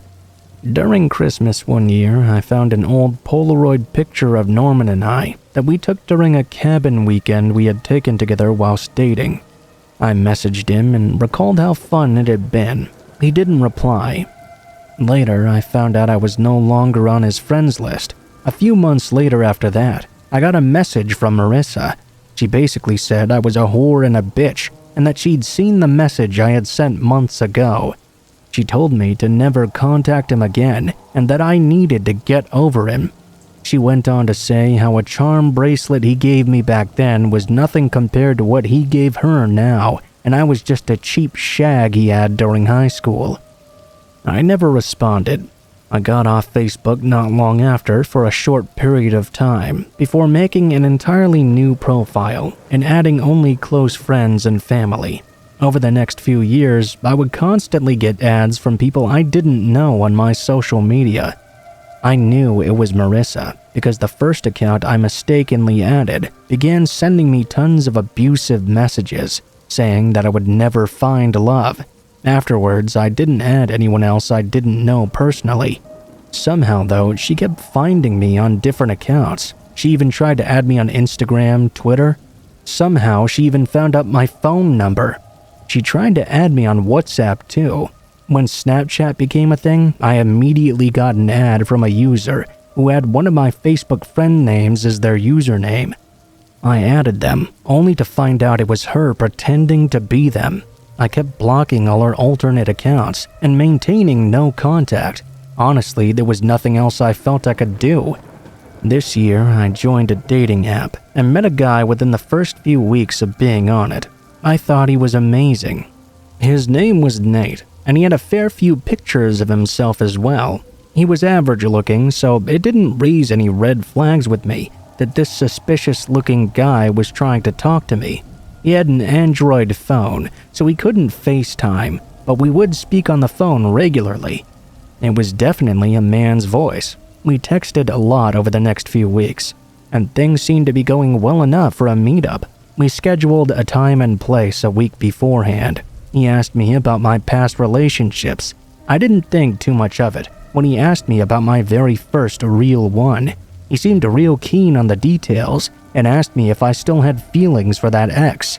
I reassured him that I did not, but I also didn't hate the guy. I was the one who'd messed it up in the first place.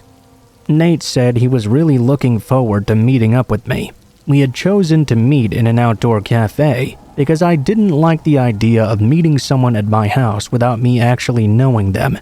I was so excited. It was my first online date in a long time, so you can only imagine my confusion when I noticed a woman smile and start walking over. I was too shocked to say anything when she sat down. Of course, it was Marissa. She looked so smug. "Hey babe," she called out to me. She kept smiling and confessed it had all been her. At that point, I just wanted to know why. What did I ever do to this chick to get all this harassment from her? For her to even invest her time into doing this? Basically, this is what she told me. 6 years ago, when she and Norman got together, he told her all about me and our first relationship. She went on to his friends list and saw me there. She then went through all my pictures and posts, trying to see what he saw in me. Then, when I messaged him, she confronted him over why I had any pictures of me and him at all. Why did he need to have me on Facebook? So he deleted me and promised to never speak to me again. She told me she hated me and that I was a stupid bitch. She wanted to give me a taste of what I had done. She made up accounts so she could keep an eye out on me and tried to make sure I would never be in the same city as her and Norman.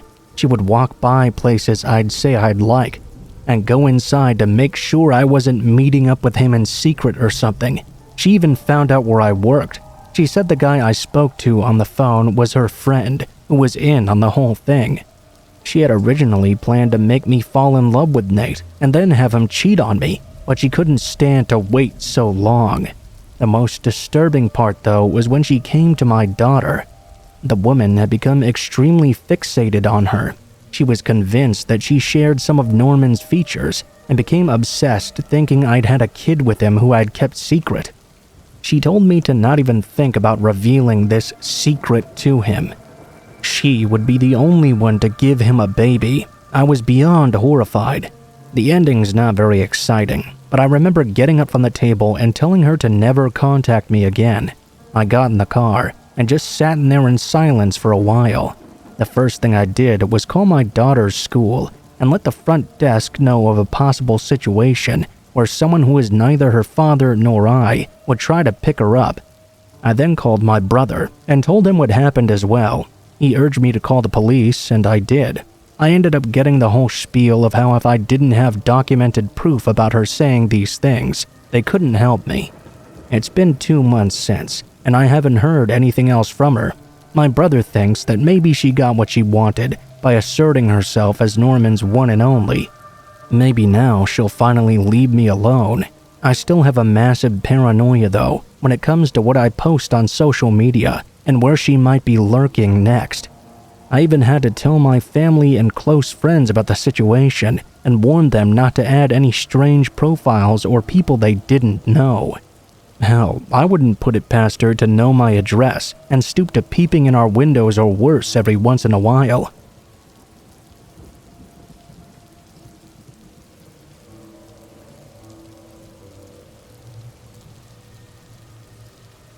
In 2006, I was a college student in ASU. I lived in an off-campus apartment on the ground floor. It was about a block off a major street here in Phoenix.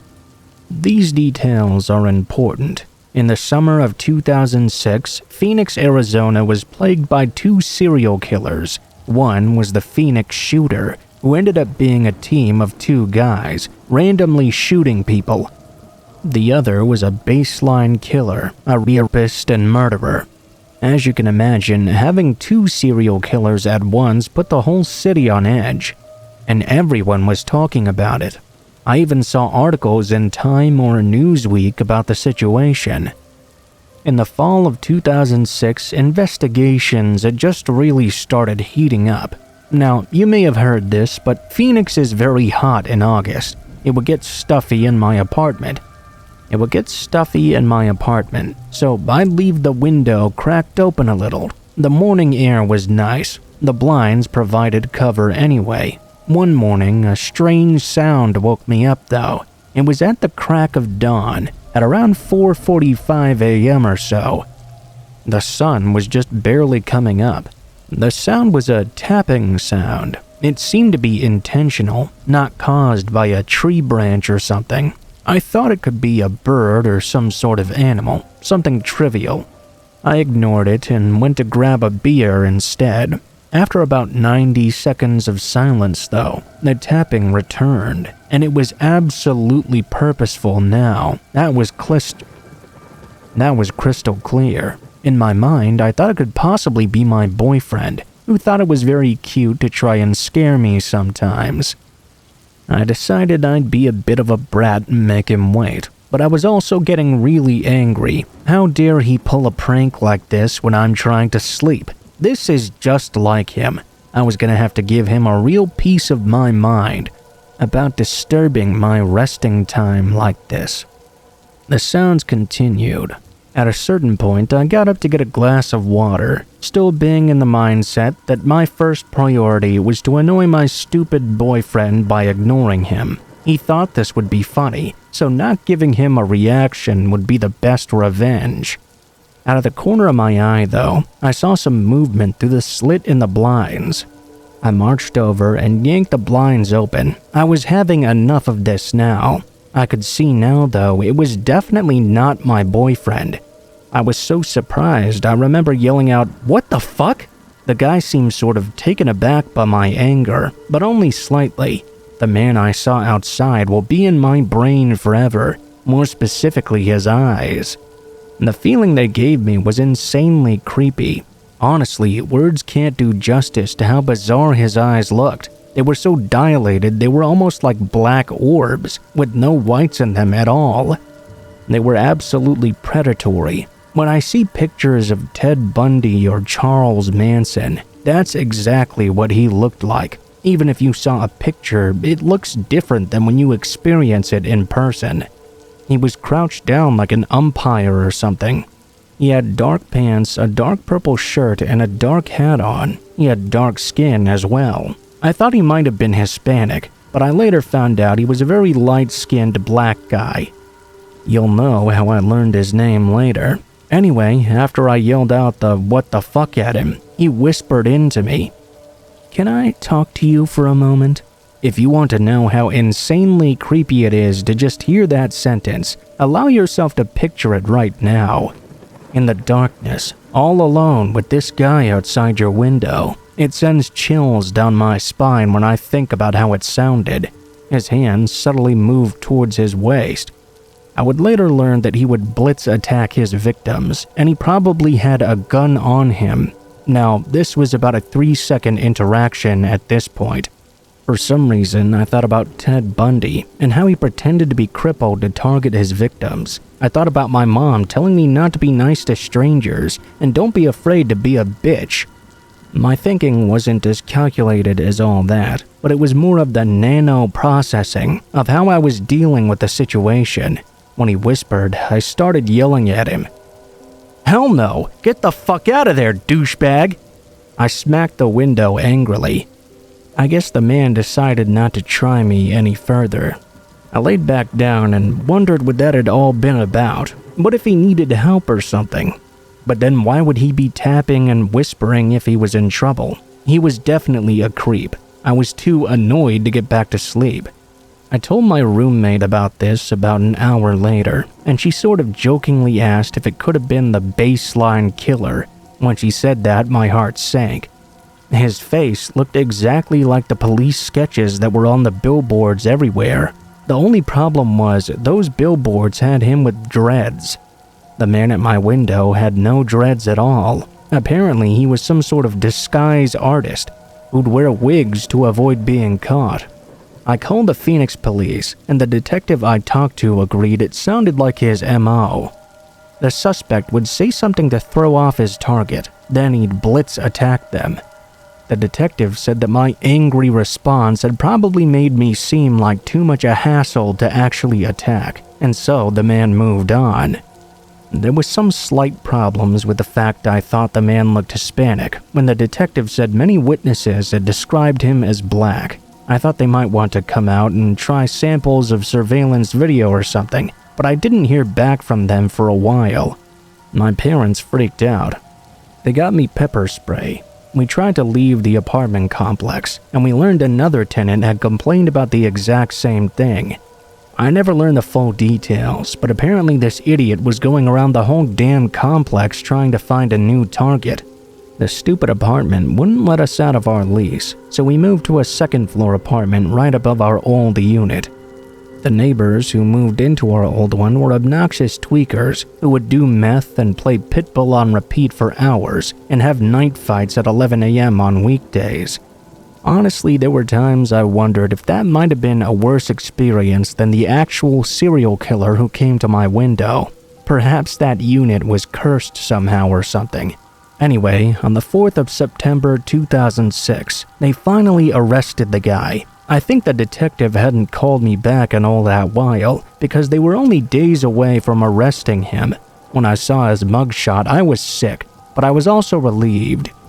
That was absolutely the guy from outside my window. He definitely looked like he could have been Hispanic. You can judge it for yourself if you Google his name. He's on death row in Arizona now. His wife tried to mount some campaigns to show how the police were framing him or something. On a personal level, that would certainly make for an interesting coincidence if they had framed an innocent guy who was caught whispering like a creep and tapping on people's windows in the night. The other cool thing about this story is that I had a real bad eating disorder at the time. About 8 months after this happened, I got a solid recovery going. I never would have experienced how wonderful life could be if things hadn't changed that morning in 2006. I can't think of anything scarier than a serial killer tapping on your window. That actually happened to me. If something similar happens to you, try your best to scare them or act crazy. Don't be afraid to be downright rude to someone who's injecting themselves into your space. It could save your life if you make yourself look like more trouble than you're worth. Don't be afraid to throw your weight around and tell someone off.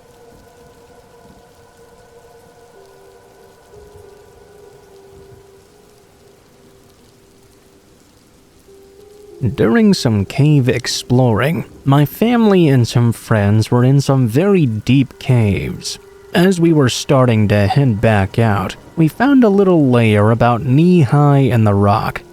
There was an area that was a tight squeeze, but if you got onto your stomach, you could shimmy into it. It led into a small crawl space in a rock cavern, with moss growing on the ceiling, and this beautiful crystal display all over the walls. We went in one by one. If you were claustrophobic, this place was basically your worst nightmare. Most times you could almost feel the ceiling on your back, and the floor on your stomach too. Everyone took a prayer as we went deeper in. It was so incredible. Like this small treasure tucked away within a wall of solid rock. I had made it as deep in as I could go before the path wore down to the left. It was covered with stalagmites and stalactites made of sediment. Everyone was having a grand time taking in these beautiful sights. That was until we started to feel trickles of water running down our backs. Turns out it had just started raining outside. With the way this crawl space dipped down before flattening out, the whole place would fill with rainwater pretty damn quickly. Unfortunately for us too, the only way back out was the way we'd come in the first place. The water started to trickle down before it soon turned into full-on streams. The little cavern began to fill up. Being the furthest away from the exit, all I could do was wait for everyone else to crawl flat on their stomach with the jagged crystals pointing down from the ceiling at their backs. I started to panic. Everyone else crawled out as fast as they could as the water began really streaming in. The flow of water was growing larger and larger. Everyone exited one at a time as fast as they could, but it was not fast enough for me. I could feel the water rising up to my chin level. As I crawled behind my brother, each inch I took forward felt so painfully slow. I could almost feel the walls compressing around me.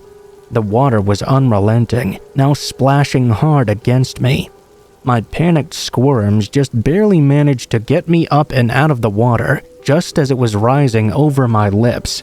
Thankfully, everyone got out safely, but I'm not eager to try something like that ever again.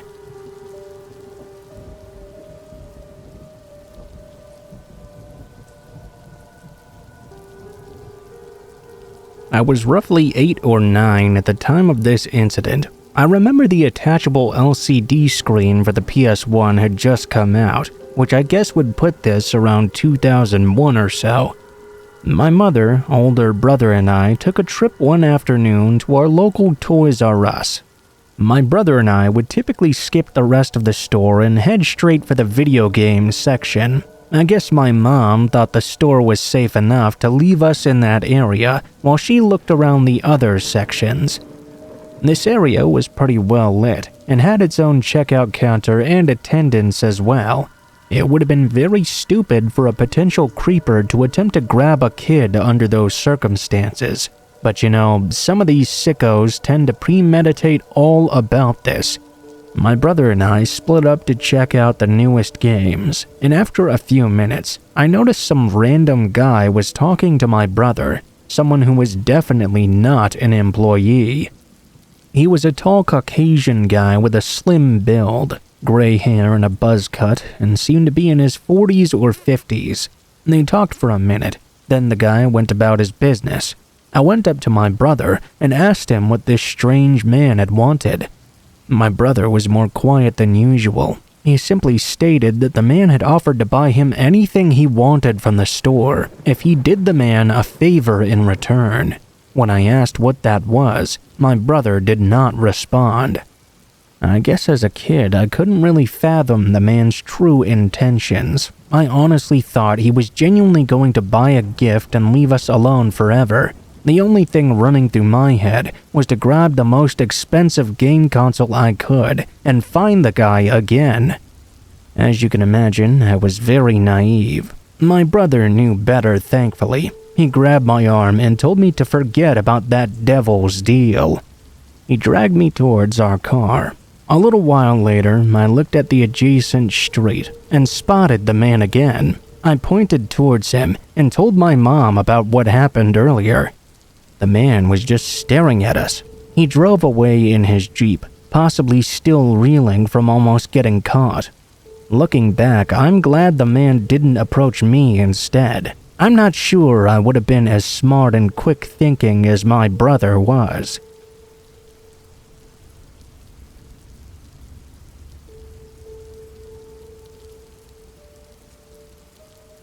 Last Thanksgiving, my boyfriend and I loaded our 2-month-old daughter into our car and drove from Miami to Naples to visit my family.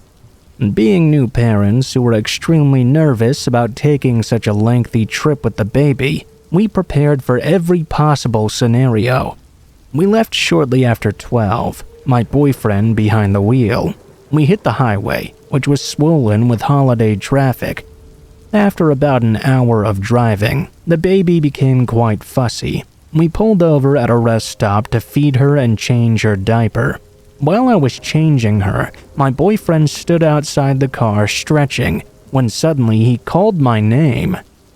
Peering outside the car, I looked across the street in the direction he was pointing, only to see a clown standing there with a big purple star painted over his face. He had wild, crazy, unkempt black hair and a purple and white checkered outfit. He was standing on the opposite side of the parking lot, waving to people as they pulled in and out of the rest stop. I chuckled and returned to what I was doing, unbothered by this clown. Honestly, I figured it was some sort of promotion. As we pulled out of the station, the clown waved at us as well. I gave a lazy acknowledgement back, just before my boyfriend took his foot off the brake and eased into traffic. The clown gave me the most hungry and sinister smile I had ever seen, and shouted out, You would look amazing draped over my lap." Even through the closed car window, I heard him quite clearly. Wow, what a creep. As we drove away, I repeated what the clown had said to my boyfriend, who hadn't quite caught what he was saying.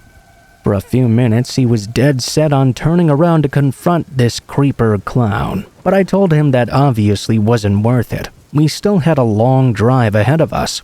We arrived in Naples shortly after 2:30, and by then I had already forgotten about the previous incident. I didn't even bring it up to my parents. We had a great time at my parents' place and ended up leaving close to 11:30 at night, much later than we'd originally intended. My parents tried to convince us to stay, but while we had plenty of stuff for the baby with us, we hadn't packed any overnight things for ourselves. We decided to just commit to the drive back home.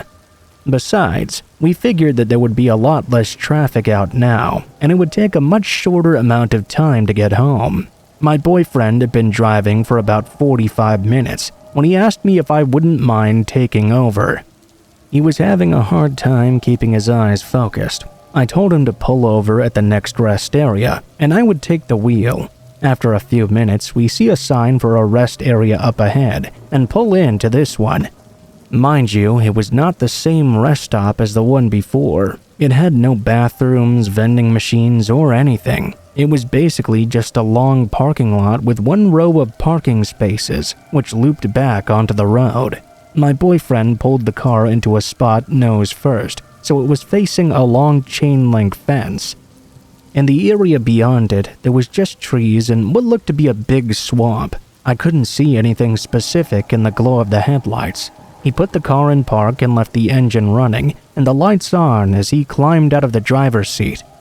The baby started to fuss as soon as the car stopped moving. I climbed out of the passenger seat and opened the back door to check on her.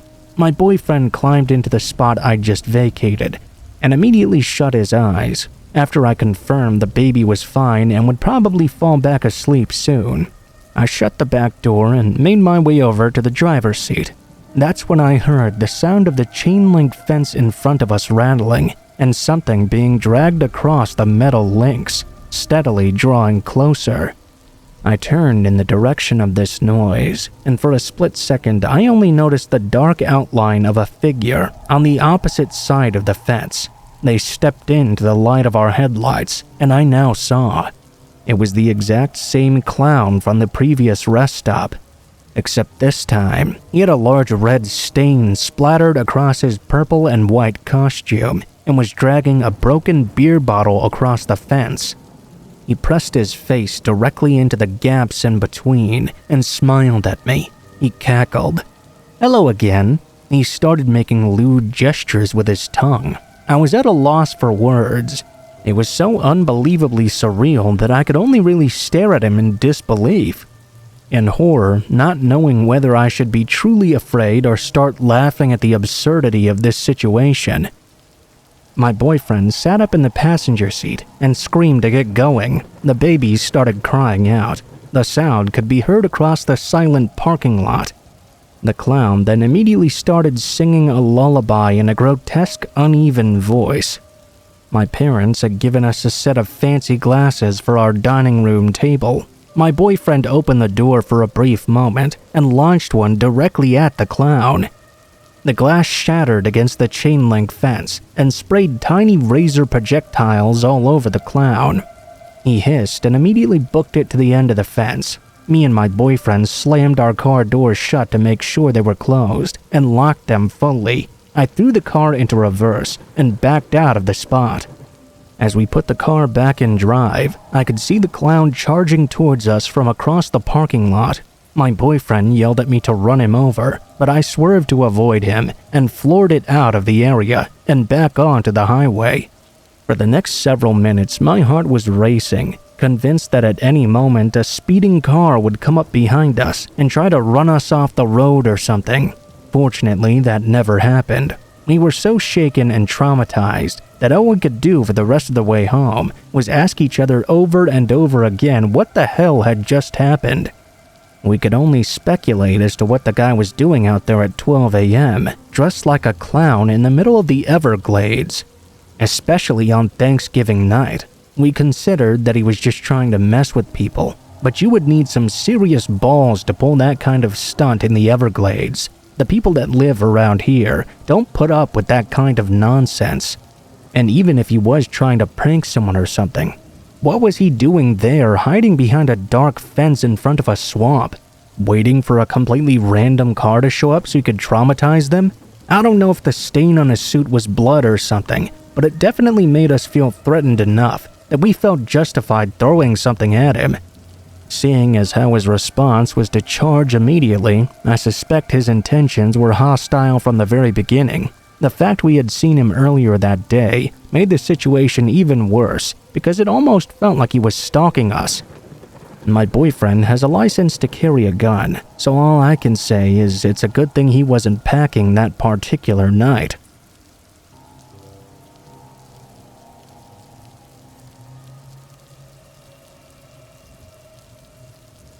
Halloween night on a boat doesn't seem like the best way to spend your night, but my boyfriend really wanted to go, and I'm terrible at saying no to him. We were supposed to be in costume, but I was already dreading the night enough without having to be in an uncomfortable and probably itchy outfit all night long. I was just going to make my boyfriend happy anyway. The night ended up very differently than what we had initially planned, or than I had hoped though.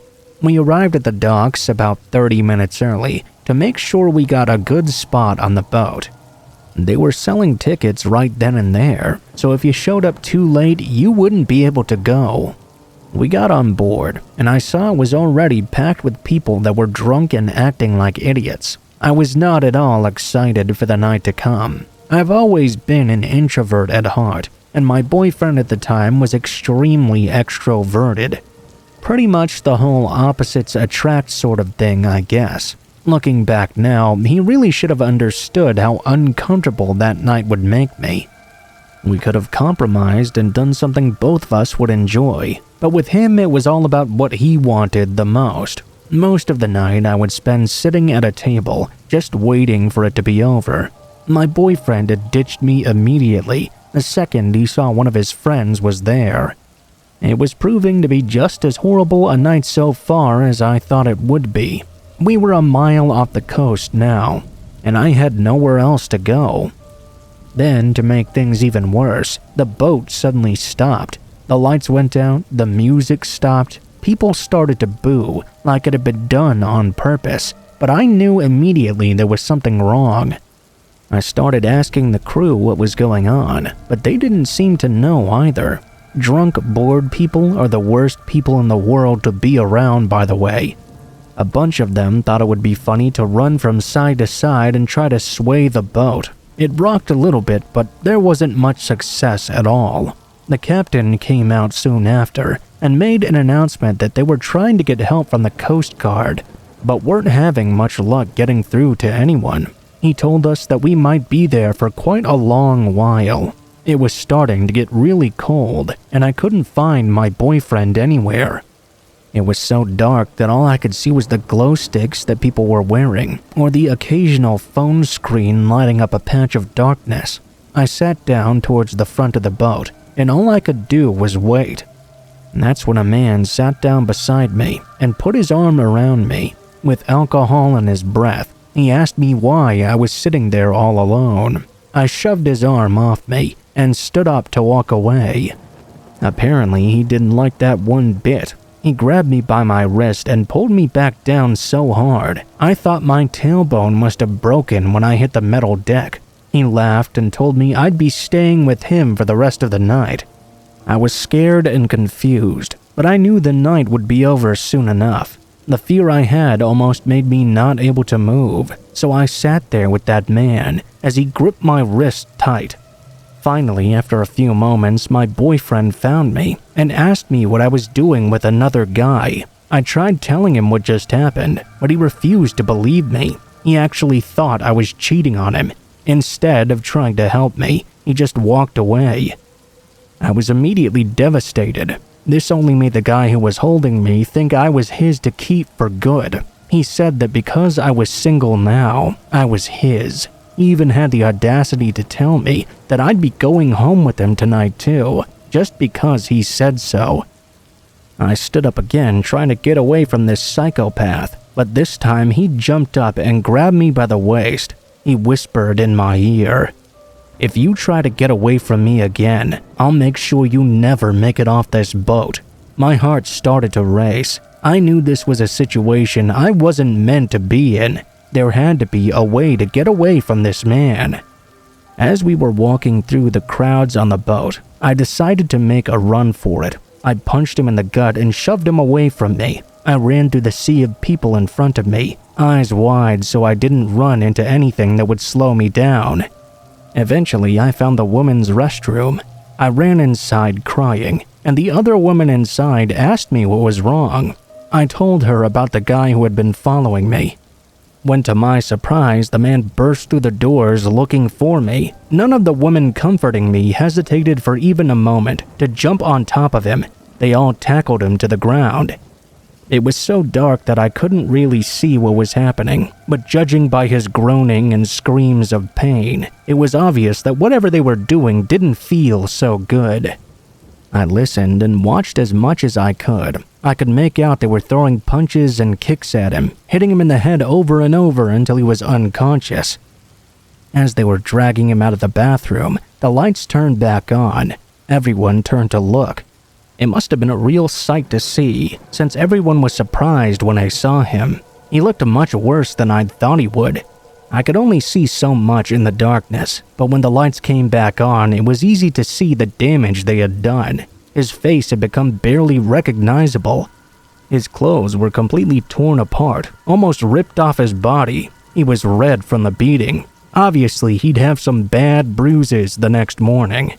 Meanwhile, the captain had gotten a hold of the Coast Guard and the police by using someone's cell phone. He made sure we arrived at the docks as fast as possible to get this guy some medical treatment. Obviously, he'd be needing it. The police were there to meet us when we arrived, and I, along with the woman who kicked the shit out of that guy, were questioned on what happened. Other people who witnessed him holding me down backed up my story. What really concerned me, though, was the fact that they had seen me struggling there with that guy, noticed it was a problem, and none of them did anything at all. The man was put in custody after leaving the hospital and was charged with harassment. They only received 90 days and a small fine of $400. They were also ordered to stay away from me and never contact me again. Of course, the man never admitted to what he did. He denied each and everything and said I'd made it all up to make him look bad. He even threatened to sue me for a while. There were enough witnesses, though, and everything that I'd said about what happened was proven to be true, that he eventually backed down in the end. I broke up with my boyfriend the night after that boat party, and I haven't spoken to him since, for obvious reasons. More than anything, though, I'm grateful for those women who saved me. They knew I was in trouble, and they didn't hesitate to help me at all. I'm actually still friends with most of them. Every Halloween we go out together, and we have each other's backs if any of us ever need it.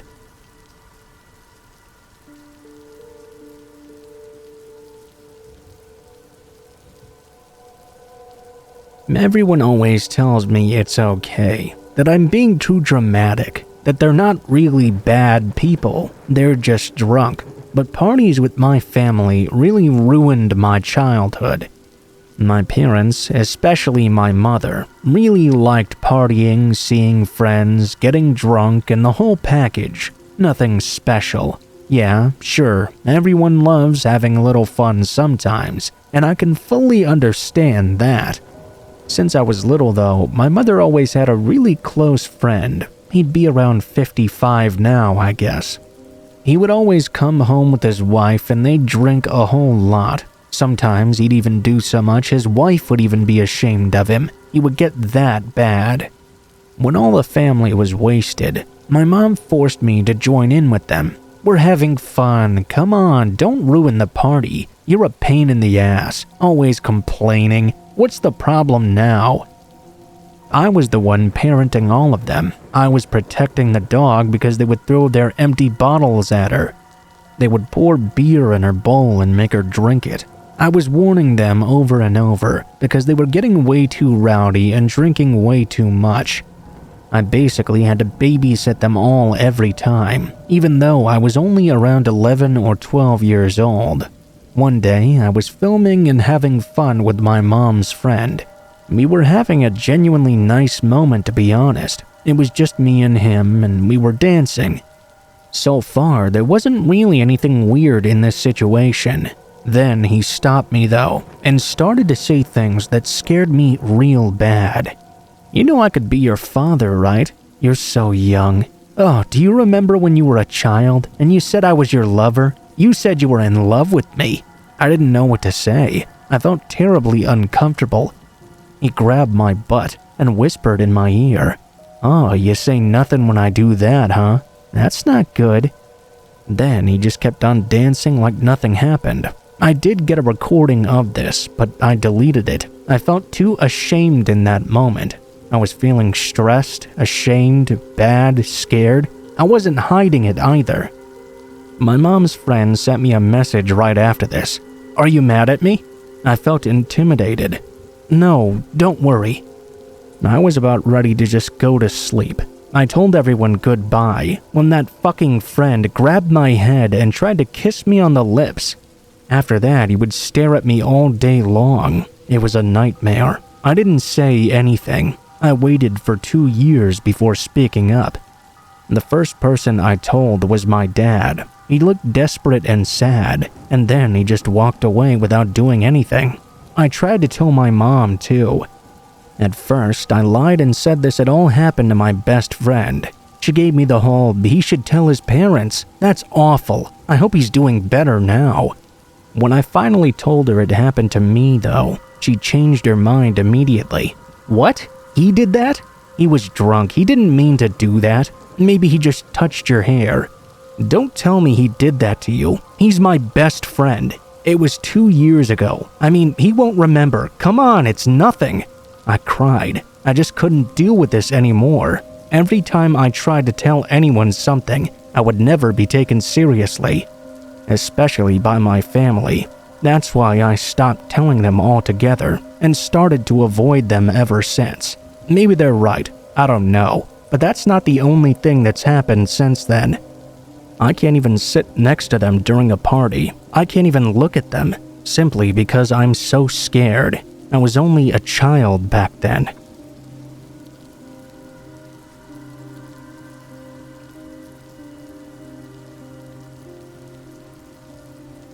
Back during the height of the 2016 clown craze, where psychos were dressing up and wandering around wooded rural areas, stalking and terrifying people, I was living in a very isolated and heavily wooded property in Connecticut.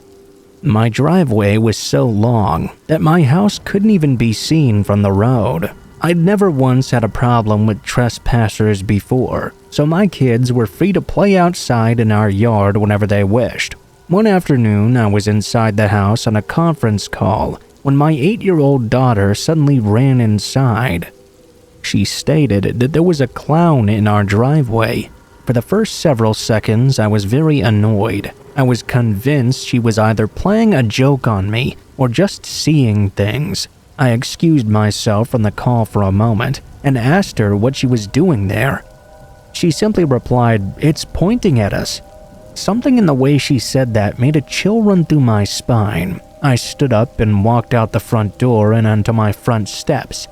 My daughter pointed, and as I followed her finger, I indeed did see a figure in a pink and blue striped outfit standing there by the tree line, waving and pointing towards my 2 other children, who were still close to the house, but calling over to the clown, asking what it wanted.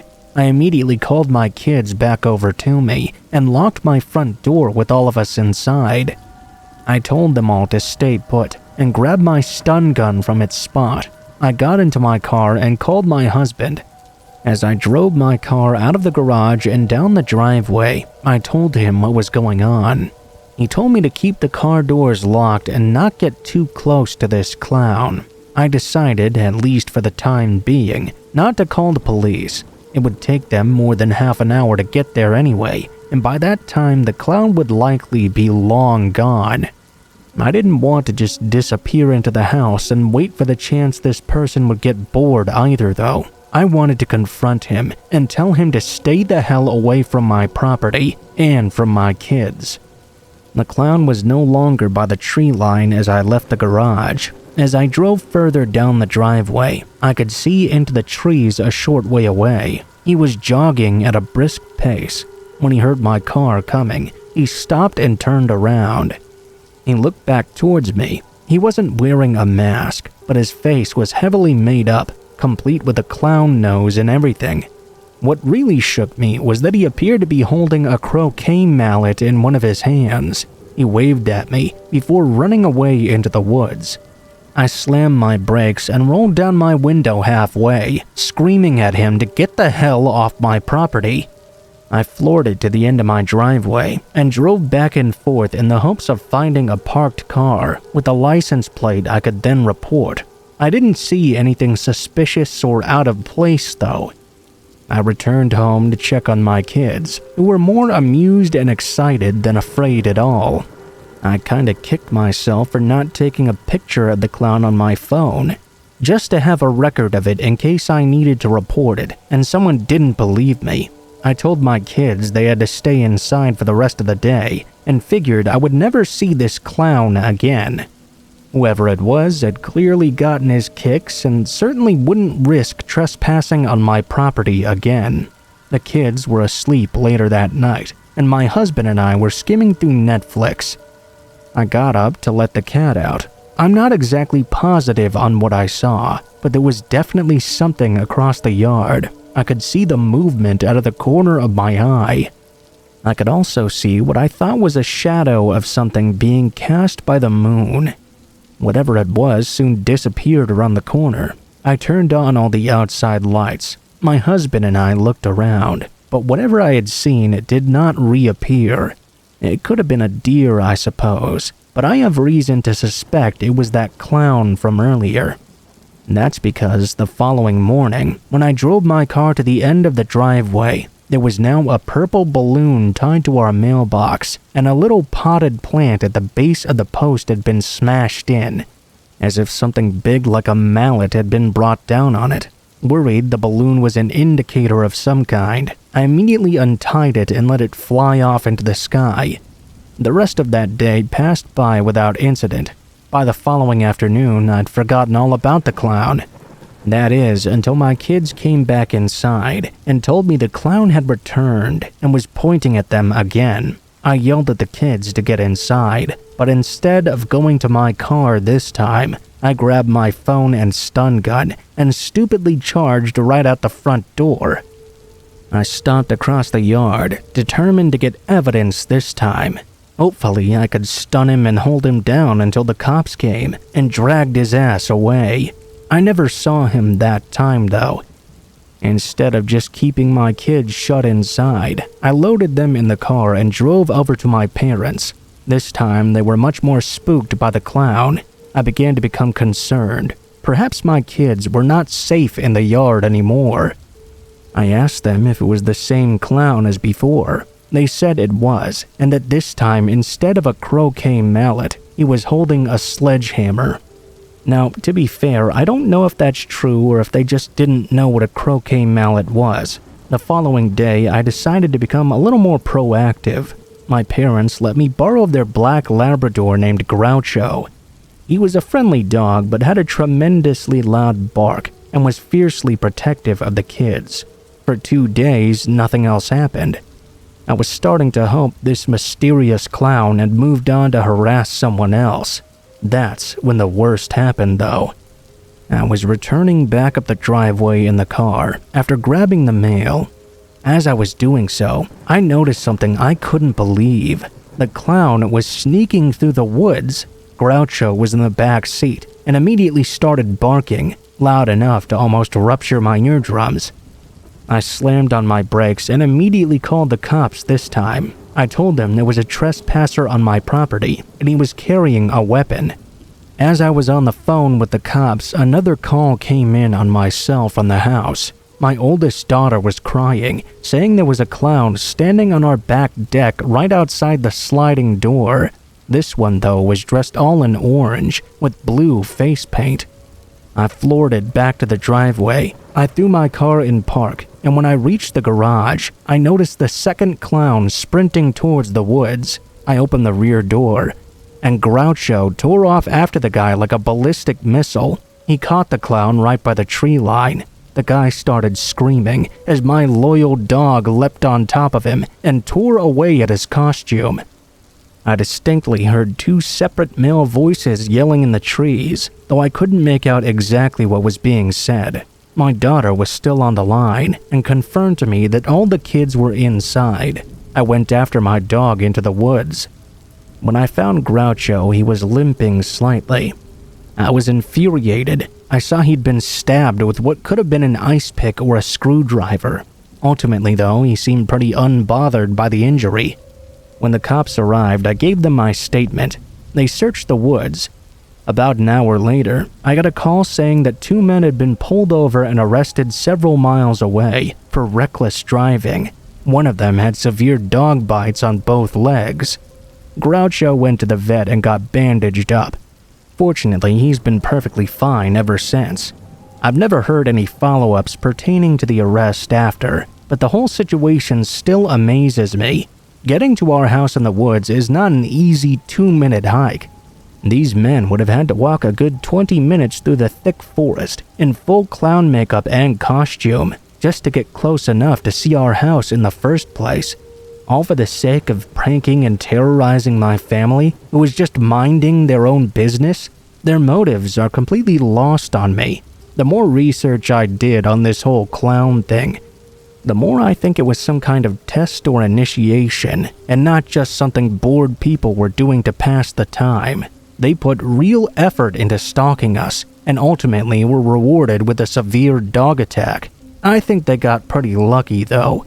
Fortunately, I've never seen another clown on my property since.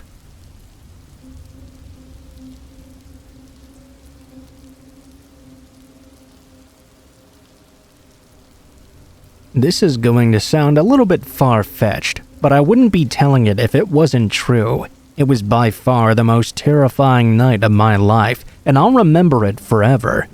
I was 17 years old, and just coming to terms with the fact of realizing I was gay.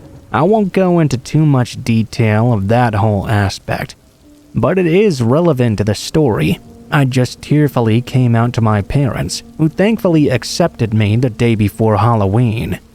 The day before Halloween, I came out to my group of friends as well. A few of them looked at me funny when I told them, but the majority were proud of me and hugged me. I was overwhelmed at the amount of love I received during a time of extreme insecurity for me. Well, the next day at school, we were talking about what we should do that night for Halloween. A few people were having parties we could go to. It was also suggested we could go over to one of our houses and watch scary movies as well. I'd just had a weird and intense couple of days, so I wasn't too stoked about going out. My friends were pretty adamant, though.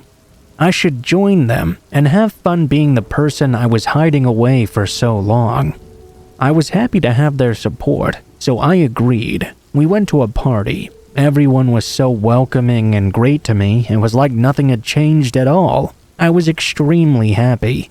We left the party at around 2 a.m., and one of our friends, Dylan, suggested that we head into the woods to the old abandoned farmhouse. That's one of those places teenagers go to party or get high, so we'd all been there before, only now it was at night. I really wanted to just get home. Most of our friend group declined, but when I tried, Dylan kept telling me I needed to go. He was having so much fun with me, and we'd have a lot of fun together as well. I looked over towards my best friend Danielle and told her that I'd go if she did. Danielle agreed, which meant we were quickly on our way to that farmhouse. We got there relatively fast. We were inside the building by around 3 a.m. It was pretty structurally sound still, and wasn't falling apart by any means. I felt pretty safe in that regard at the very least. Dylan reached into his backpack and pulled out a Ouija board. He started doing this dumb, evil laugh. There were 5 of us there, and he asked who wanted to play. I'm a pretty superstitious person, so there was no way I was touching that thing. Danielle and the others agreed to play while I watched, though. Dylan was asking some stupid questions like, will I get laid tonight? And when am I going to die? It was all really dumb, and you could tell he was moving the piece by himself to get the answer he really wanted. It was so blatant, it was like the answer he got to when will I die was a date 500 years in the future. He started bragging about how he was an eternal being or some stupid shit. I tapped Danielle on the shoulder and told her we should just leave. I was pretty surprised when she told me she didn't want to. She was actually having a lot of fun. I just kinda stood there for another hour, before the others finally wanted to leave as well. As we were walking out of the farmhouse, though, Dylan stopped me as the rest of the group kept on walking. He told me he had left his backpack inside and asked if I could go get it for him. I didn't see why not, so I ran back in and grabbed the backpack. Just as I was heading back for the door, I watched as Dylan slammed it shut. I tried opening it back up, but something was obviously blocking it from opening. The rest of the house was boarded shut, and I was trapped with no way out. I tried my cell phone, but just as expected, it had no service. I started shouting for him to let me out, but he was just laughing and calling me slurs from the other side. He told me I didn't deserve to live, and he hoped I'd die in there. This was exactly what I'd been afraid of. This is why I'd kept it to myself for so long. It was the late 2000s, so being gay was more acceptable than in the past. But the people who hated us still really hated us. I started crying and screaming for help, but we were at least a half-mile into the woods, and there was no way anyone would hear me. I didn't know if Dylan was standing outside, but it didn't matter. I couldn't count on him to let me out, obviously. Around 20 minutes went by, and I heard a noise upstairs. It sounded like footsteps. I started to panic. I got this feeling like someone was watching me. It was almost completely dark in this house. I wasn't given a flashlight before coming inside, and my eyes hadn't adjusted to the darkness either, so I couldn't see anything. The footsteps got louder, and I huddled into the corner of the room and crouched down as much as possible so maybe I wouldn't be seen. I listened as whoever this was made their way down the stairs and closer to me. I had my head shoved into my arms. No matter what, I told myself, I would not look up. I began to shake as the sound stopped right in front of me. I could hear the breathing of whoever it was standing over me. It's not nice to summon demons in someone's house. I wasn't expecting a voice, so when I heard it, I obviously instinctively looked up. It was an obviously homeless man in ratty clothes with matted hair. He smelled horrible. I almost screamed in surprise when I saw him. "I'm sorry, sir. My friends were doing that. It wasn't me. I'm really sorry." I looked up at him as I spoke. I didn't dare to stand up. I didn't want to get any closer to this man than I already was. "Why are you in my house then? Kids are always coming in here and I hate it. I don't come to your house and summon demons." He sounded relatively calm, but there was an anger in his voice I was picking up on, just slightly. I decided to reply to the man in honesty. "I would leave, but one of the guys I was with locked me in. I can't get out." That's when he smiled this creepy, almost toothless smile and whispered in my ear, "Well, you're not going home. You're mine now. I'll keep you as an offering for all the times people come and vandalize this place." My heart started to race. I got up and shoved my way past him, knocking the man to the floor. I ran up the stairs. I wanted to scream and cry. I could hear him barreling his way after me, screaming that I belonged to him now. I ran into one of the bedrooms and was grateful to see an open window. I thought I could escape from there, I looked down though and noticed the jump was way too far to the ground. As I looked back, I saw the man in the doorway. I had no other choice now. I jumped down and landed hard on my feet. I was pretty sure I had just broken something, but the adrenaline and shock kept me going. I got up and started running. I wasn't going very fast, of course, but what mattered was that I was getting out of there. I made my way home and knocked loudly until my mom came to the door. I'd lost my keys and my phone, but I was just happy to be in my own home hugging my mom, knowing that I was safe now. She asked me what was wrong and what happened to me. I was crying too much to say anything though. She told me to take a shower and calm down, then we could talk about what happened.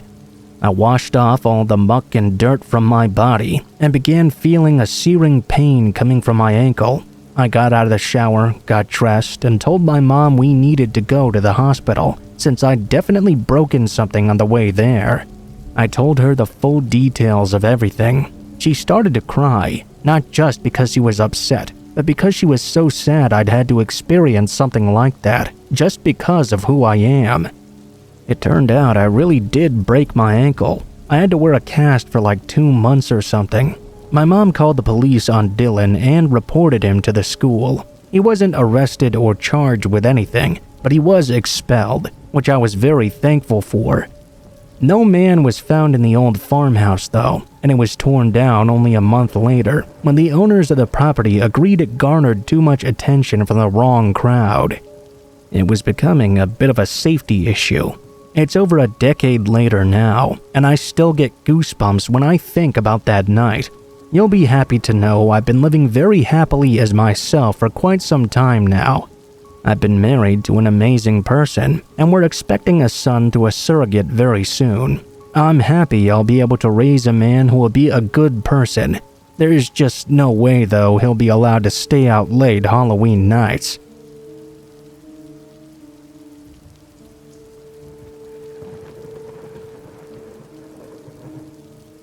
I'm going to tell you the most traumatic story of my life in great detail here, so please don't judge too much. May 2016. I'm a 24-year-old single girl hanging out on a dating app. I was talking to a guy who we'll call M, who I'd been getting along well with for a few weeks. We ended up deciding to meet at a public park. On the day of this date, M arrived in a suit with a box of my favorite cakes in his hands. It was that little attention to detail he had retained from a previous conversation. He really pulled out all the stops. The evening went by and everything seemed to be going well, but I could feel that something was bothering me. His phrases and mannerisms. There was something in my instincts telling me to be careful about this guy. I told him his suit was quite nice. His response was brief and very curt. "Thank you. It's the costume I wore to the funeral of my friend's mother." Okay, that's weird. But the bond we had created virtually told me to hang on a little longer. I wouldn't be stopped just because of something slightly weird. We decided to meet again. Not on Monday. I'm always busy. I can't tell you more at the moment, but decide a time and I'll come. I insisted, but he didn't want to tell me what was going on. We started to see each other regularly after, and the relationship took on a more serious tone. I'd sometimes try to find out more about his Monday unavailability, but he left it a complete mystery. Strangely enough, that gave him a little bit of charm. After we spent our first night together, though, I noticed that M started becoming quite strange. I woke up at night and I'd see him sitting on a table, staring at me in the darkness while smoking a cigarette, his eyes completely fixed on me without blinking. "Aren't you going to sleep?" "No, I'm an insomniac. Besides, you're so beautiful when you're sleeping. I can't look away." I spent 3 nights at his place, and it was the same scenario each time. One day, he handed me a book in which he had written down more than 400 questions about me. They were all numbered and tiered by importance as well. He said I had to answer them by writing in next to them. At one point, I noticed a small box at his house as well. I opened it and found cigarette butts, mine, still with traces of my lipstick on them. There were also piles of my hair. He had been picking up and gathering all the hair I was shedding at his place over time. We had only been dating for 3 weeks now. M was getting attached way too quickly for my liking, and his questionable behavior was really starting to scare me. I decided to breach the subject and tell him I'd prefer if we leave it there. Taken by surprise, he decided to tell me about why he couldn't be around on Mondays. He had been diagnosed with a serious mental illness. I have my file here, you can look at it. Every Monday I go to a support group. I'm under supervision because I'm considered unstable. I decided not to examine his file any further. It didn't really seem appropriate to me. My decision had already been made anyway. I grabbed my things up, and honestly, I felt more and more like I was in danger being with him any further. All of a sudden, as I was turning to leave, M just lost his temper. He started making these wild noises. He started screaming. He began throwing knives all around the room. This ended with him bashing his head over and over with a teapot. Here I was in front of this guy who was clearly going delirious. I tried to calm him down. He sat down on the ground all of a sudden and told me one of the worst things I'd ever heard in my life. He looked down at the ground and avoided my eyes. You know, if I had to kill someone one day, I would cut open their stomach, wrap their insides around my wrists, then gouge out their heart and eat it. He raised his head and smiled at me. The look in his eyes was so unnerving. I really thought I was about to be living my last moments. I ran and locked myself in the bathroom and called his best friend on his phone. He arrived 10 minutes later and convinced M to stand down. He was apparently a regular at the psychiatric hospital who was being reintegrated because his condition had improved, but he decided not to take his medical treatment when he was outside the structure. The story does not end there. M started to really harass me from the hospital where he was being interned. According to him, I was followed by the mafia who was at his orders. He sent me videos of himself singing absurd threatening things and telling me over and over he would find me and kill me. He sent me photos of his self-harm and threatened to kill himself if I didn't come back. He'd send me videos trying to make me believe he was dying after having cut his veins and doing crazy stuff like that. He ended up scaring the hell out of me by telling me that while he was out of the hospital, he had been following me and he'd found out where I lived. He was able to really put the fear in me by telling me about the very beautiful tree in my garden. There was a huge cherry tree at my house that was very notable. Soon after, his notebook was found. There was an incalculable amount of information about me, according to the words of his friend who contacted me later. I filed a complaint, and the policeman tried to put pressure on him. It didn't really work, though. I changed my number and no longer contacted anyone close to him. For 5 years, I frequented the streets in my city with fear in my stomach of meeting him once again. I have stumbled into him twice, but I've always managed to hide before he noticed me. My father contacted his mother to find out more, and she admitted that she and her daughter had moved away because they were so scared of him. 3 years later, he sent me a super creepy email telling me he'd never forgotten the first day he saw me, and every night he slept with me. It was a nightmare. I regularly had nightmares about him, where he killed everyone in my family. I developed a habit of typing his first and last name into the Google search bar because I was convinced that one day he would do someone harm. 3 months ago, I did my search as usual when I came upon his obituary. I don't know the exact circumstances. Honestly, I felt a lot of pain for him and his family, because despite all that he'd done to me, I remembered that above all he was an ill person, and it was debatable how much control he had over his actions. I want to emphasize that you should be very careful about who you meet on dating apps. I can't say it enough. Always be on guard, because even if your virtual contact goes well, you never know how it could be when you get in person.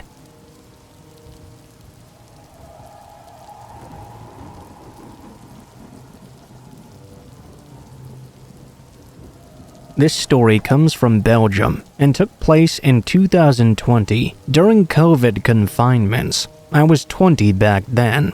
At the time, because of the severity of the pandemic, the law stated you could only go out to practice sports or to work.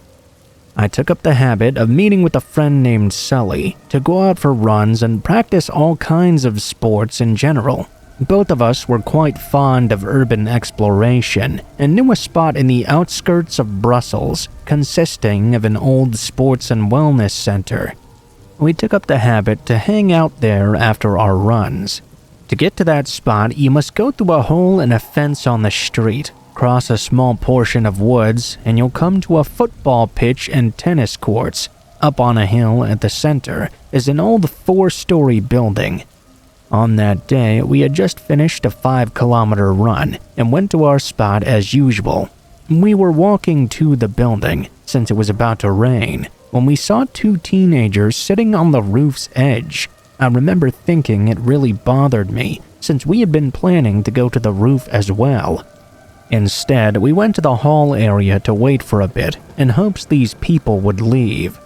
In the hall area, you have a clear view into the kitchen, which you must go through if you want to go to the roof. You can also see into another small hall, and the dining room as well. Sully was rolling himself a cigarette, while I was gathering 2 chairs and a table for us to sit at. This next part still gives me chills to this day. As I finished setting everything up, I remember starting to feel unwell. It felt as if I was being watched, and not in a good way. That's when I looked over to the kitchen, and for a brief moment, I saw a head sticking out of the door frame and staring right at us. It was a man. I couldn't say what age he was. He was all dirty. The one thing I remember is that he had an over-exaggerated happy expression on his face, as if he'd just found exactly what he was looking for. At that moment, I froze there, unable to react bravely to the situation. I leaned slowly towards Sully, all whilst keeping eye contact with the man. I told him very calmly that we had to go right now. I tend to make lots of jokes to all my friends, and especially Sully, but when he saw the look on my face when I told him we had to leave, he didn't say a single word. He grabbed his backpack and stood up. We ran to the football pitch and saw that the 2 teenagers were still on the roof. We started to yell at them, asking if the man was with them or if they'd seen him. They answered that they hadn't seen anyone and had come by themselves, so if someone was there, he was not with them. We quickly told the teenagers they needed to leave with us as well, since we didn't know what the man in the lobby was up to. They told us they would be fine and they would leave a bit later though. We decided to leave, since we'd already told them what we'd seen. Plus, we'd already been out for very long, so it wasn't very legal with confinement rules. As we were walking towards the woods, I turned back. I could swear I saw the silhouette of the man, standing in front of the staircase leading to the roof. My mind didn't quite react. I just left alongside my friend. I was so shocked that I just decided not to talk about it to anyone, in fear of them not believing me, or possibly making fun of me. My friend Sully is the only one who was there. He didn't get a good look at the man, but he was just as scared as me, seeing by my own reaction at the time. I don't know what happened to those teenagers. I found some local articles and papers dating from around that time, about a couple of teenagers being chased by a crazy man in an abandoned building, but the information given wasn't enough for me to be sure it was the exact same situation and the same story.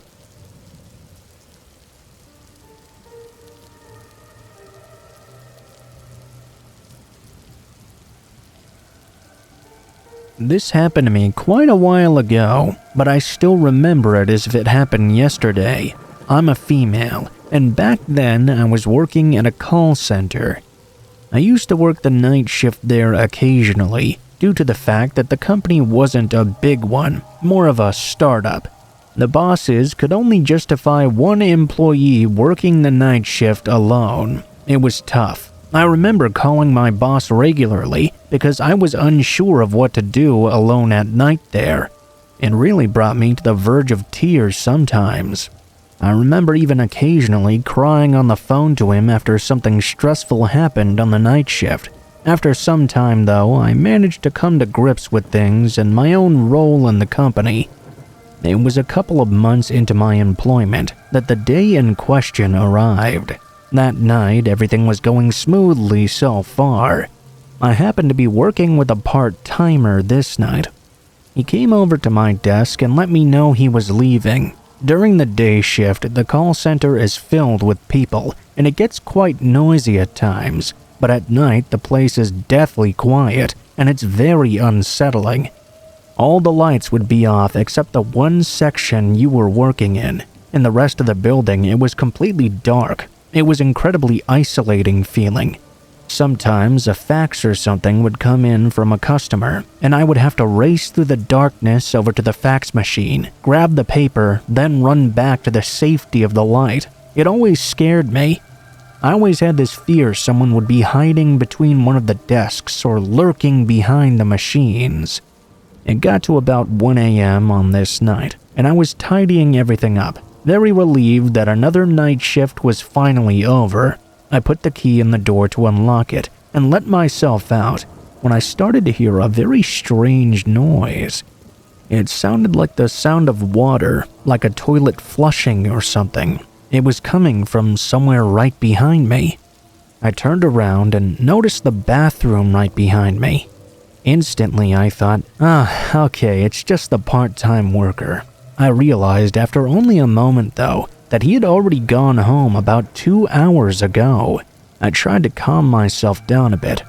I thought that perhaps it might be an employee from another company on the floor below or something. I knew deep down there wasn't supposed to be anyone else in this building working this late, though. I knew that sound was coming from the bathroom on my floor. The bathroom which still had all the lights out inside. I stood there, staring at the bathroom's frosted window, thinking about what to do next. At that point, I remembered something else. The bathroom had a sensor you had to hover your hand in front of to activate the flush, which meant there was definitely someone in there. It wouldn't be activating on its own. There was no doubt about it in my mind. I froze on the spot. I didn't want to make a single sound. I didn't want to find out who or what was in that bathroom. I ran downstairs and out of the building and made sure I locked the door behind me first. A couple of weeks later, I thought I was overworking myself on the job, so I decided to leave the company. I thought all the stress and late nights might have made me hallucinate whatever I'd seen. My colleagues were all very nice and threw me a leaving party. I happened to overhear from one of my colleagues, though, that there were rumors about strange goings-on in the call center, things being moved at night, sounds coming from different areas. They all thought it might have been a ghost in the building. Some of the employees were saying they had even seen a woman in the bathroom at night. I was skeptical but very interested. A few months later, I heard from the same colleague that the mystery of the call center ghost and that woman had been solved. Apparently, a homeless woman had been creeping into our building, crawling through the vents. The building was quite old, you see, and there was enough room for her to fit in. My colleague tried to apprehend her, and she tried to attack him. She may not have been of sound mind, though. At least, that's what I've been told. It's pretty creepy, knowing that my fears had been completely justified, and that while working alone there at night, there had actually been someone in that bathroom many times, and I'd never even suspected. I'm glad I got out of there when I did.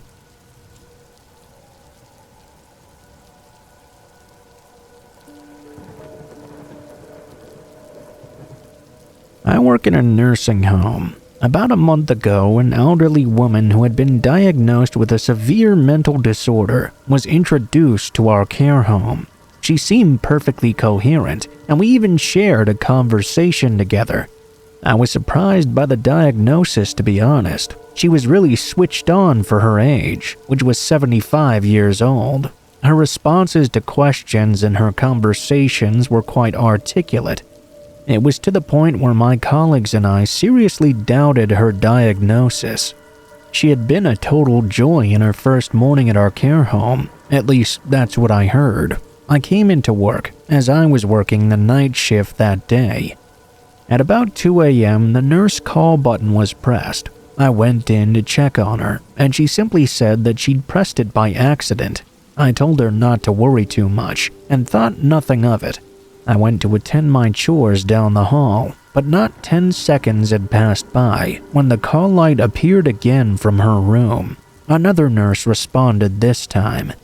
I remained in earshot for a moment though. I was in the corridor, and her door was closed because it was so late.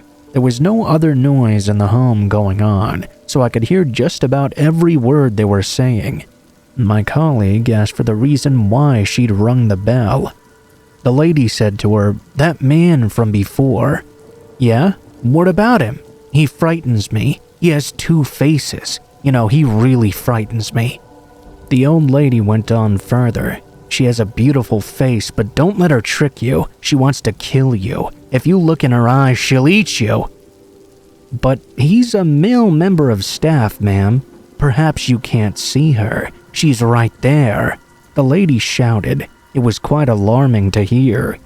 This lady, who had been so pleasant until now, was shouting in the dead of night about something only she could see.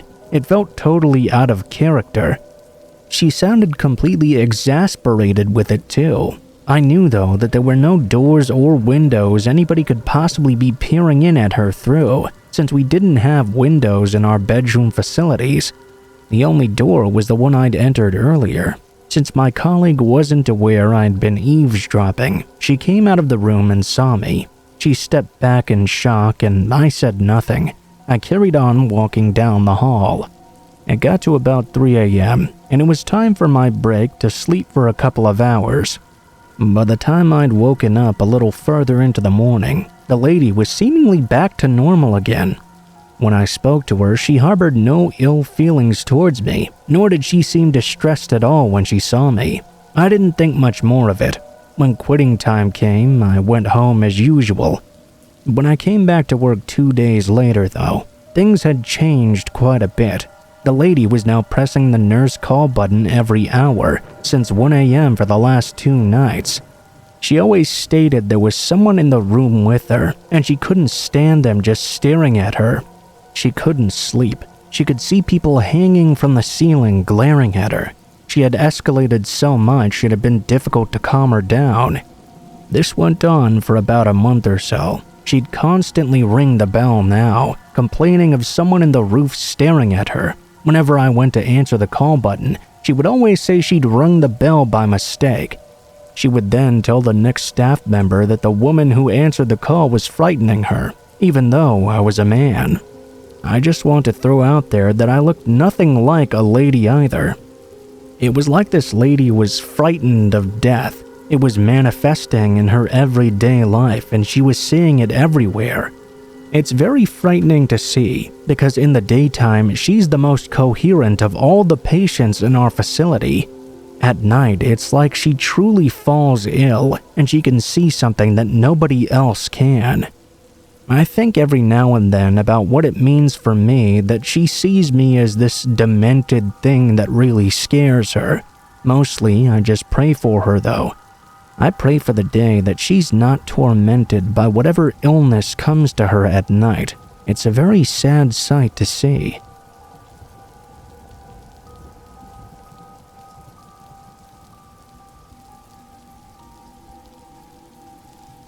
I'm a nurse who works the night shift, and there have been 2 occasions where I've been stalked on my way home. I'd like to share them with you. This first one happened when I was living in Chicago. I was returning home on the last train of the night. It was around 12:30 or so. When you get off the train and exit the subway, there's a convenience store at the top of the stairs. My apartment at the time was about 7 minutes away from this store, in a residential area. At that time of night when you get off the last train, the lights on the convenience store are pretty much the only light source in the area. The roads are pretty empty too. Anyway, back onto the story. I was climbing up the subway stairs when I noticed a man waiting at the top of them, staring down at me. He kept widening his eyes as he stared at me. He was shifting around very restlessly too. At that moment, I knew there was something off about this guy. I ignored the traffic lights and crossed the road. I decided to very quickly walk home. The situation was way too creepy to linger in. As I was walking along though, I felt a presence behind me. I looked over my shoulder and noted that weird guy from the subway entrance was now following me. He was closing the distance between us without any hesitation whatsoever. Instinctively, I started running. I remember running like crazy. I was so panicked and frightened that there was no one on the streets to help me. No passing cars, no people out walking. It was so dark too. I ran up a pathway into somebody's private garden and pushed the gate aside. I hid there and crept around to the back of the house. It overlooked the road, so when I saw a taxi passing by, I saw my chance to escape this situation. The taxi driver must have seen how desperate I was because he slowed down right away. He pretty much saved me that night. After this event, I moved into an apartment right in front of a different train station. This area seemed much safer as it had 24-hour taxi services. Thus, it was well lit and was always busy with people, even at night. It was a very reassuring feeling to have others around. I had been living in this new place for about 2 years now, when something else happened to me. Of course, it took place when I was coming home from my night shift yet again. In those days, when I left the hospital to go home, I used to take this quick shortcut through a dark alleyway. It was there that I met the exact same man again. I quickly headed to the train station. I boarded my train, and I saw him again. As I sat down, the man continued staring at me. I knew it was him because he was doing that weird eye-widening thing I'd seen him do in the subway entrance. He must have followed me from the alleyway onto the train. I had a terrible feeling about this guy. He kept glancing over at me and fidgeting back and forth in his seat. The train started to pull into my destination.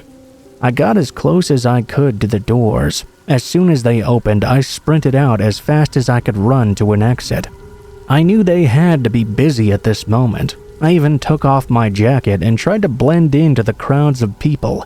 When I found a safe place to hide, I looked over my shoulder.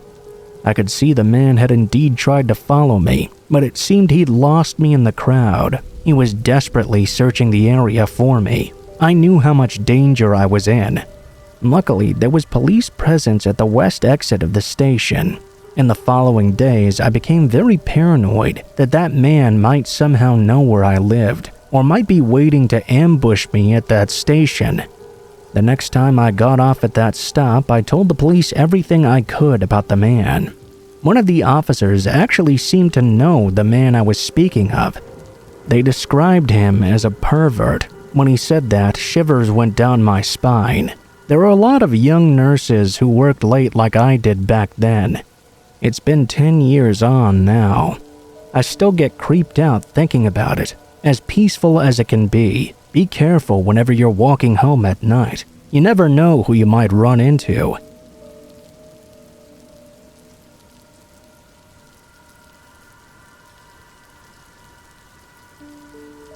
This happened when I was working as a part-time cleaner in a hospital.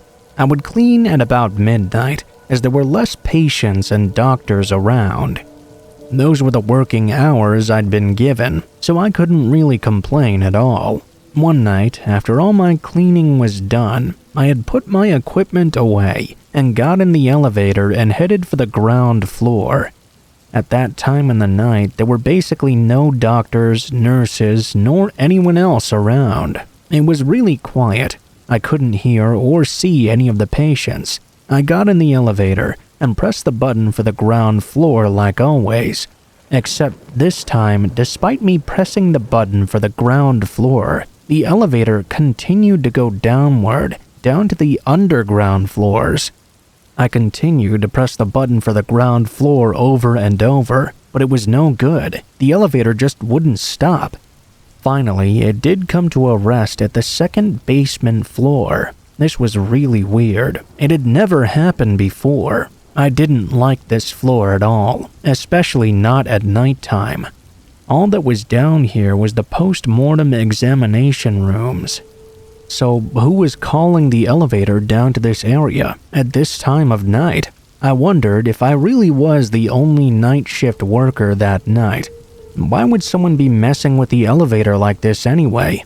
I got out of the elevator on this floor and went to check to see if anyone had wandered down here without permission. Behind me, I heard the sound of the elevator doors closing, which really shocked me. I heard the elevator start heading back up. Now I was down here alone. It was going non-stop to the highest floor in the building. I couldn't understand why the elevator was acting like this. Up to the area it was headed to, there was nothing but a storeroom and a door which accessed the roof. It was off limits to the patients anyway, and only the cleaning staff like me had any business going up there. I called the elevator back down to the floor I was on. It finally arrived, but when the doors opened, there was no one inside. There was something wrong, though. As I got in, I smelled something terrible. The elevator stank of copper, and I recognized that smell. It was the smell of blood.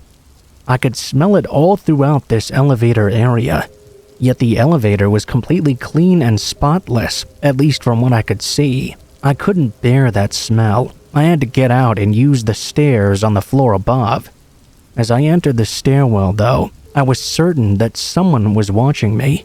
It felt as though someone was nearby. I ran as fast as I could up those stairs, but I couldn't escape that feeling. I felt for sure that I was not alone, but every time I tried to look around and check, I couldn't actually see anybody else there. I finished my shift and felt extremely creeped out on the long walk home. Once I'd arrived back to my place, though, I felt a lot better. I had work the next day, and I was a little bit apprehensive. I saw some of my colleagues, and they were asking me if I'd heard the news about last night. I said I didn't know, and asked what happened. They said that someone had taken the elevator to the top floor, and supposedly they'd jumped off. The body was admitted to the morgue that night, last night. It was shocking to hear that. I didn't really believe in anything paranormal, so I didn't make the connection to what happened the night before. I just went on with my work as usual. The next day was a day off for me. I invited a friend over for a few drinks. He's a pretty strange guy to some. He claims to have second sight or something. You know, the ability to sense the presence of the dead. I thought he might get a real kick out of my little mysterious experience, so I told him what happened. He listened carefully, but began to fidget quite a bit. I figured he just needed to go to the toilet, so I ignored him. Suddenly, he shot to his feet and said he was leaving. I asked him what the problem was. I said I had loads more booze and I needed his help to drink it all. He couldn't be convinced to stay, though. I was annoyed at him, and instead of staying up and drinking alone, I decided to go to bed instead. I had a terrible nightmare that night. I was being forced into this small, confined area. Cold steel and metal was all around me. It was a horrible dream. The next day, I asked my friend what his problem was and why he'd left so abruptly. This is where it gets really weird. I'm just letting you know what he said, not saying I actually believe it myself. He said that while I was talking, for some reason he looked over towards my door and saw someone peering in at us through the gap in the letterbox, the mail slot. I didn't like looking at the mail slot after that. I always wondered, could that poor person who jumped be a spirit or something who led me to the morgue and followed me home? Was that the thing that was watching me through the mail slot? Or was that completely unrelated? I don't know. It's all hard to believe. I hope my friend was just messing with me. It wasn't really a funny prank if that was the case, though. I ended up moving away shortly after to get a better job anyway, and things got better after. Just a strange little tale I wanted to share. Thanks for listening.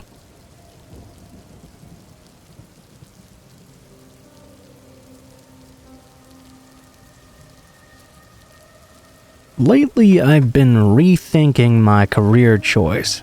I currently work as a location manager in the city where I live. For those people who may not specifically know what I mean, when I say location manager, it basically means that I'm responsible for finding locations for directors to film and secure locations for film production. I know it may not seem like a glorious job, but this industry is quite crazy, and I had to secure any job I could get. I love movies and the entire entertainment industry. It's always been a dream of mine to work in this field, one way or another. As it turns out, I was quite good at being a location manager. Over time, I was able to build up quite a bit of credibility, which made it even easier to secure locations. I worked on a bunch of films for the last several years, some bigger than others, of course, mostly some low-budget films. During my time doing this, I met a ton of famous actors and influential people in the industry. At this point, you're probably wondering why then I would be rethinking my career choice. Everything about this seems super cool so far. The simple answer is this world of film and entertainment really burns you out quicker than anything else. However, that's not the main reason why I've truly been rethinking my career. In actuality, the straw that broke the camel's back is much darker and more sinister. The last movie I worked on was not a great movie, plain and simple. Everybody is entitled to their opinions, of course, but objectively speaking, this was one of those ultra-sappy things you'd find on the Hallmark Channel.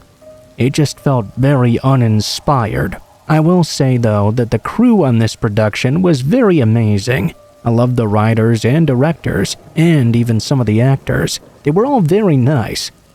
We ended up getting to know each other and even going out to hang out on a couple of occasions. The beauty of working on these smaller productions is that you really get to form a bond with a lot of the crew, which is something I imagine doesn't really happen on massive Hollywood-type film sets. One of the extras in the film, who had a handful of lines, started to hang out with me quite a lot. Her name was Hannah, and like a lot of extras, she was, and I believe still is, an aspiring actress. Hannah is someone I would describe as remarkably beautiful. When she walked into the room, heads would turn, and that's not even an exaggeration. When the director met her, he was so blown away that he even gave her a very minor part in the movie. She literally only had like 5 lines, but I assume that's sort of a big deal for your very first outing.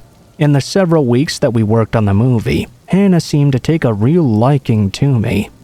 At first, I was really into it as well. After Hannah's small part was over, she stuck around with me and helped me out a lot. She was basically an unofficial assistant, and helped me with a lot of the day-to-day tasks. I made sure, of course, that I was able to pay her for her efforts, like any upstanding production would. Towards the end of the shooting, though, tensions can get a bit high, and people can get really short with you.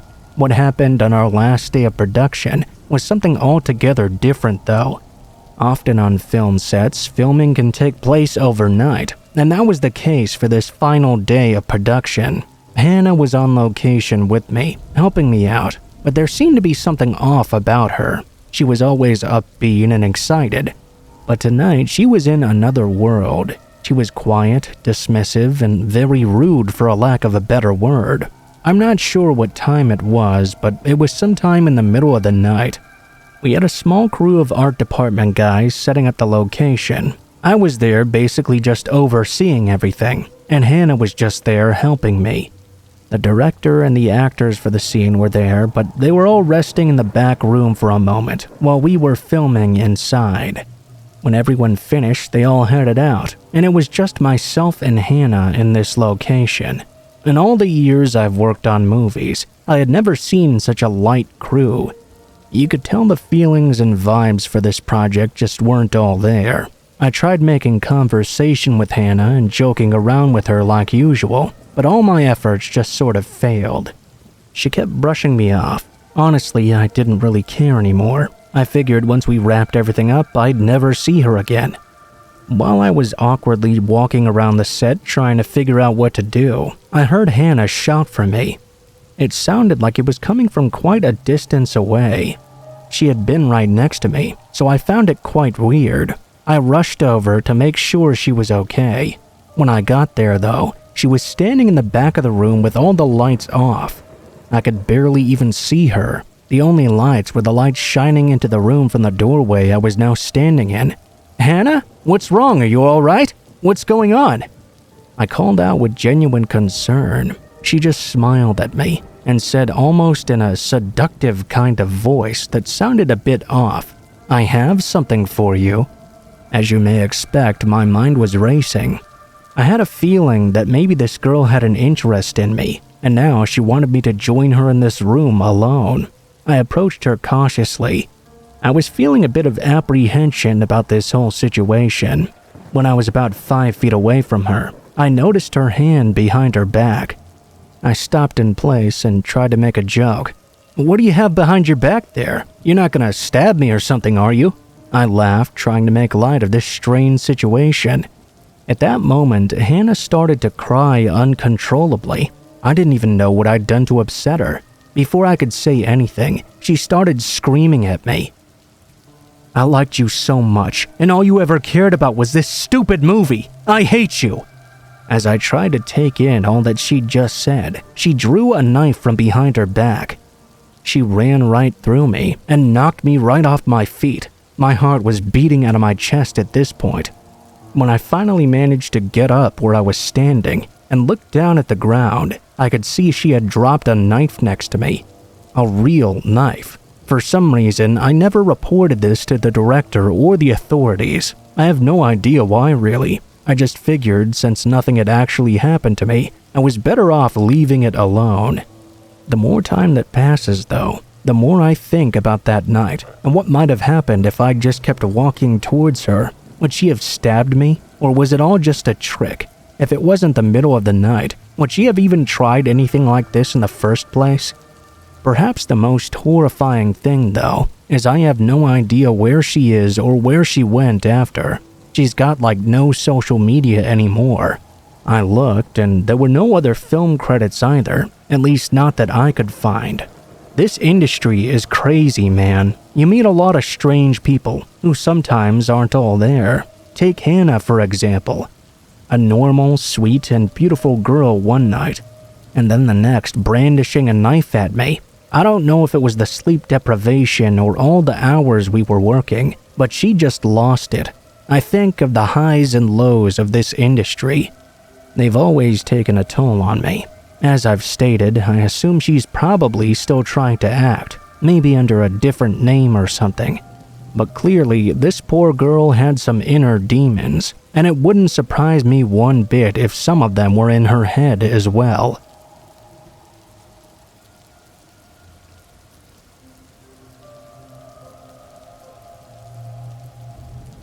To preface this, I live in a college town with 6 other young girls, all of us in our 20s. The city we live in is not that nice, and has a huge homeless/drug problem. Break-ins are not unusual either. What happened last Saturday, though, was definitely quite strange. My roommates and I, as well as some of our boyfriends, were hanging out and drinking in our house. 2 of the girls opted to go out to a bar, though. By around 1 a.m., the 2 girls had come home from the bar, and everyone was really tired. We all went over to our respective rooms to retire for the night. As it got later on, though, I was awoken by someone opening my door and standing in my room, staring in at me. In my head, I thought it must have been one of my roommate's boyfriends, trying to see if my boyfriend and I were still awake to continue to party. Since I was so tired, I pretended to be asleep in order to avoid being bugged about it. After a bit, the person closed my door and proceeded to pace back and forth in the hallway. They then began to attempt to open my roommate's door, whose room was right next to mine. Luckily, her door was locked, and she also had her boyfriend with her.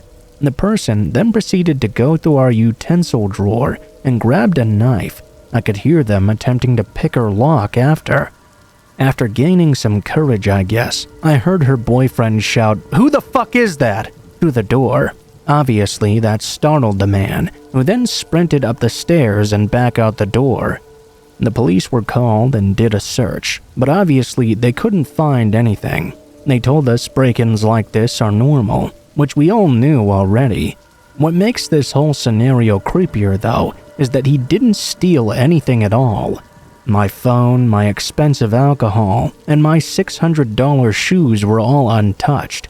This person was not on drugs or alcohol either, as they moved very quietly and deliberately. He was only able to get in at all because the two girls who came home from the bar forgot to lock the door behind them. I'm not sure what this man's intent was, but I'm forever grateful that I happened to have my boyfriend with me and pretended to be asleep. My boyfriend is not there often, as he lives 3 hours away. It gives me chills, thinking that strange man was in my room, and what could have happened to me had I been all alone.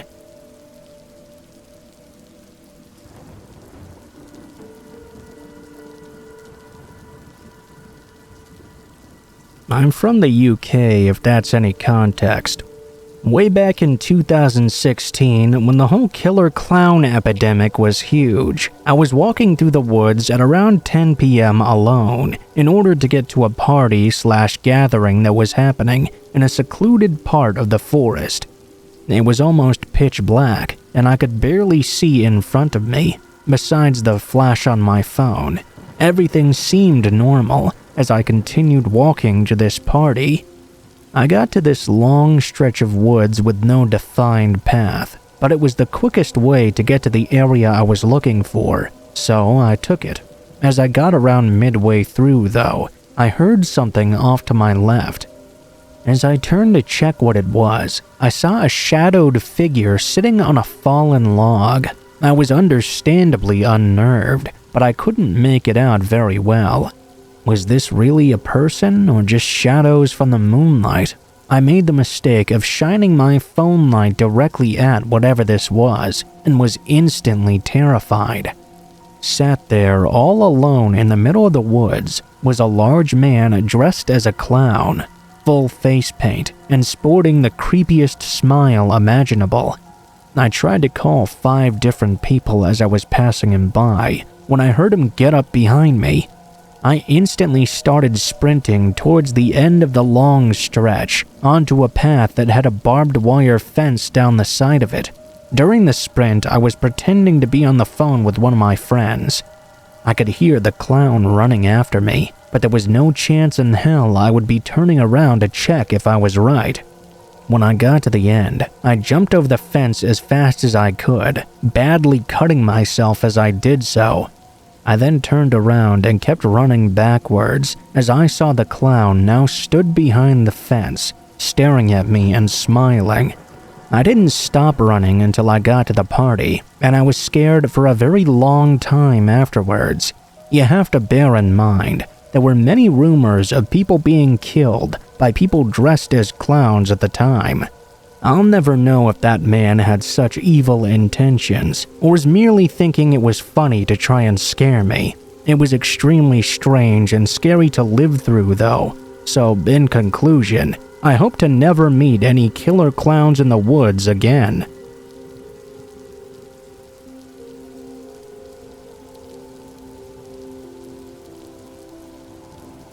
For context, I live in a pretty run-down part of my city. This happened to me a few months ago, back in July. I was invited to my friend's house for dinner. After I ate and watched a movie with him, I had to go home, as it was getting pretty late now. I realized, though, that I didn't have enough for a ride home. I was also too embarrassed to borrow money from him. No worries, though, I lived just a short walk away from his house anyway. The rain wasn't that bad, and I did have my headphones so I could listen to tunes as I walked my broke-ass home. I walked on the empty road. Well, empty except for a few cars passing by occasionally. It was very comforting. I love these kinds of peaceful, lonely walks, very calming and all. Suddenly, though, 2 dudes came out of a building behind me. They tried to huddle close under my umbrella. Sure, they seemed harmless, and they were older than me. They seemed to be friendly, so I figured what was the harm. They started to make small talk. That slowly increased to very personal questions about my home life. I realized I had never seen these guys around town before, so I gave them fake names, fake hobbies, fake family. I wouldn't get fucked over if this was some bizarre new scam method or something. "Hey, do you think your mother would miss you if you went missing?" one of the guys asked me. "Huh? What the hell are you talking about?" I replied. They were still acting all buddy-buddy with me, laughing, but I didn't take it as a joke. Call me a pussy or whatever, but the way they said that very casually really messed me up. I picked up the pace, but they still followed. Now, I wasn't about to give these guys a tour of my house. When they started to get real creepy with the questions, I veered off course and started heading to the convenience store. I knew it had people in it right about now. "Why don't you invite us over to your house for a cup of coffee?" This dude, who I'd only met a few minutes ago, who I barely knew, now wanted to come to my house.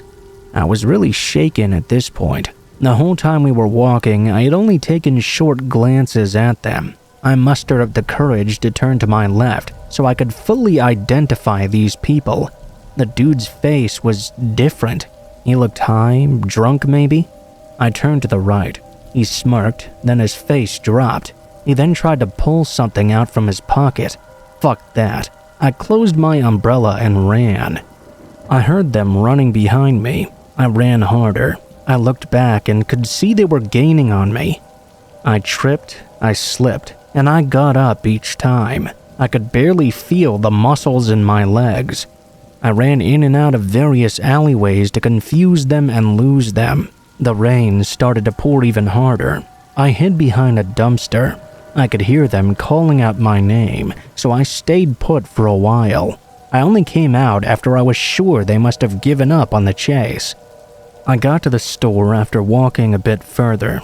I went into the bathroom, looked at myself in the mirror, and threw up immediately. Maybe from adrenaline, or maybe because I'd run like hell. I had cuts and bruises all over. Most notably, I realized a huge gash on my shirt. I realized the man had probably pulled out a knife, and he must have tried to slash at me while I was hauling ass. I did what I should have done in the first place, and called up a friend to drive me home. He thought I'd gotten fucked up at a party, or had some sort of street brawl. I got home drenched and had the longest shower after. I never did tell anyone this story. Well, not up until now anyway. I threw away that shirt, and my headphones were destroyed by the rain. A small price to pay for an escape, I guess, though. I hope they were just high or drunk. If they were legit gonna commit a felony on me, I also hope I'm the first and last one they ever attempt.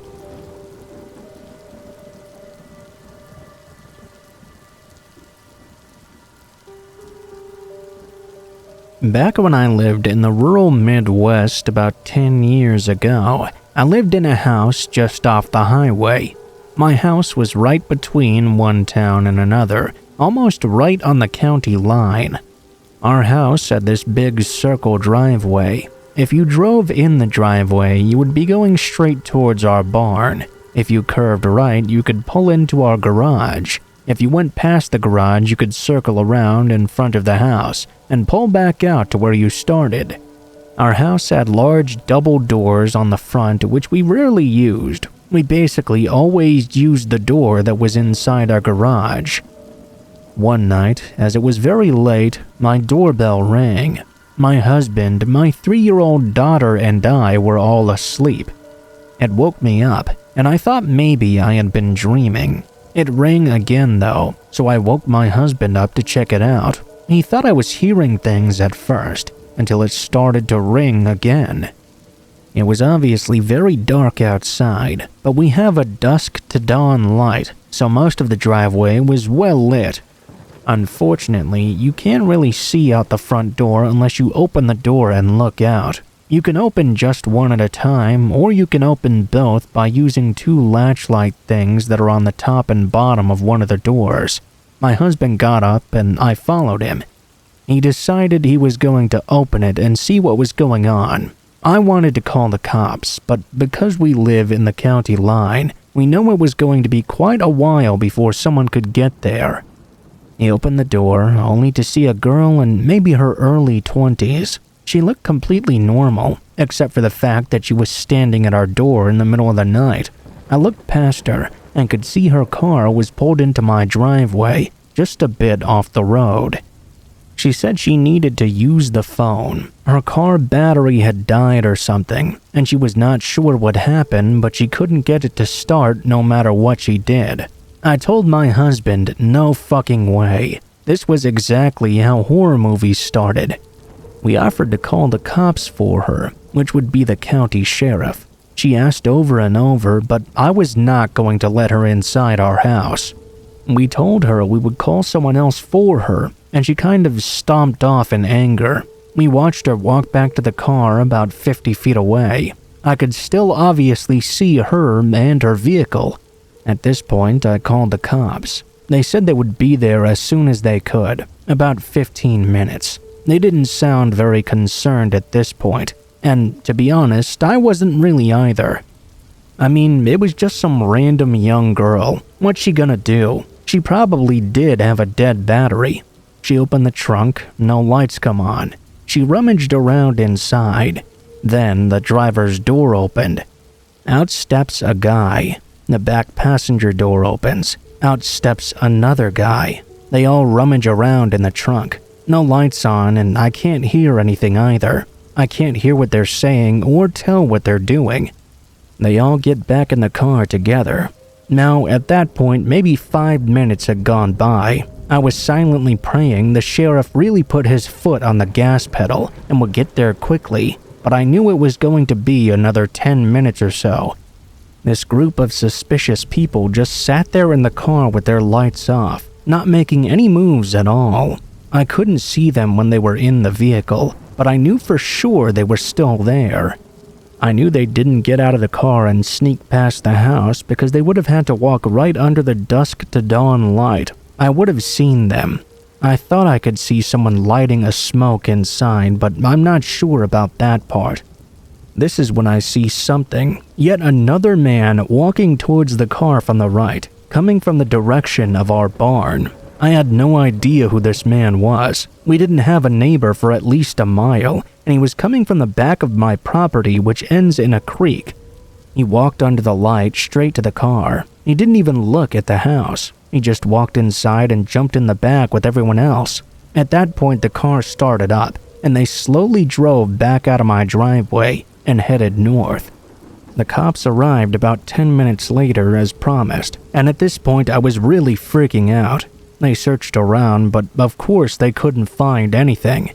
They asked us if we'd gotten a plate number, but they were parked too far away for me to see. They told us to call if they came back, which was a real help to us. My husband went and grabbed his shotgun from the shop on our property, and we tried to go back to sleep. They never did come back though. I don't know who those people were, and I don't know what they wanted either.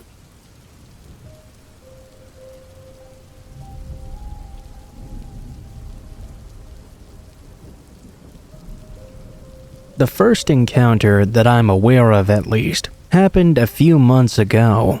Recently, I think I've had another as well. For a bit of context, I, 24 and female, work in a small takeout restaurant very close to my apartment downtown. It's about an 8 to 10 minute drive. I'm the assistant manager, and there was a period of time where we were short-staffed.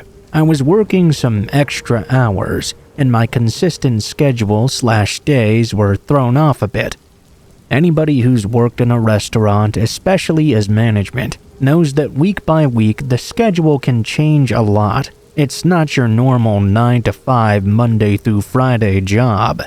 For privacy, I'm changing the name this person gave me, as they'd pretended to be another person, and I don't want that innocent person to get caught up in all of this. I usually close. I work from 4 p.m. to 12 a.m. usually, give or take a few hours. During this time, though, I had to swap some shifts with my boss and ended up opening for a few days. The crowd we get, depending on the shift, is actually very different. For privacy, I won't say exactly where I work, but it goes from a casual lunch craving to more of a party crowd on some days. One day, there was a situation where I stayed later than I usually do on an open, and I got a call to the store. That's not uncommon, as we do call-in orders all the time. A team member answered and looked a bit confused, then came right up to me. "Hey, some guy on the phone is asking for you?" I chuckled and made a bit of a joke. "I'm not the manager here after 5. He looked uncomfortable and confused, though. "No, he asked for you, not a manager." "You mean he knew my name?" "Yeah." Immediately, I was worried, but I tried to play it off a bit. I'm sure most of our regulars did know me by name. I have a few sweet regulars that we see all the time. I went and grabbed the phone, expecting it to be one of those customers that usually call orders in every few days. But it wasn't. They had no caller ID, and it was from a strange area code not in our area. I didn't recognize the voice either. "Hello, this is the manager speaking. What can I do for you?" "Hey, my name. I know you remember me. My name is Jason. I come in there every Tuesday. You know me. I work at that building right across the street. My car broke down. I need you to grab some cash from the drawer with my credit card or something. I got a flat at the big light right outside." Obviously, I didn't know this person at all, and I'm not ignorant to scam calls either. The name he gave isn't an uncommon one. I only have one regular with that name. Every Tuesday, 4 to 5 p.m. like clockwork. I curiously peeked out the window to the stoplight he'd mentioned. There was nothing there but moving cars. "Sorry, sir, I can't do that for you. It's corporate policy." His tone then shifted. You know me though. Hey, what's with you being there all the time? Don't you ever go home? I thought I saw you working this morning too. You usually close on Tuesdays, don't you? I didn't expect to see you at all yesterday." After that, I don't remember the exact quotes. I was kind of freaking out a bit. He continued to have details of my schedule, when I would arrive or leave, even before or after store hours, or customers would be there. I asked who this was again, because I have a lot of regulars. He repeated his name as Jason and described himself physically. This is where I truly started to panic. The name and description he'd given me was of my regular Tuesday customer Jason, except Jason was right there with me, sitting in my dining room enjoying his food. I just made his order. He was sitting right there, not on his phone at all, not being weird or looking at me either. This person knew my schedule. They knew when I'd leave the store. They knew the names and descriptions of all my other regulars. I told my boss and we blocked the number. Out of curiosity, I tried to Google it as well. It was a fake number with a random area code from out of state. It was not in our system. We had a staff meeting to reiterate to never tell customers who was working or when their shifts are. That's never really been an issue with our staff though. It's a very small and tight-knit team. We have a buddy system now, even just to take out the trash or something. Nobody is allowed to be alone in the store after dark either. I take a different route home now sometimes too. I still get nervous whenever anyone gives me that or a similar name. I've never met anyone since then or before that I can remember that had that voice. That is, until recently. This is already very long, but I have more context and information about pieces of this story that make it even worse. Like a coworker knowing the owner of the place he claimed to work at. Nobody by that name works there, obviously. We've had a few suspicious people park out front, sit, and then leave since then. Recently, I got a call-in order under the same name as well. The voice was similar, but the phone was muffled. I had a hard time taking their order. It was a large order, but they never came to pick it up. I threw it away at close. There was a car I did not recognize in the back parking lot when I left. I got scared and took an alternate way home that night, so I can't be sure if that was them.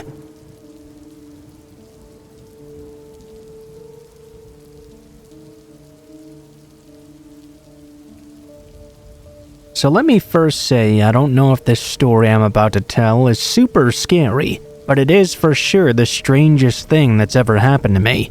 In the moment, it was really upsetting. It wasn't until I reflected on the evening that I realized just how strange an occurrence it really was. 5 years ago, I worked as a security guard for the strip mall. If you're not familiar with what a strip mall is, it's basically a block of stores in a single lot that's usually connected by one big building. The complex I worked for was a bigger building, consisting of either 8 or 9 stores. There was also a restaurant as well. The strip mall was new at the time, and the management team wanted to keep the area clear of trouble and potential robbers.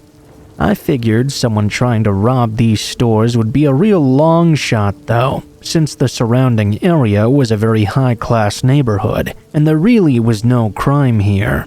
I took the job mainly because I needed money, and I figured it would be very easy. I could sit in my car or in a back office that was located in the back of the building complex, and just listen to podcasts or other audiobooks. That back office I mentioned served almost like a central hub for all the stores in the strip mall. Each of the store's back stock rooms, you could walk out into another hallway which would lead you down a long, narrow corridor, and they all led directly to the office. It was a small little room with monitors connected to the cameras in each one of the stores. Most nights I just sat in that back office and waited until about 6:30 a.m., with nothing really happening. For all the years I did this job, only once did I ever have an intruder, and it still freaks me out to this day. The very first thing I did every night at 11 p.m. sharp when I showed up to work was check every lock on every store and make sure everything was buttoned up tight just in case. I usually then would walk around the entire mall parking lot. I would like to tell you that I was just being very diligent in my monitoring of the surroundings, but the real reason was to exercise my legs. I usually did this walk several times a shift. That night at around 2 in the morning, I was still sitting in the office when I thought I heard a crashing sound. Whatever it was loud enough to make me jump in surprise. The first thing I did was check all the cameras, of course, and made sure none of the alarms were going off either. Everything still looked to be locked up. It appeared like nothing was going on the alarms either. Whatever noise I had heard, I ended up just chalking it up to some sort of stock in one of the stores falling down or something. I did a quick walk by all the storefronts just to be sure though, and saw nothing out of place or broken. Everything was still locked up tight. When I got back to the office was when I noticed something strange though. One of the monitors, which was a CCTV camera feed from one of the stores, I could see what looked like a faint light. I just walked by all those stores less than 2 minutes prior, and I'd seen no such thing. Whatever the strange glow was had just appeared. The cameras in these stores were not insanely high-tech, so I wasn't able to adjust the cameras to see any more of the store. Only this one section it was pointed at. This store was an electronics store of some sort. They sold all kinds of tech and electronics, but their main selling point was that they would rent out cameras and microphones and all sorts of equipment for people. I made my way through the narrow hallway to the back room of that electronics store. From the back room, I could see the flickering light through the door that led inside the store.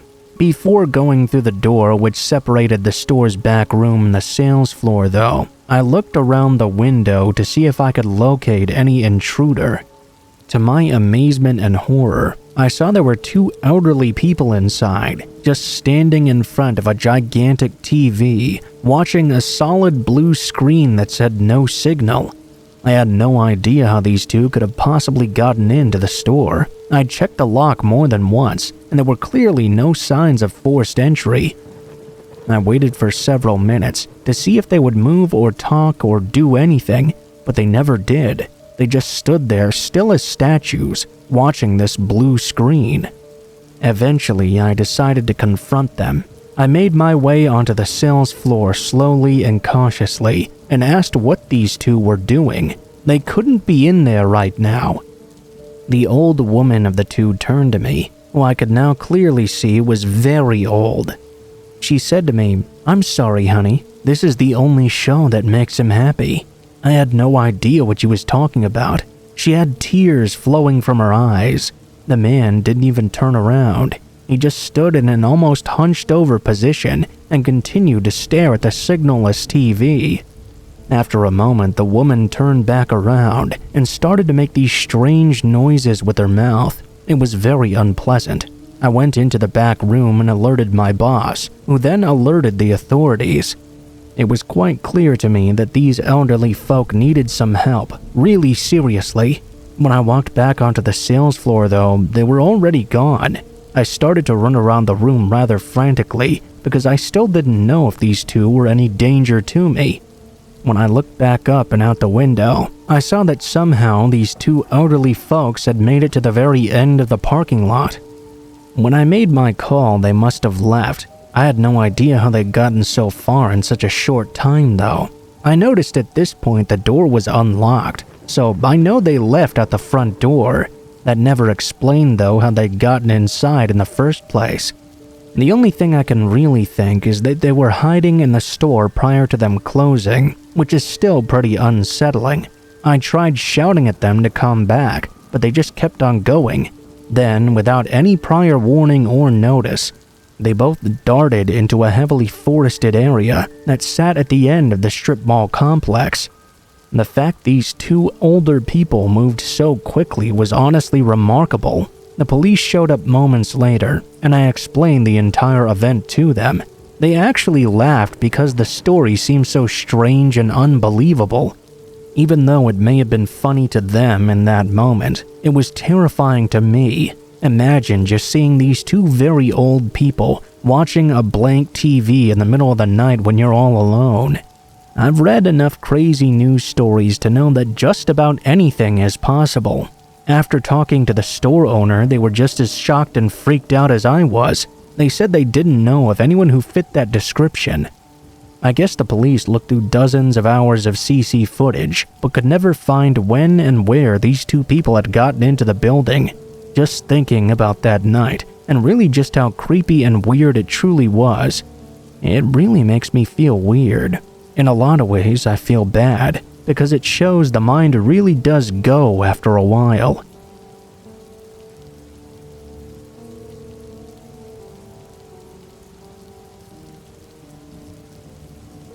In my mid-20s, I was trying to figure out a lot of aspects to my life. I was trying to get my future in order.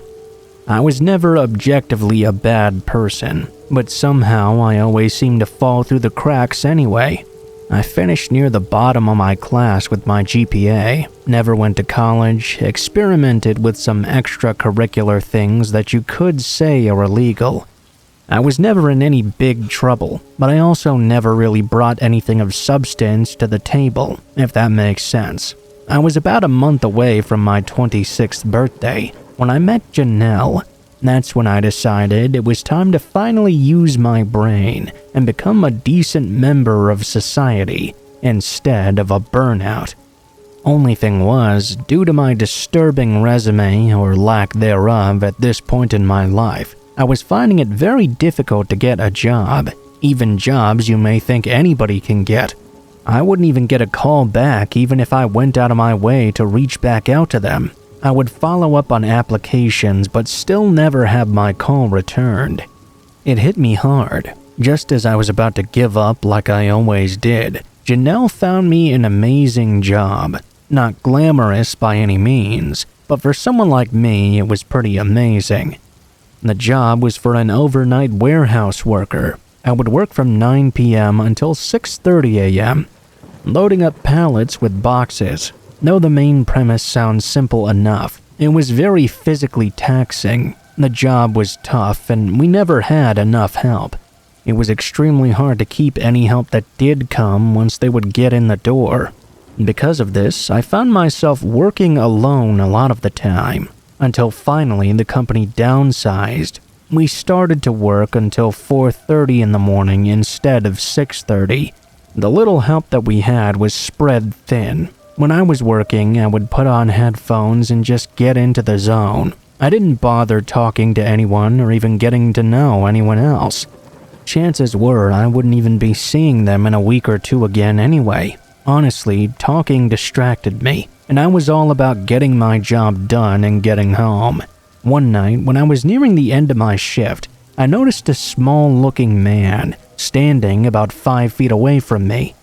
I didn't really say anything at first. I figured it was a new employee, just watching how I was doing things to get the hang of it. When I finished, I took off my headphones and asked the guy if he needed some help. "Yeah, man, I hate to ask, but I was wondering if I could get a ride home, maybe?" I found it really weird considering I had no idea who this guy was and didn't even recognize him as the face of one of the workers. Being the kind of guy I am, I told him I would as long as he paid me. They responded almost nervously. Yeah, man, of course, I got you." I told the guy to give me a few minutes to grab my things and punch out my shift and to meet me outside. He nodded and agreed. I felt somewhat weird about this situation, but I'd been in his shoes before. At least that's what I kept telling myself. I told one of the other guys when I was punching out that I had to give the weird new guy a ride home, and the other employees all made a strange face. "The new guy? What are you talking about? I don't remember seeing any new guys." We both kinda shrugged it off, assuming that's just how this place operates these days.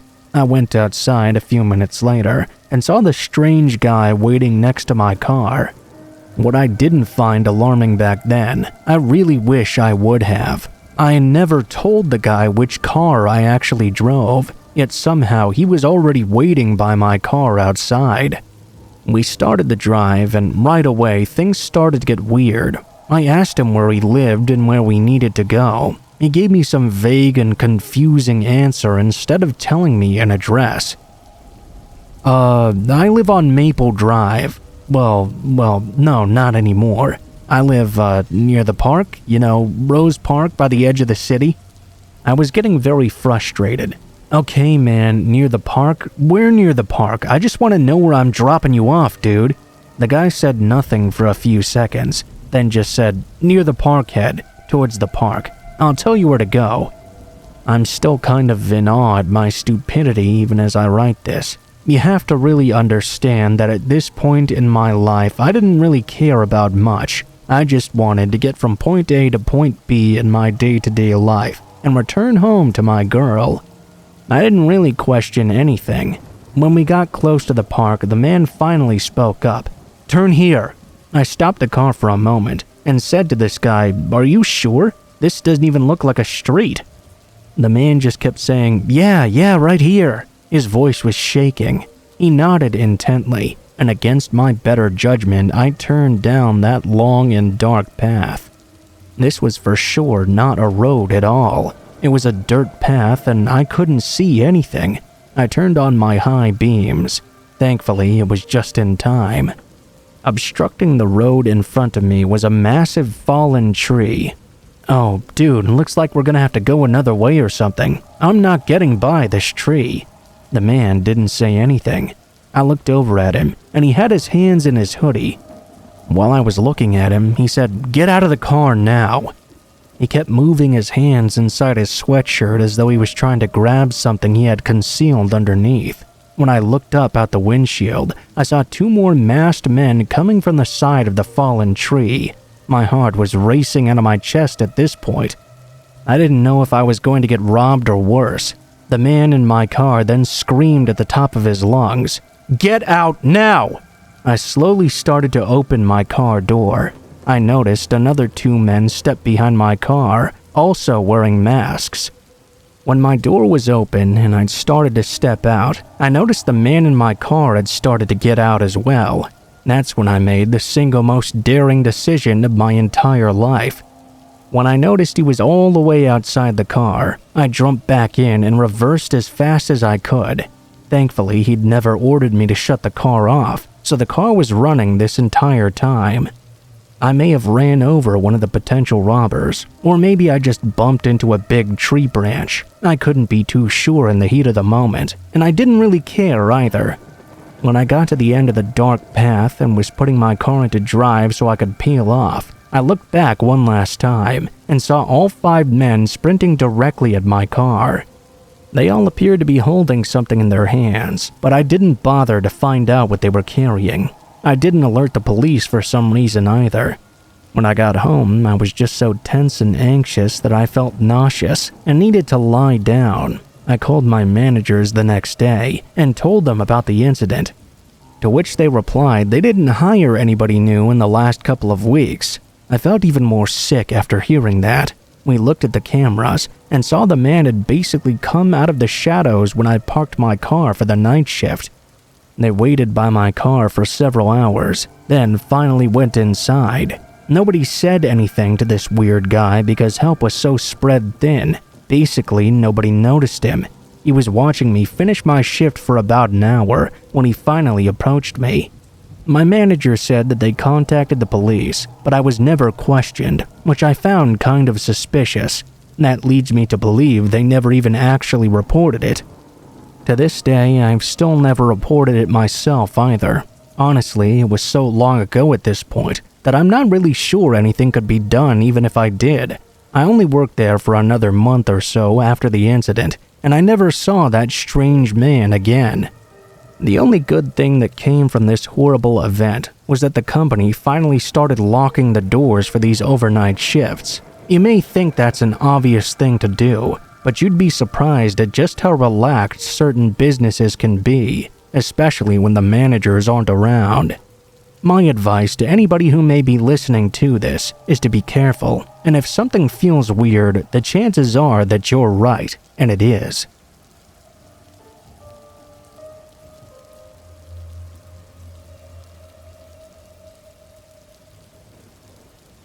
My buddies and I were camping in the woods in Yosemite, California. We were the only ones in the area, and we knew this because of the camping registry.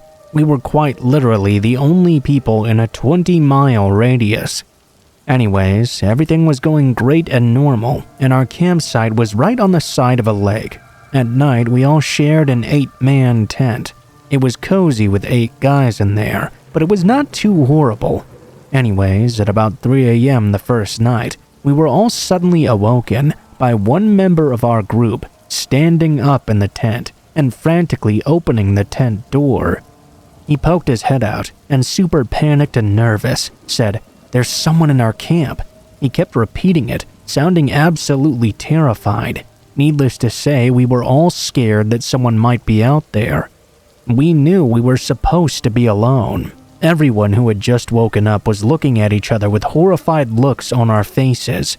After about 15 seconds of saying someone was in our camp, he laid back down like nothing had happened and fell right to sleep. As we went around to check, we saw that no one was there.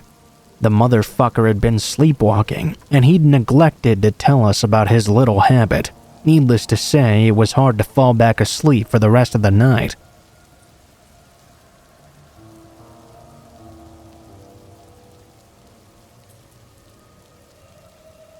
Just a warning before the story starts, it does contain some deceased animals, so if you don't like that sort of thing, you can skip this last story.